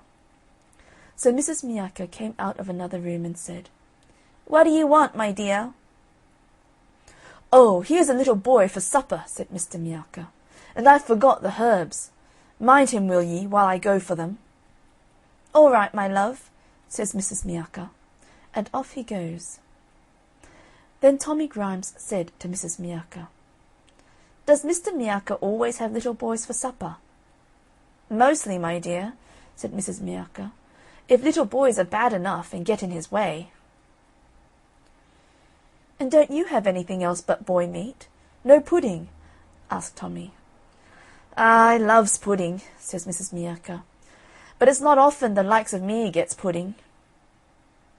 "Why, my mother is making a pudding this very day," said Tommy Grimes, "and I'm sure she'd give you some if I ask her. Shall I run and get some?" "Now that's a thoughtful boy," said Mrs. Miacca. "Only don't be long, and be sure to be back for supper." So off Tommy pelters, and right glad he was to get off so cheap. And for many a long day he was as good could be, and never went round the corner of the street. But he couldn't always be good, and one day he went round the corner, and as luck would have it, he hadn't scarcely got round it when Mr. Miacca grabbed him up, popped him in his bag, and took him home. When he got him there, Mr. Miacca dropped him out, and when he saw him he said, "Ah, you're the youngster what served me and my missus that shabby trick, leaving us without any supper. Well, you shan't do it again. I'll watch over you myself. Here, get under the sofa, and I'll set on it and watch the pot boil for you." So poor Tommy Grimes had to creep under the sofa, and Mr. Miacca sat on it and waited for the pot to boil. And they waited, but still the pot didn't boil, till at last Mr. Miacca got tired of waiting, and he said, "Here, you under there, I'm not going to wait any longer. Put out your leg, and I'll stop your giving us the slip." So Tommy put out a leg, and Mr. Miacca got a chopper and chopped it off, and pops it in the pot. Suddenly he calls out, "Sally, my dear, Sally!" and nobody answered. So he went into the next room to look out for Mrs. Miacca, and while he was there, Tommy crept out from under the sofa and ran out of the door, for it was a leg of the sofa that he had put out. So Tommy Grimes ran home, and he never went round the corner again till he was old enough to go alone. End of chapter 30. Mr. Miacca. Chapter 31. Whittington and His Cat. In the reign of the famous King Edward III, there was a little boy called Dick Whittington, whose father and mother died when he was very young. As poor Dick was not old enough to work, he was very badly off. He got but little for his dinner, and sometimes nothing at all for his breakfast, for the people who lived in the village were very poor indeed, and could not spare him much more than the parings of potatoes, and now and then a hard crust of bread. Now Dick had heard a great many very strange things about the great city called London, for the country people at that time thought that folks in London were all fine gentlemen and ladies, and that there was singing and music there all day long, and that the streets were all paved with gold. One day a large waggon and 8 horses, all with bells at their heads, drove through the village while Dick was standing by the signpost. He thought that this waggon must be going to the fine town of London. So he took courage and asked the waggoner to let him walk with him by the side of the waggon. As soon as the waggoner heard that poor Dick had no father or mother, and saw by his ragged clothes that he could not be worse off than he was, he told him he might go if he would, so off they set together. So Dick got safe to London, and was in such a hurry to see the fine streets paved all over with gold, that he did not even stay to thank the kind waggoner, but ran off as fast as his legs would carry him, through many of the streets, thinking every moment to come to those that were paved with gold. For Dick had seen a guinea 3 times in his own little village, and remembered what a deal of money it brought in change. So he thought he had nothing to do but to take up some little bits of the pavement, and should then have as much money as he could wish for. Poor Dick ran till he was tired, and had quite forgot his friend the waggoner. But at last, finding it grow dark, and that every way he turned he saw nothing but dirt instead of gold, he sat down in a dark corner and cried himself to sleep. Little Dick was all night in the streets, and next morning, being very hungry, he got up and walked about, and asked everybody he met to give him a halfpenny to keep him from starving.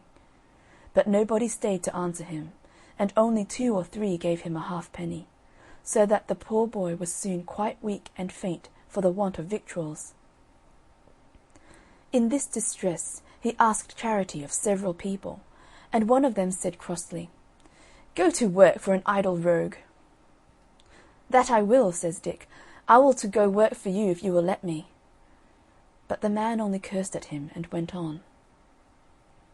At last a good-natured looking gentleman saw how hungry he looked. "Why don't you go to work, my lad?" said he to Dick. "That I would, but I do not know how to get any," answered Dick.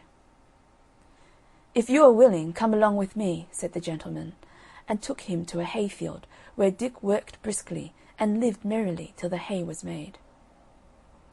After this he found himself as badly off as before, and being almost starved again, he laid himself down at the door of Mr. Fitzwarren, a rich merchant. Here he was soon seen by the cookmaid, who was an ill-tempered creature, and happened just then to be very busy dressing dinner for her master and mistress. So she called out to poor Dick, "What business have you there, you lazy rogue? There is nothing else but beggars. If you do not take yourself away, we will see how you will like a sousing of some dishwater. I have some here hot enough to make you jump." Just at that time Mr. Fitzwarren himself came home to dinner, and when he saw a dirty ragged boy lying at the door, he said to him, "Why do you lie there, my boy? You seem old enough to work. I am afraid you are inclined to be lazy." "No, indeed, sir," said Dick to him, "that is not the case, for I would work with all my heart, but I do not know anybody, and I believe I am very sick for the want of food." "Poor fellow, get up, let me see what ails you." Dick now tried to rise, but was obliged to lie down again, being too weak to stand, for he had not eaten any food for 3 days, and was no longer able to run about and beg a halfpenny of people in the street. So the kind merchant ordered him to be taken into the house, and have a good dinner given him, and be kept to do what work he was able to do for the cook. Little Dick would have lived very happy in this good family if it had not been for the ill-natured cook. She used to say, "You are under me, so look sharp. Clean the spit and the dripping pan, make the fires, wind up the jack, and do all the scullery work nimbly, or—" and she would shake the ladle at him. Besides, she was so fond of basting that when she had no meat to baste, she would baste poor Dick's head and shoulders with a broom, or anything else that happened to fall in her way. At last her ill usage of him was told to Alice, Mr. Fitzwarren's daughter, who told the cook she should be turned away if she did not treat him kinder.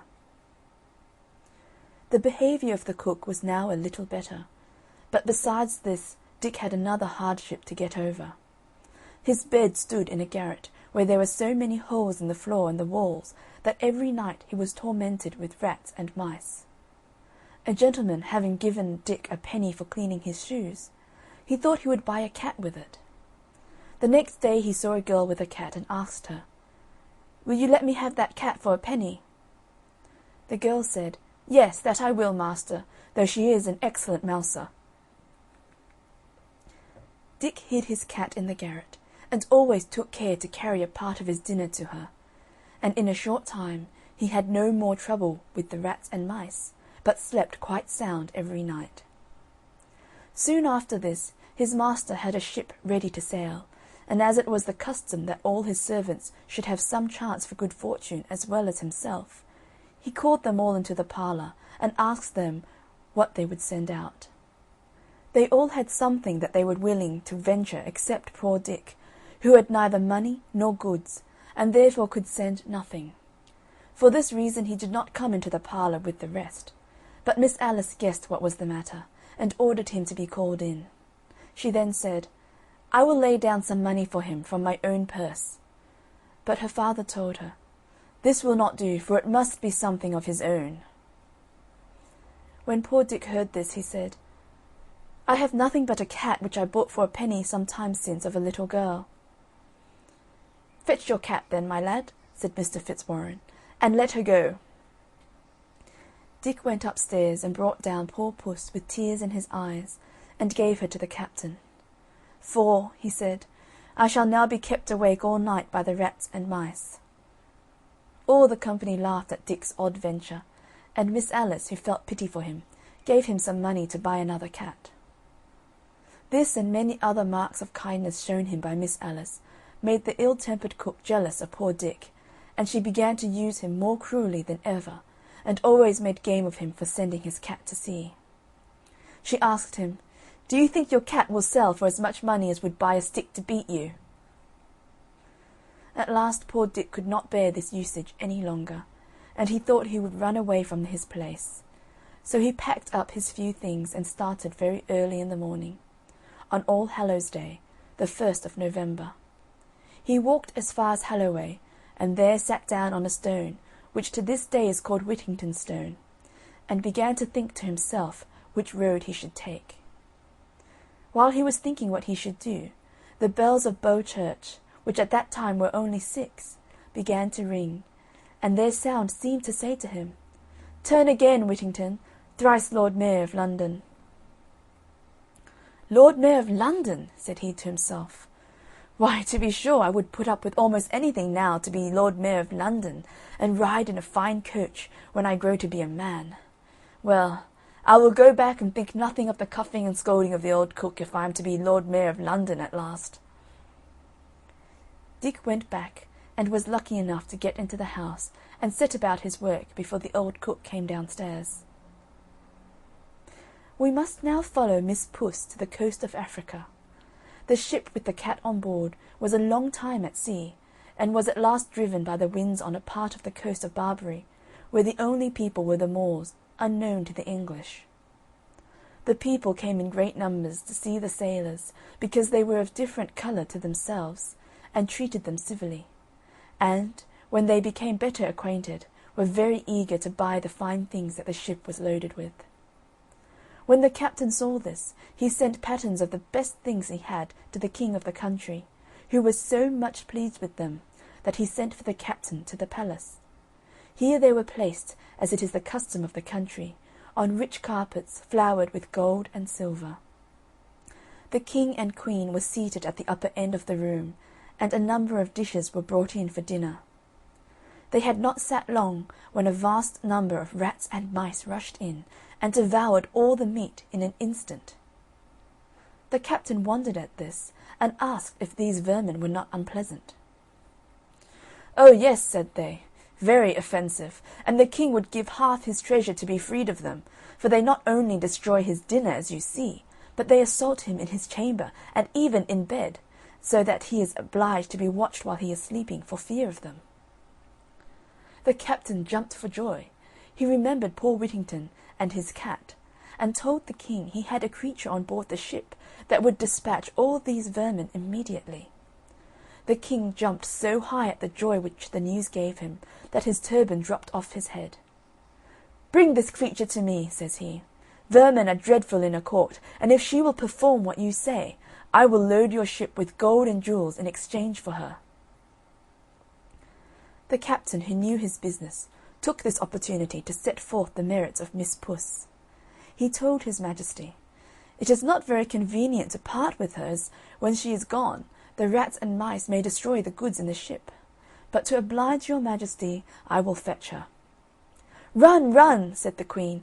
"I am impatient to see the dear creature." Away went the captain to the ship, while another dinner was got ready.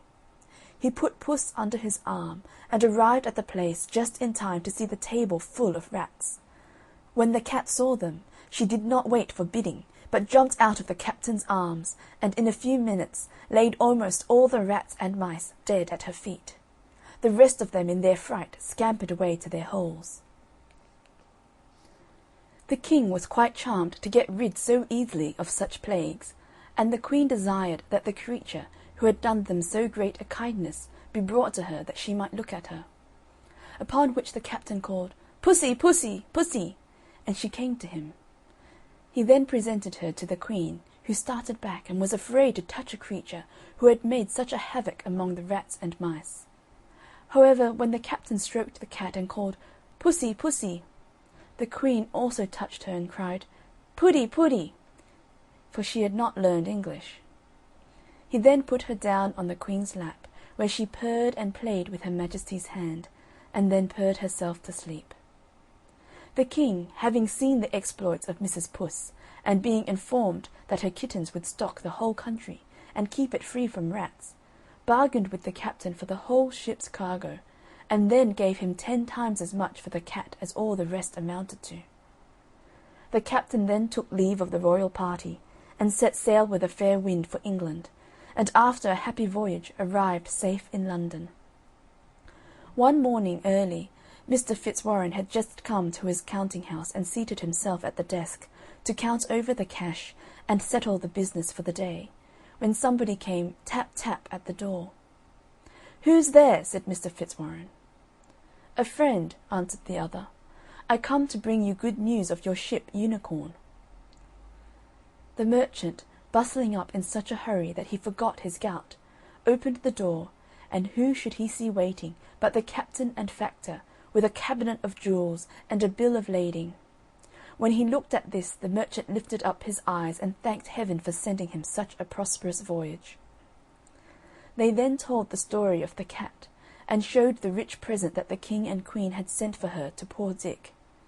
As soon as the merchant heard this, he called out to his servants, "Go send him in, and tell him of his fame. Pray call him Mr. Whittington by name." Mr. Fitzwarren now showed himself to be a good man, for when some of his servants said so great a treasure was too much for him, he answered, "God forbid I should deprive him of the value of a single penny. It is his own, and he shall have it to a farthing." He then sent for Dick, who at that time was scouring pots for the cook, and was quite dirty.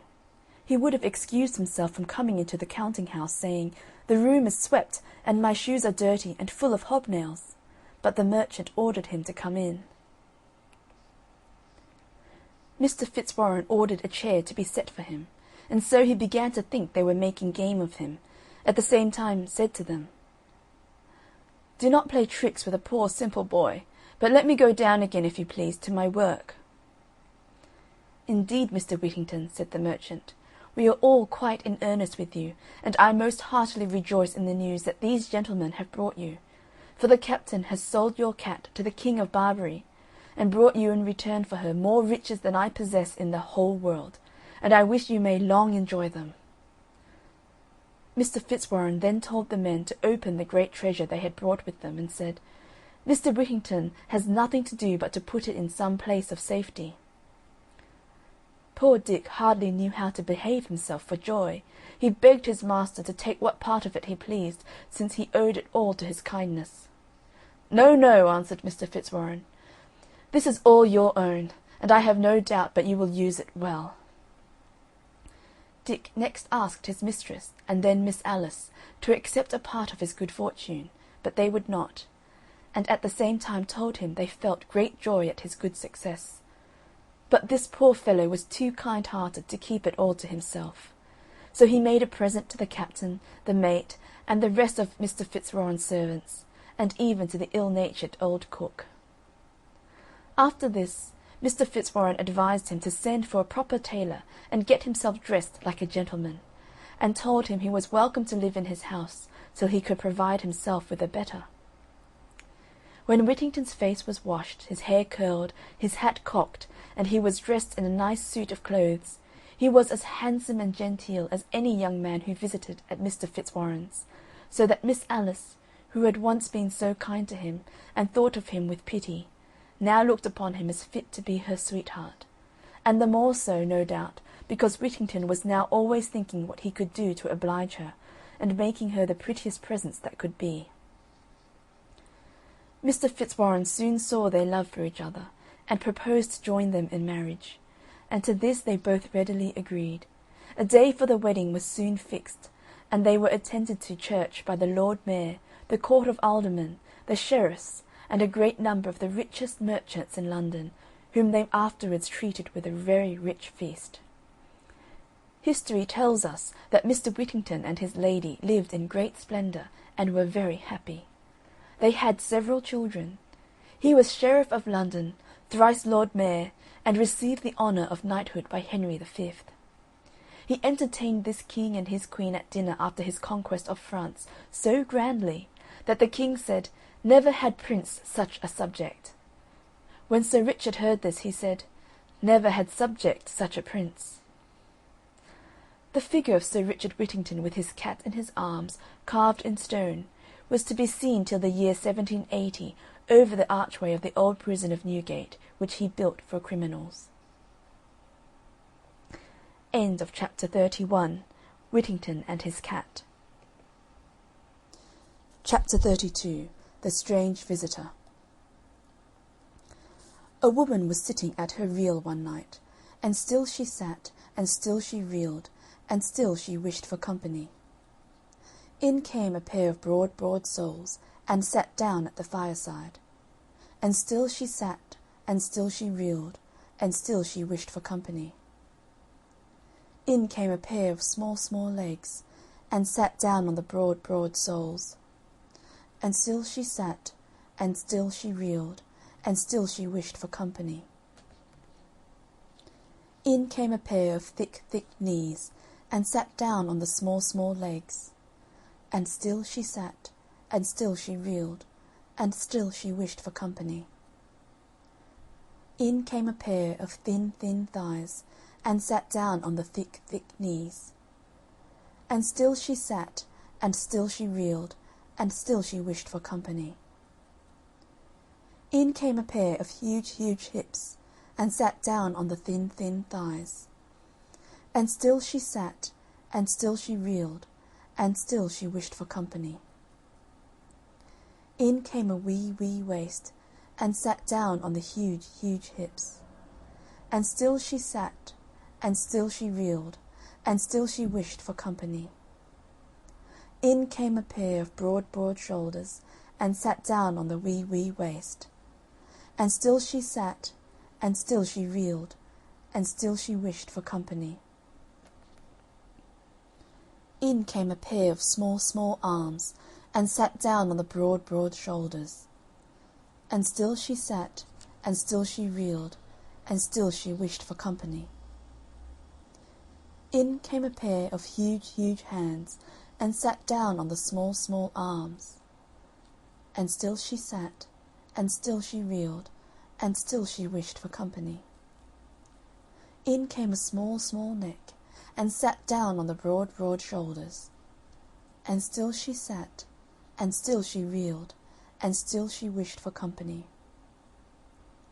In came a huge, huge head, and sat down on the small, small neck. "How did you get such broad, broad feet?" quoth the woman. Much tramping, gruffly. "How did you get such small, small legs?" "I late and wee mole," whiningly. "How did you get such thick, thick knees?" Much praying, piously. "How did you get such thin, thin thighs?" "I late and wee mole," whiningly. "How did you get such big, big hips?" Much sitting, gruffly. "How did you get such a wee, wee waist?" "I late and wee mole." "How did you get such broad, broad shoulders?" With carrying broom, gruffly. "How did you get such small, small arms?" "I late and wee mole," whiningly. "How did you get such huge, huge hands?" "Threshing with an iron flail, gruffly. "How did you get such a small, small neck?"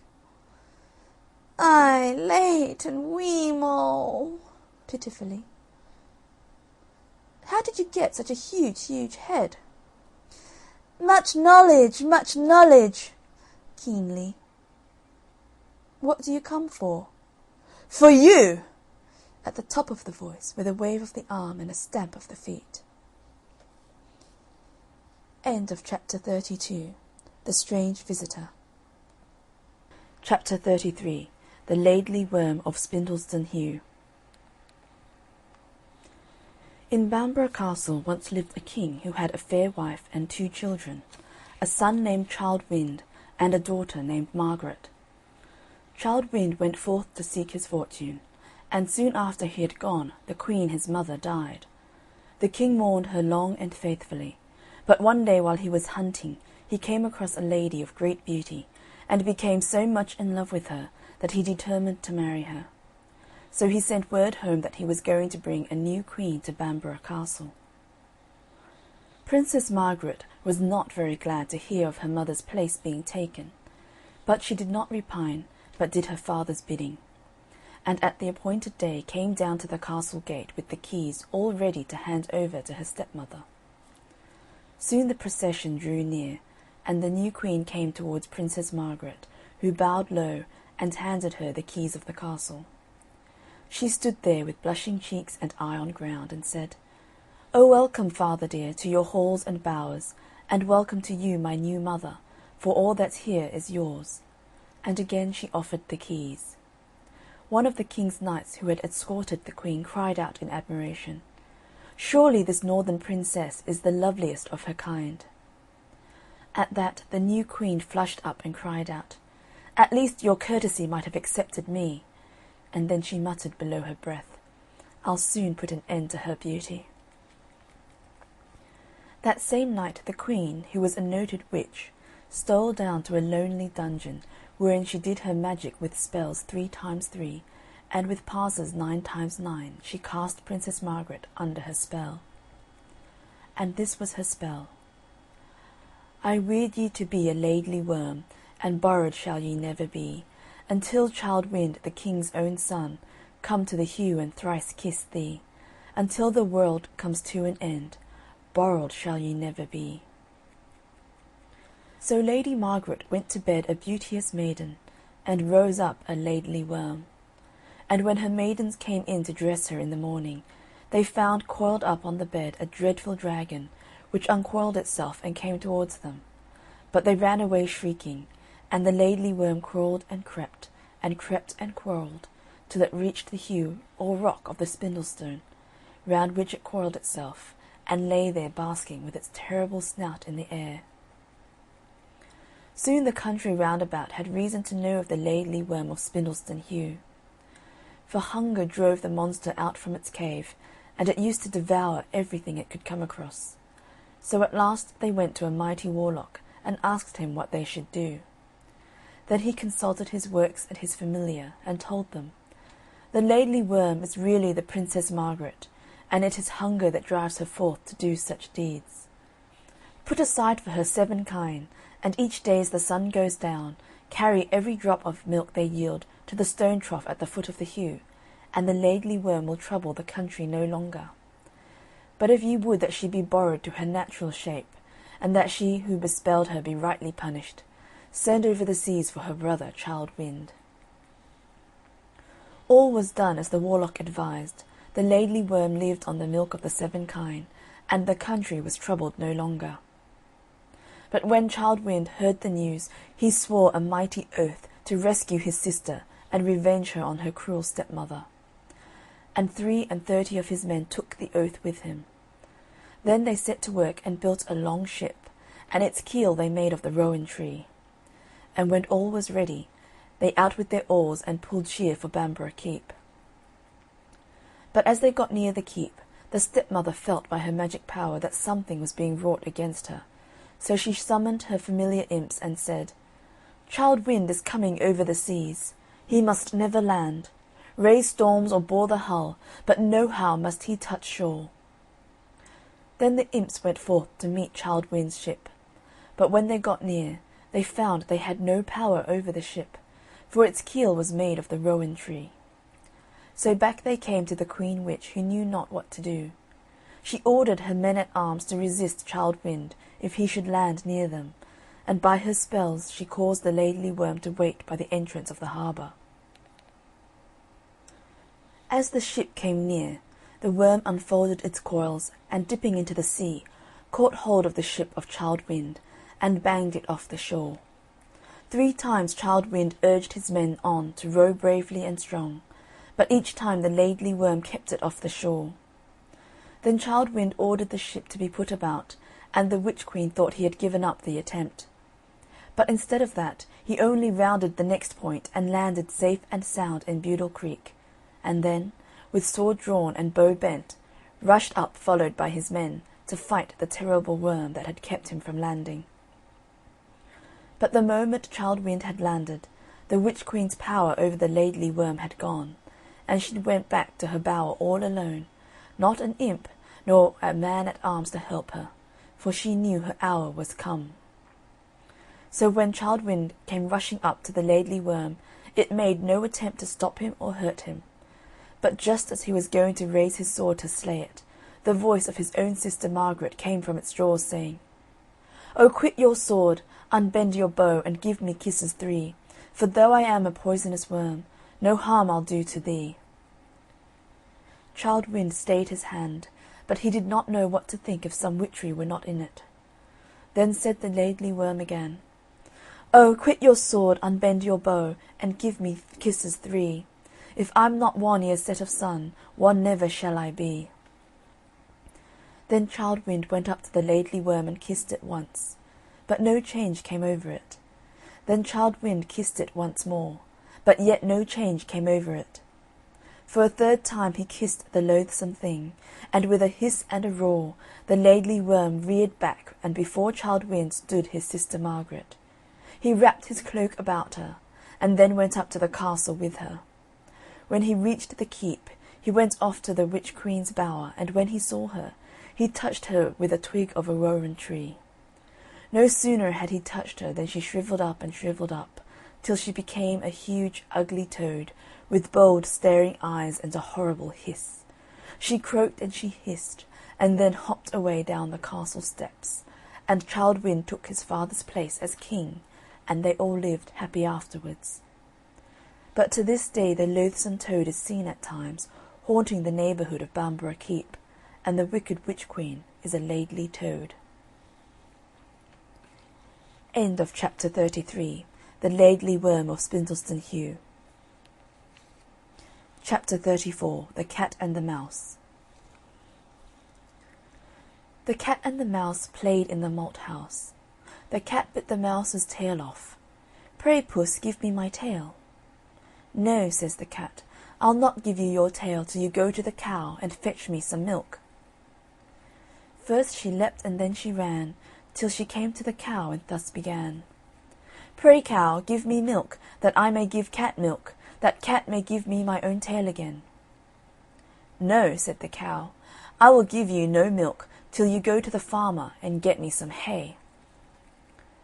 First she leapt and then she ran, till she came to the farmer, and thus began: "Pray, farmer, give me hay, that I may give cow hay, that cow may give me milk, that I may give cat milk, that cat may give me my own tail again." "No," says the farmer, "I'll give you no hay till you go to the butcher and fetch me some meat."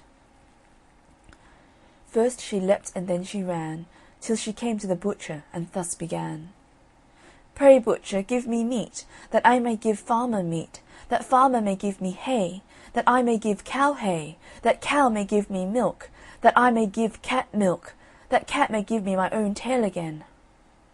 "No," says the butcher, "I'll give you no meat till you go to the baker and fetch me some bread." First she leapt and then she ran, till she came to the baker, and thus began: "Pray, baker, give me bread, that I may give butcher bread, that butcher may give me meat, that I may give farmer meat, that farmer may give me hay, that I may give cow hay, that cow may give me milk, that I may give cat milk, that cat may give me my own tail again."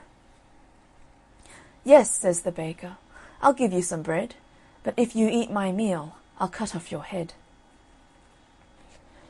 Then the baker gave mouse bread, and mouse gave butcher bread, and butcher gave mouse meat, and mouse gave farmer meat, and farmer gave mouse hay, and mouse gave cow hay, and cow gave mouse milk, and mouse gave cat milk, and cat gave mouse her own tail again. End of chapter 34. The Cat and the Mouse. Chapter 35. The Fish and the Ring.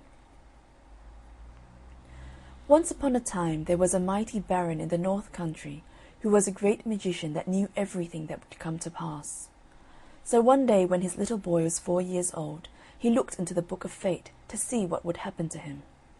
And to his dismay, he found that his son would wed a lowly maid that had just been born in a house under the shadow of York Minster. Now the baron knew the father of the little girl was very, very poor, and he had 5 children already. So he called for his horse and rode into York, and passed by the father's house, and saw him sitting by the door, sad and doleful. So he dismounted and went up to him and said, "What is the matter, my good man?" And the man said, "Well, your honour, the fact is, I've 5 children already, and now a 6th come, a little lass, and where to get the bread from to fill their mouths, that's more than I can say." "Don't be downhearted, my man," said the baron. "If that's your trouble, I can help you. I'll take away the last little one, and you won't have to bother about her." "Thank you kindly, sir," said the man, and he went in and brought out the lass and gave her to the baron, who mounted his horse and rode away with her. And when he got by the bank of the river Ouse, he threw the little thing into the river, and rode off to his castle. But the little lass didn't sink. Her clothes kept her up for a time, and she floated, till she was cast ashore just in front of a fisherman's hut. There the fisherman found her, and took pity on the poor little thing, and took her into his house, and she lived there till she was 15 years old, and a fine handsome girl. One day it happened that the baron went out hunting with some companions along the banks of the river Ouse, and stopped at the fisherman's hut to get a drink, and the girl came out to give it to them. They all noticed her beauty, and one of them said to the baron, You can read fates, Baron. Whom will she marry, do you think?" "Oh, that's easy to guess," said the Baron. "Some yokel or other. But I'll cast her horoscope. Come here, girl, and tell me on what day you were born." "I don't know, sir," said the girl. "I was picked up just here after having been brought down by the river about 15 years ago."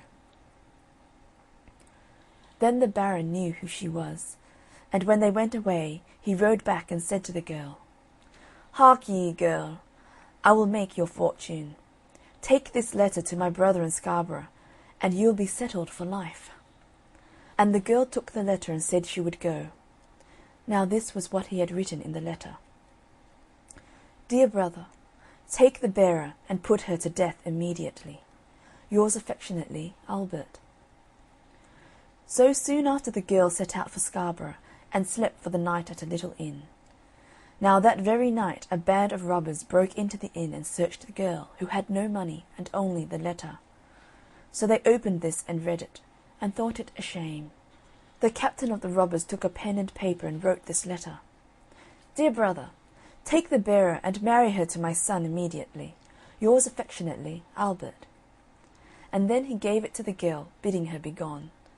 So she went on to the Baron's brother at Scarborough, a noble knight with whom the Baron's son was staying. When she gave the letter to his brother, he gave orders for the wedding to be prepared at once, and they were married that very day. Soon after, the Baron himself came to his brother's castle, and what was his surprise to find that the very thing he had plotted against had come to pass. But he was not to be put off that way, and he took out the girl for a walk, as he said, along the cliffs. And when he got her all alone, he took her by the arms, and was going to throw her over. But she begged hard for her life. "I have not done anything," she said. "If you will only spare me, I will do whatever you wish.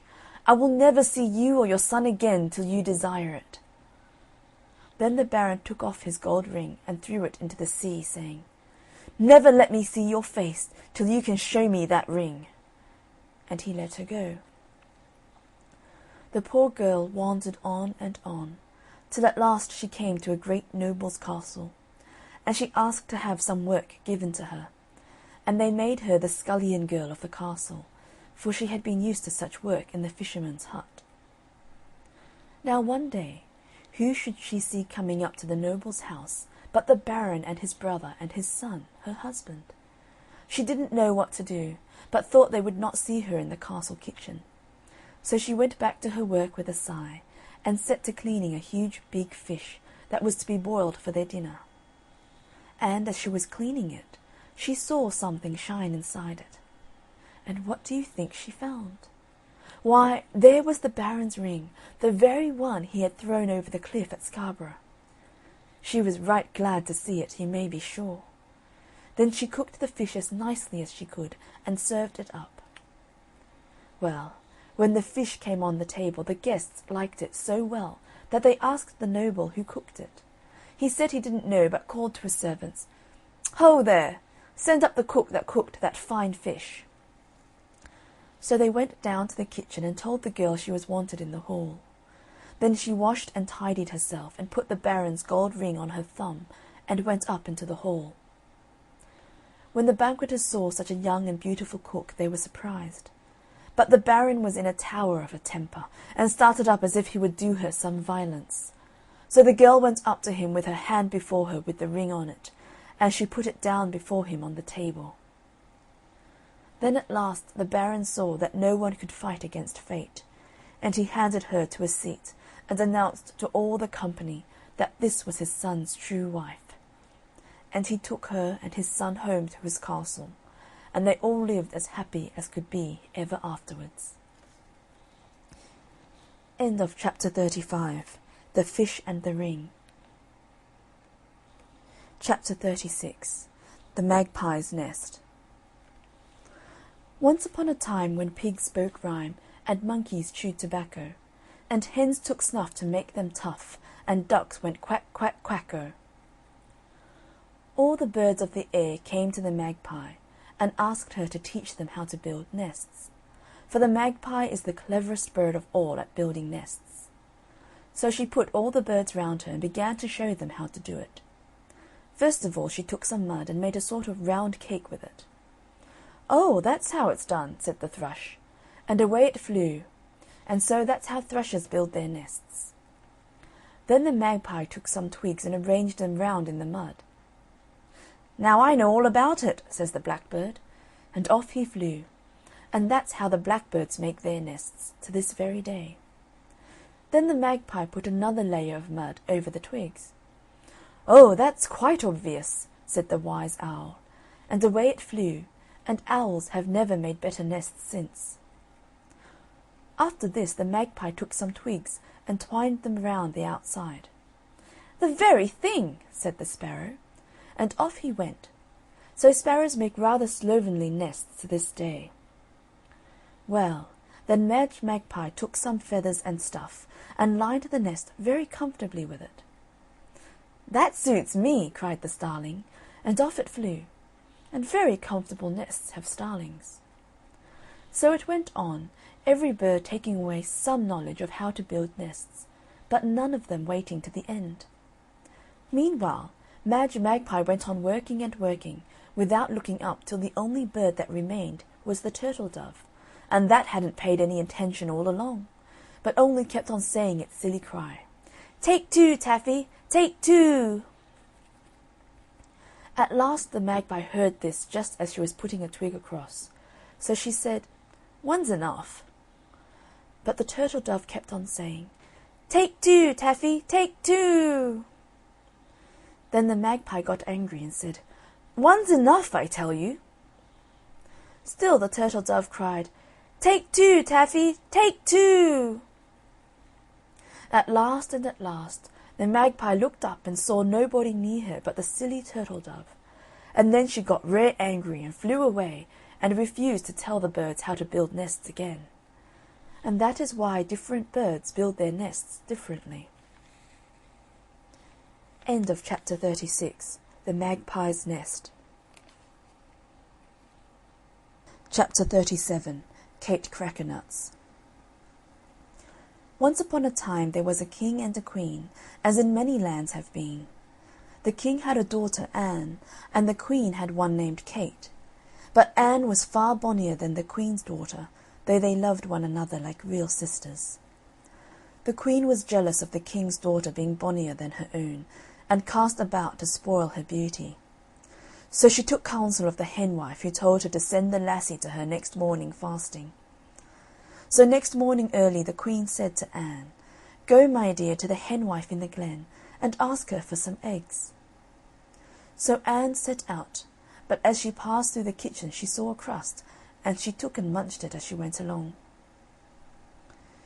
When she came to the henwife's she asked for eggs, as she had been told to do. The henwife said to her, "Lift the lid off that pot there and see." The lassie did so, but nothing happened. "Go home to your Minnie and tell her to keep her larder door better locked," said the henwife. So she went home to the queen and told her what the henwife had said.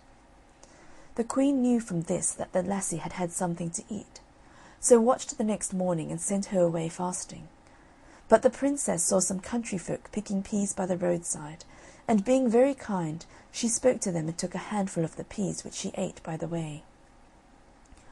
When she came to the henwife, she said, "Lift the lid off that pot and you'll see." So Anne lifted the lid, but nothing happened.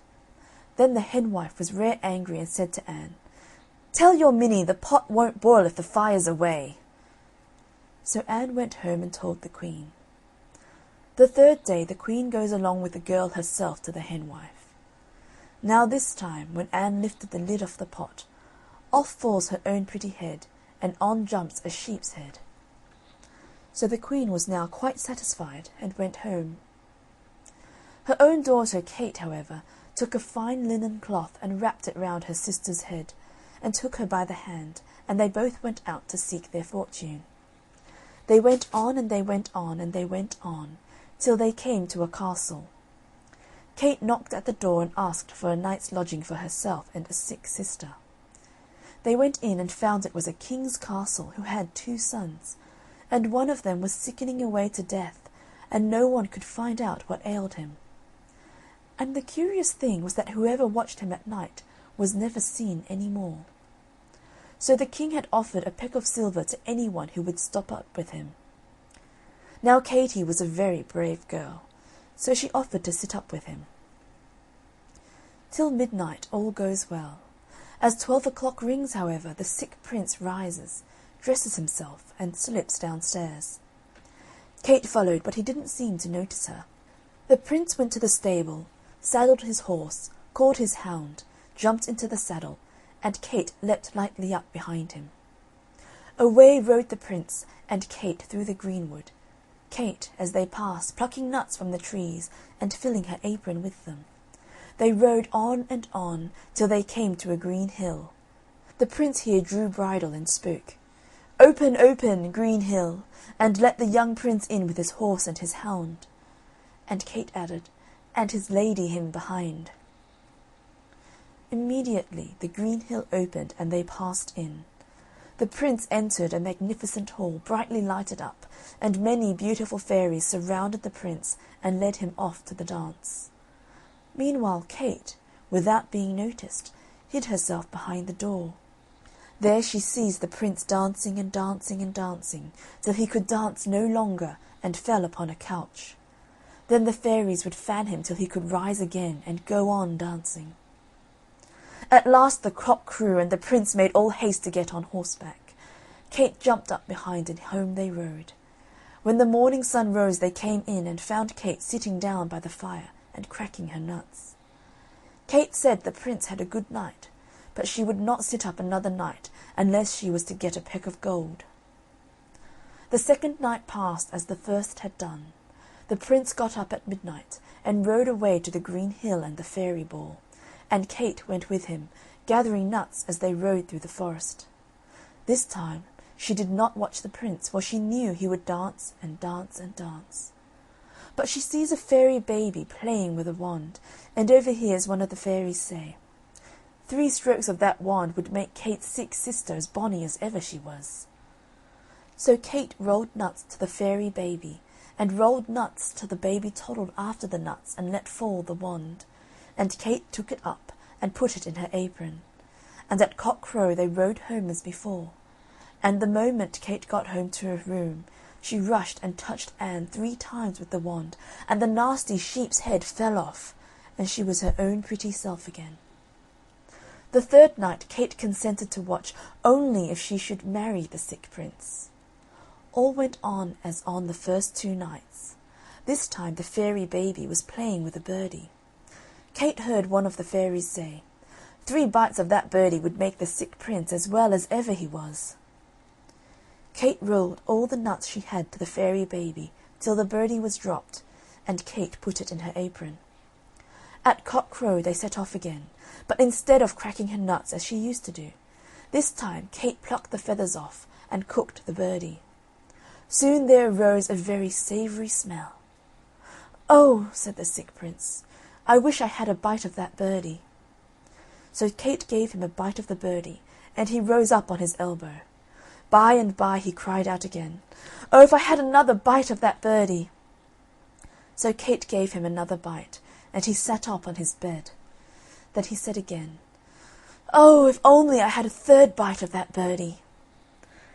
So Kate gave him a 3rd bite, and he rose quite well, dressed himself, and sat down by the fire. And when the folk came in next morning, they found Kate and the young prince cracking nuts together. Meanwhile his brother had seen Annie, and had fallen in love with her, as everybody did who saw her sweet pretty face. So the sick son married the well sister, and the well son married the sick sister, and they all lived happy and died happy, and never drank out of a dry cappy. End of chapter 37. Kate Crackernuts. Chapter 38. The Cold Lad of Hilton. At Hilton Hall, long years ago, there lived a brownie that was the contrariest brownie you ever knew. At night, after the servants had gone to bed, it would turn everything topsy-turvy, put sugar in the salt cellars, pepper into the beer, and was up to all kinds of pranks. It would throw the chairs down, put tables on their backs, rake out fires, and do as much mischief as could be. But sometimes it would be in a good temper, and then... What's a brownie, you say? Oh, it's a kind of a sort of a bogle, but it isn't so cruel as a redcap. What? You don't know what's a bogle or a redcap? Ah, me! What's the world a-coming to? Of course a brownie is a funny little thing, half man, half goblin, with pointed ears and hairy hide. When you bury a treasure, you scatter over it blood drops of a newly slain kid or lamb, or better still, bury the animal with the treasure, and a brownie will watch over it for you, and frighten everybody else away. Where was I? Well, as I was a-saying, the brownie at Hilton Hall would play at mischief, but if the servants laid out for it a bowl of cream, or a knuckle cake spread with honey, it would clear away things for them, and make everything tidy in the kitchen. One night, however, when the servants had stopped up late, they heard a noise in the kitchen, and, peeping in, saw the brownie swinging to and fro on the jack-chain, and saying, "Woe's me, woe's me! The acorn's not yet fallen from the tree. That's to grow the wood, that's to make the cradle, that's to rock the bairn, that's to grow to the man, that's to lay me. Woe's me, woe's me!" So they took pity on the poor brownie, and asked the nearest henwife what they should do to send it away. "That's easy enough," said the henwife, and told them that a brownie that's paid for its service, in aught that's not perishable, goes away at once. So they made a cloak of Lincoln green with a hood to it, and put it by the hearth, and watched. They saw the brownie come up, and seeing the hood and cloak, put them on, and frisk about, dancing on one leg, and saying, "I've taken your cloak, I've taken your hood, the cold lad of Hilton will do no more good." And with that it vanished, and was never seen or heard of afterwards. End of chapter 38. The Cold Lad of Hilton. Chapter 39. The Ass, the Table, and the Stick. A lad named Jack was once so unhappy at home through his father's ill treatment that he made up his mind to run away and seek his fortune in the wide world. He ran and he ran till he could run no longer, and then he ran right up against a little old woman who was gathering sticks. He was too much out of breath to beg pardon, but the woman was good-natured, and she said he seemed to be a likely lad, so she would take him to be her servant, and would pay him well. He agreed, for he was very hungry, and she brought him to her house in the wood, where he served her for 12 months and a day. When the year had passed, she called him to her, and said she had good wages for him. So she presented him with an ass out of the stable, and he had but to pull Neddy's ears to make him begin at once to eeyore. And when he brayed, there dropped from his mouth silver sixpences, and half-crowns, and golden guineas. The lad was well pleased with the wage he had received, and away he rode till he reached an inn. There he ordered the best of everything, and when the innkeeper refused to serve him without being paid beforehand, the boy went off to the stable, pulled the ass's ears, and obtained his pocket full of money. The host had watched all this through a crack in the door, and when night came on he put an ass of his own for the precious Neddy of the poor youth. So Jack, without knowing that any change had been made, rode away next morning to his father's house. Now I must tell you that near his home dwelt a poor widow with an only daughter. The lad and the maiden were fast friends and true loves, but when Jack asked his father's leave to marry the girl, "Never till you have the money to keep her," was the reply. "I have that, father," said the lad, and going to the ass he pulled its long ears. Well, he pulled and he pulled, till one of them came off in his hands. But Neddy, though he hee-hawed and he hee-hawed, let fall no half-crowns or guineas. The father picked up a hay-fork and beat his son out of the house. I promise you he ran. Ah, he ran and ran till he came bang against the door and burst it open, and there he was in a joiner's shop.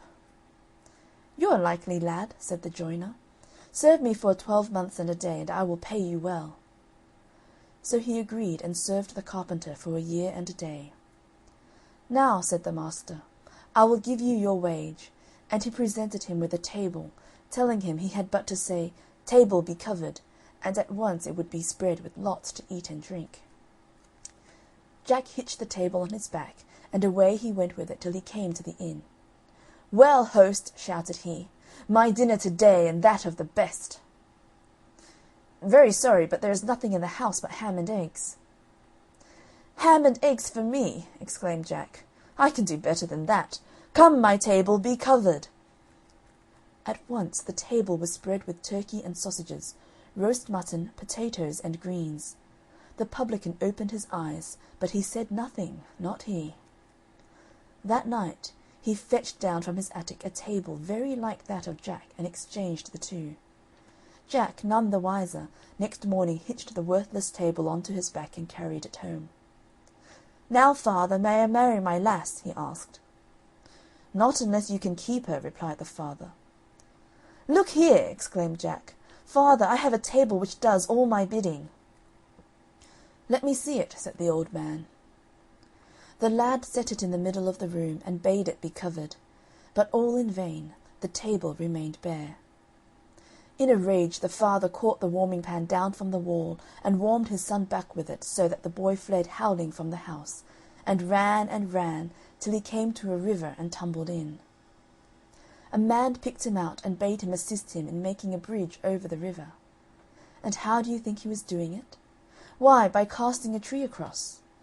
So Jack climbed up to the top of the tree, and threw his weight on it, so that when the man had rooted the tree up, Jack and the tree head dropped on the farther bank.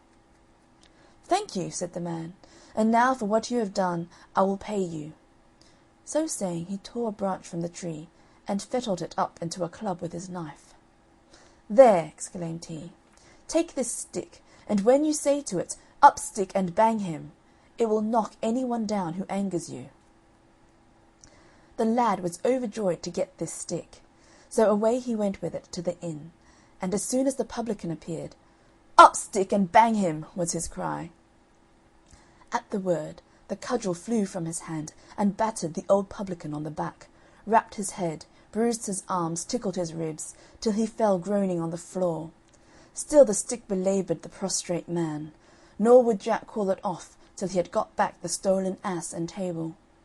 Then he galloped home on the ass with the table on his shoulders and the stick in his hand. When he arrived there he found his father was dead, so he brought his ass into the stable, and pulled its ears till he had filled the manger with money. It was soon known through the town that Jack had returned rolling in wealth, and accordingly all the girls in the place set their caps at him. "Now," said Jack, "I shall marry the richest lass in the place, so to-morrow do you all come in front of my house with your money and your aprons." Next morning the street was full of girls with aprons held out, and gold and silver in them, but Jack's own sweetheart was among them, and she had neither gold nor silver, naught but 2 copper pennies, that was all she had. "Stand aside, lass," said Jack to her, speaking roughly. "Thou hast no silver nor gold, stand off from the rest." She obeyed, and the tears ran down her cheeks, and filled her apron with diamonds. "Up stick and bang them!" exclaimed Jack, whereupon the cudgel leapt up, and running along the line of girls, knocked them all on the heads and left them senseless on the pavement. Jack took all their money and poured it into his true love's lap. "Now, lass," he exclaimed, "thou art the richest, and I shall marry thee." End of chapter 39. The Ass, the Table, and the Stick. Chapter 40. Fairy Ointment. Dame Goody was a nurse that looked after sick people and minded babies. One night she was woke up at midnight, and when she went downstairs she saw a strange, squinny-eyed, little ugly old fellow, who asked her to come to his wife who was too ill to mind her baby. Dame Goody didn't like the look of the old fellow, but business is business, so she popped on her things and went down to him, and when she got down to him he whisked her up onto a large coal-black horse with fiery eyes that stood at the door, and soon they were going at a rare pace, Dame Goody holding on to the old fellow like grim death. They rode and they rode, till at last they stopped before a cottage door. So they got down and went in, and found the good woman abed with the children playing about, and the babe, a fine bouncing boy, beside her. Dame Goody took the babe, which was as fine a baby boy as you'd wish to see. The mother, when she handed the baby to Dame Goody to mind, gave her a box of ointment, and told her to stroke the baby's eyes with it as soon as it opened them. After a while it began to open its eyes. Dame Goody saw that it had squinty eyes just like its father. So she took the box of ointment and stroked its 2 eyelids with it. But she couldn't help wondering what it was for, as she had never seen such a thing done before. So she looked to see if the others were looking, and when they were not noticing, she stroked her own right eyelid with the ointment.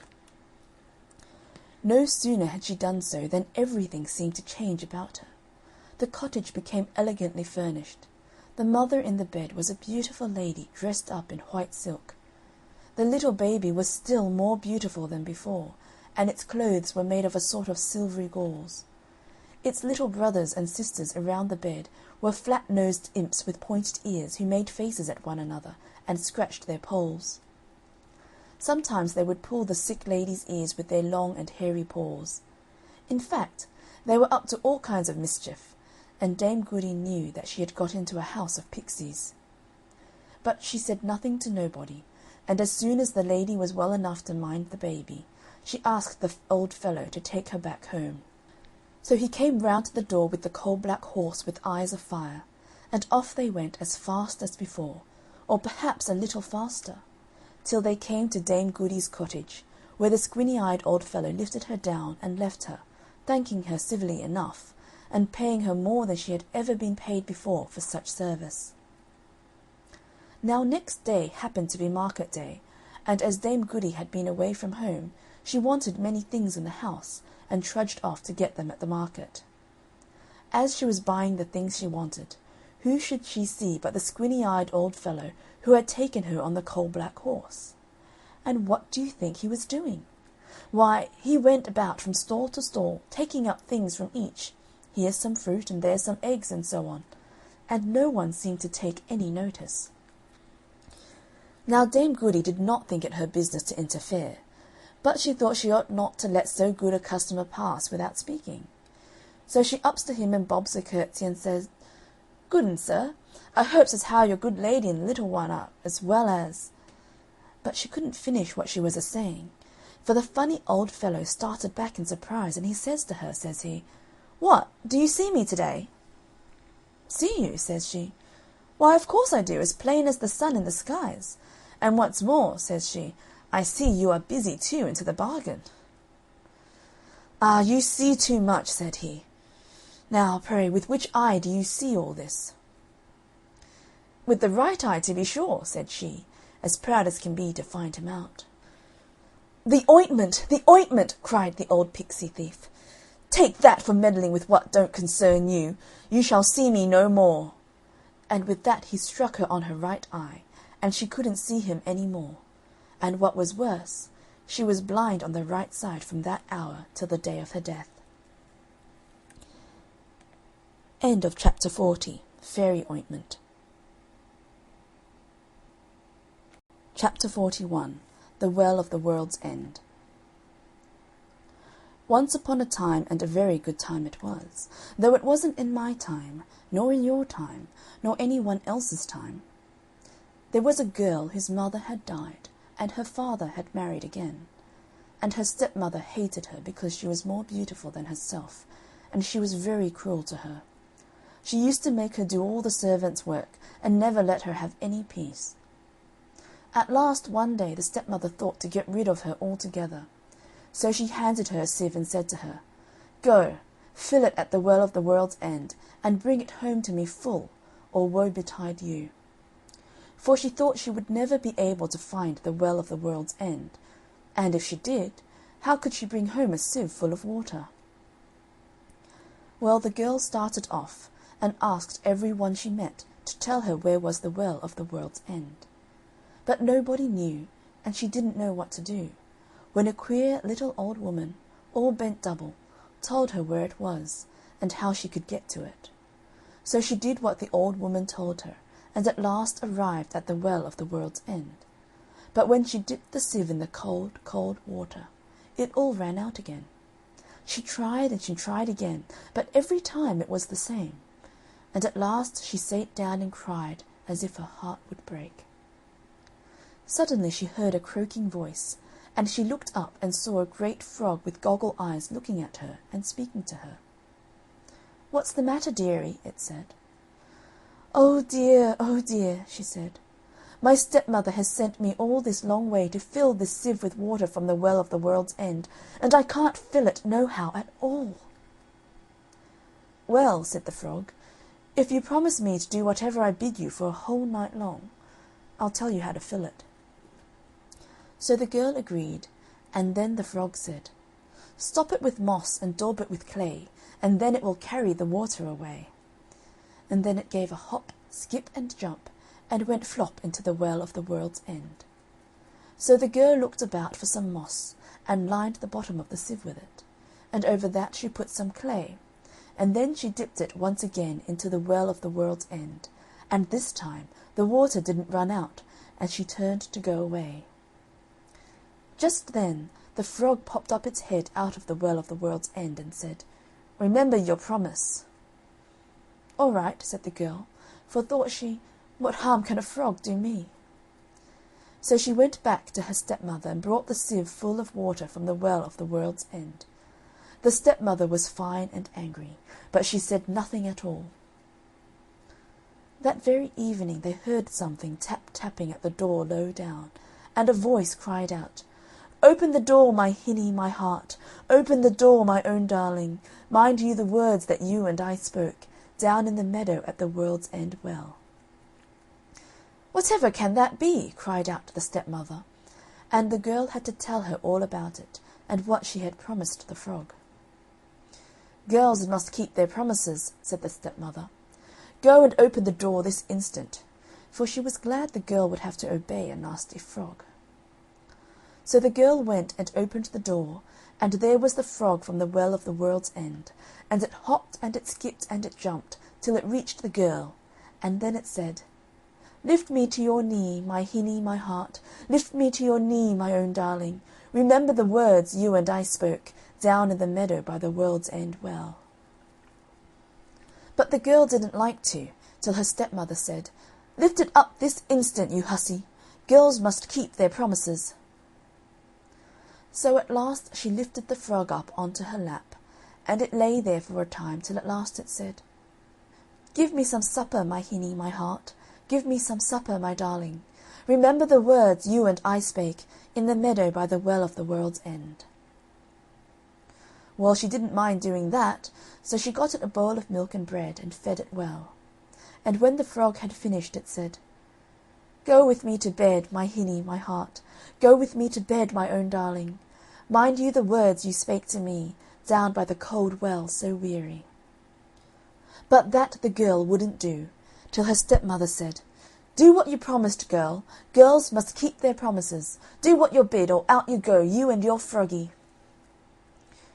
So the girl took the frog with her to bed, and kept it as far away from her as she could. Well, just as the day was beginning to break, what should the frog say but, "Chop off my head, my hinny, my heart, chop off my head, my own darling. Remember the promise you made to me, down by the cold well so weary." At first the girl wouldn't, for she thought of what the frog had done for her at the well of the world's end. But when the frog said the words over again, she went and took an axe and chopped off its head, and lo and behold, there stood before her a handsome young prince, who told her that he had been enchanted by a wicked magician, and he could never be unspelled till some girl would do his bidding for a whole night, and chop off his head at the end of it. The stepmother was that surprised when she found the young prince instead of the nasty frog, and she wasn't best pleased, you may be sure, when the prince told her that he was going to marry her stepdaughter because she had unspelled him. So they were married and went away to live in the castle of the king his father, and all the stepmother had to console her was that it was all through her that her stepdaughter was married to a prince. End of chapter 41. The Well of the World's End. Chapter 42. Master of all masters. A girl once went to the fair to hire herself for servant. At last a funny-looking old gentleman engaged her, and took her home to his house. When she got there, he told her that he had something to teach her, for that in his house he had his own names for things. He said to her, "What will you call me?" "Master or mister, or whatever you please, sir," says she. He said, "You must call me master of all masters." "And what would you call this?" pointing to his bed. "Bed or couch, or whatever you please, sir." "No, that's my barnacle." "And what do you call these?" said he, pointing to his pantaloons. "Breeches or trousers, or whatever you please, sir." "You must call them squibs and crackers." "And what would you call her?" pointing to the cat. "Cat or kit, or whatever you please, sir." "You must call her white-faced simony. And this now," showing the fire, "what would you call this?" "Fire or flame, or whatever you please, sir." "You must call it hot cockalorum. And what's this?" he went on, pointing to the water. "Water or wet, or whatever you please, sir." "No, pondalorum is its name. And what do you call all this?" asked he, as he pointed to the house. "House or cottage, or whatever you please, sir." "You must call it High Topper Mountain." That very night the servant woke her master up in a fright, and said, "Master of all masters, get out of your barnacle and put on your squibs and crackers, for white-faced simony has got a spark of hot cockalorum on its tail, and unless you get some pondalorum, High Topper Mountain will be all on hot cockalorum." That's all. End of chapter 42. Master of all masters. Chapter 43. The Three Heads of the Well. Long before Arthur and the Knights of the Round Table, there reigned in the eastern part of England a king who kept his court at Colchester. In the midst of all his glory his queen died, leaving behind her an only daughter, about 15 years of age, who for her beauty and kindness was the wonder of all that knew her. But the king, hearing of a lady who had likewise an only daughter, had a mind to marry her for the sake of her riches, though she was old, ugly, hook-nosed, and hump-backed. Her daughter was a yellow dowdy, full of envy and ill nature, and, in short, was much of the same mould as her mother. But in a few weeks the king, attended by the nobility and gentry, brought his deformed bride to the palace, where the marriage rites were performed. They had not been long in the court before they set the king against his own beautiful daughter by false reports. The young princess, having lost her father's love, grew weary of the court, and one day, meeting with her father in the garden, she begged him, with tears in her eyes, to let her go and seek her fortune, to which the king consented, and ordered her mother-in-law to give her what she pleased. She went to the queen, who gave her a canvas bag of brown bread and hard cheese, with a bottle of beer, though this was but a pitiful dowry for a king's daughter. She took it with thanks, and proceeded on her journey, passing through groves, woods, and valleys, till at length she saw an old man sitting on a stone at the mouth of a cave, who said, "Good morrow, fair maiden. Whither away so fast?" "Aged father," says she, "I am going to seek my fortune." "What have you got in your bag and bottle?" "In my bag I have got bread and cheese, and in my bottle good small beer. Would you like to have some?" "Yes," said he, "with all my heart." With that the lady pulled out her provisions, and bade him eat and welcome. He did so, and gave her many thanks, and said, "There is a thick thorny hedge before you, which you cannot get through. But take this wand in your hand, strike it 3 times, and say, 'Pray, hedge, let me come through,' and it will open immediately. Then a little further you will find a well. Sit down on the brink of it, and there will come up 3 golden heads which will speak, and whatever they require, that do." Promising she would, she took her leave of him. Coming to the hedge, and using the old man's wand, it divided and let her through. Then, coming to the well, she had no sooner sat down than a golden head came up singing, "Wash me and comb me, and lay me down softly, and lay me on a bank to dry, that I may look pretty when somebody passes by." "Yes," said she, and taking it in her lap, combed it with a silver comb, and then placed it upon a primrose bank. Then up came a second and a third head, saying the same as the former. So she did the same for them, and then, pulling out her provisions, sat down to eat her dinner. Then said the heads one to another, "What shall we weird for this damsel who has used us so kindly?" The first said, "I weird her to be so beautiful that she shall charm the most powerful prince in the world."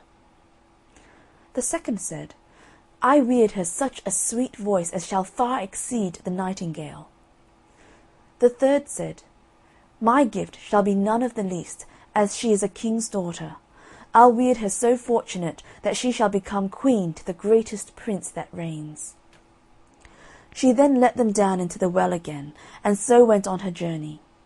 She had not travelled long before she saw a king hunting in the park with his nobles. She would have avoided him, but the king, having caught a sight of her, approached, and what with her beauty and sweet voice, fell desperately in love with her, and soon induced her to marry him. This king, finding that she was the King of Colchester's daughter, ordered some chariots to be got ready, that he might pay the king, his father-in-law, a visit. The chariot in which the king and queen rode was adorned with rich gems of gold. The king, her father, was at first astonished that his daughter had been so fortunate, till the young king let him know of all that had happened. Great was the joy at court amongst all, with the exception of the queen and her club-footed daughter, who were ready to burst with envy. The rejoicings with feasting and dancing continued many days. Then at length they returned home with the dowry her father gave her. The hump-backed princess, perceiving that her sister had been so lucky in seeking her fortune, wanted to do the same. So she told her mother, and all preparations were made, and she was furnished with rich dresses and with sugar, almonds, and sweetmeats in great quantities, and a large bottle of Malaga sack. With these she went the same road as her sister, and coming near the cave the old man said, "Young woman, whither so fast?" "What's that to you?" said she. Then said he, "What have you in your bag and bottle?" She answered, "Good things which you shall not be troubled with." "Won't you give me some?" said he. "No, not a bit nor a drop, unless it would choke you." The old man frowned, saying, "Evil fortune attend ye." Going on, she came to the hedge, through which she espied a gap, and thought to pass through it. But the hedge closed, and the thorns ran into her flesh, so that it was with great difficulty that she got through. Being now all over blood, she searched for water to wash herself, and looking round she saw the well. She sat down on the brink of it, and one of the heads came up, saying, "Wash me, comb me, and lay me down softly," as before. But she banged it with her bottle, saying, "Take that for your washing." So the second and third heads came up, and met with no better treatment than the first. Whereupon the heads consulted among themselves what evils to plague her with for such usage. The first said, "Let her be struck with leprosy in her face." The second, "Let her voice be as harsh as a corncrake's." The third said, "Let her have for husband but a poor country cobbler." Well, she goes on till she came to a town, and it being market day, the people looked at her, and seeing such a mangy face, and hearing such a squeaky voice, all fled but a poor country cobbler. Now he not long before had mended the shoes of an old hermit, who having no money gave him a box of ointment for the cure of leprosy, and a bottle of spirits for a harsh voice. So the cobbler, having a mind to do an act of charity, was induced to go up to her and ask her who she was. "I am," said she, "the King of Colchester's daughter-in-law." "Well," said the cobbler, "if I restore you to your natural complexion, and make a sound cure both in face and voice, will you in reward take me for a husband?" "Yes, friend," she replied, "with all my heart." With this the cobbler applied the remedies, and they made her well in a few weeks. After which they were married, and so set forward for the court at Colchester, When the Queen found that her daughter had married nothing but a poor cobbler, she hanged herself in wrath. The death of the Queen so pleased the King, who was glad to get rid of her so soon, that he gave the cobbler 100 pounds to quit the court with his lady, and take to a remote part of the kingdom, where he lived many years mending shoes, his wife spinning the thread for him. End of chapter 43. The Three Heads of the Well. End of English Fairy Tales.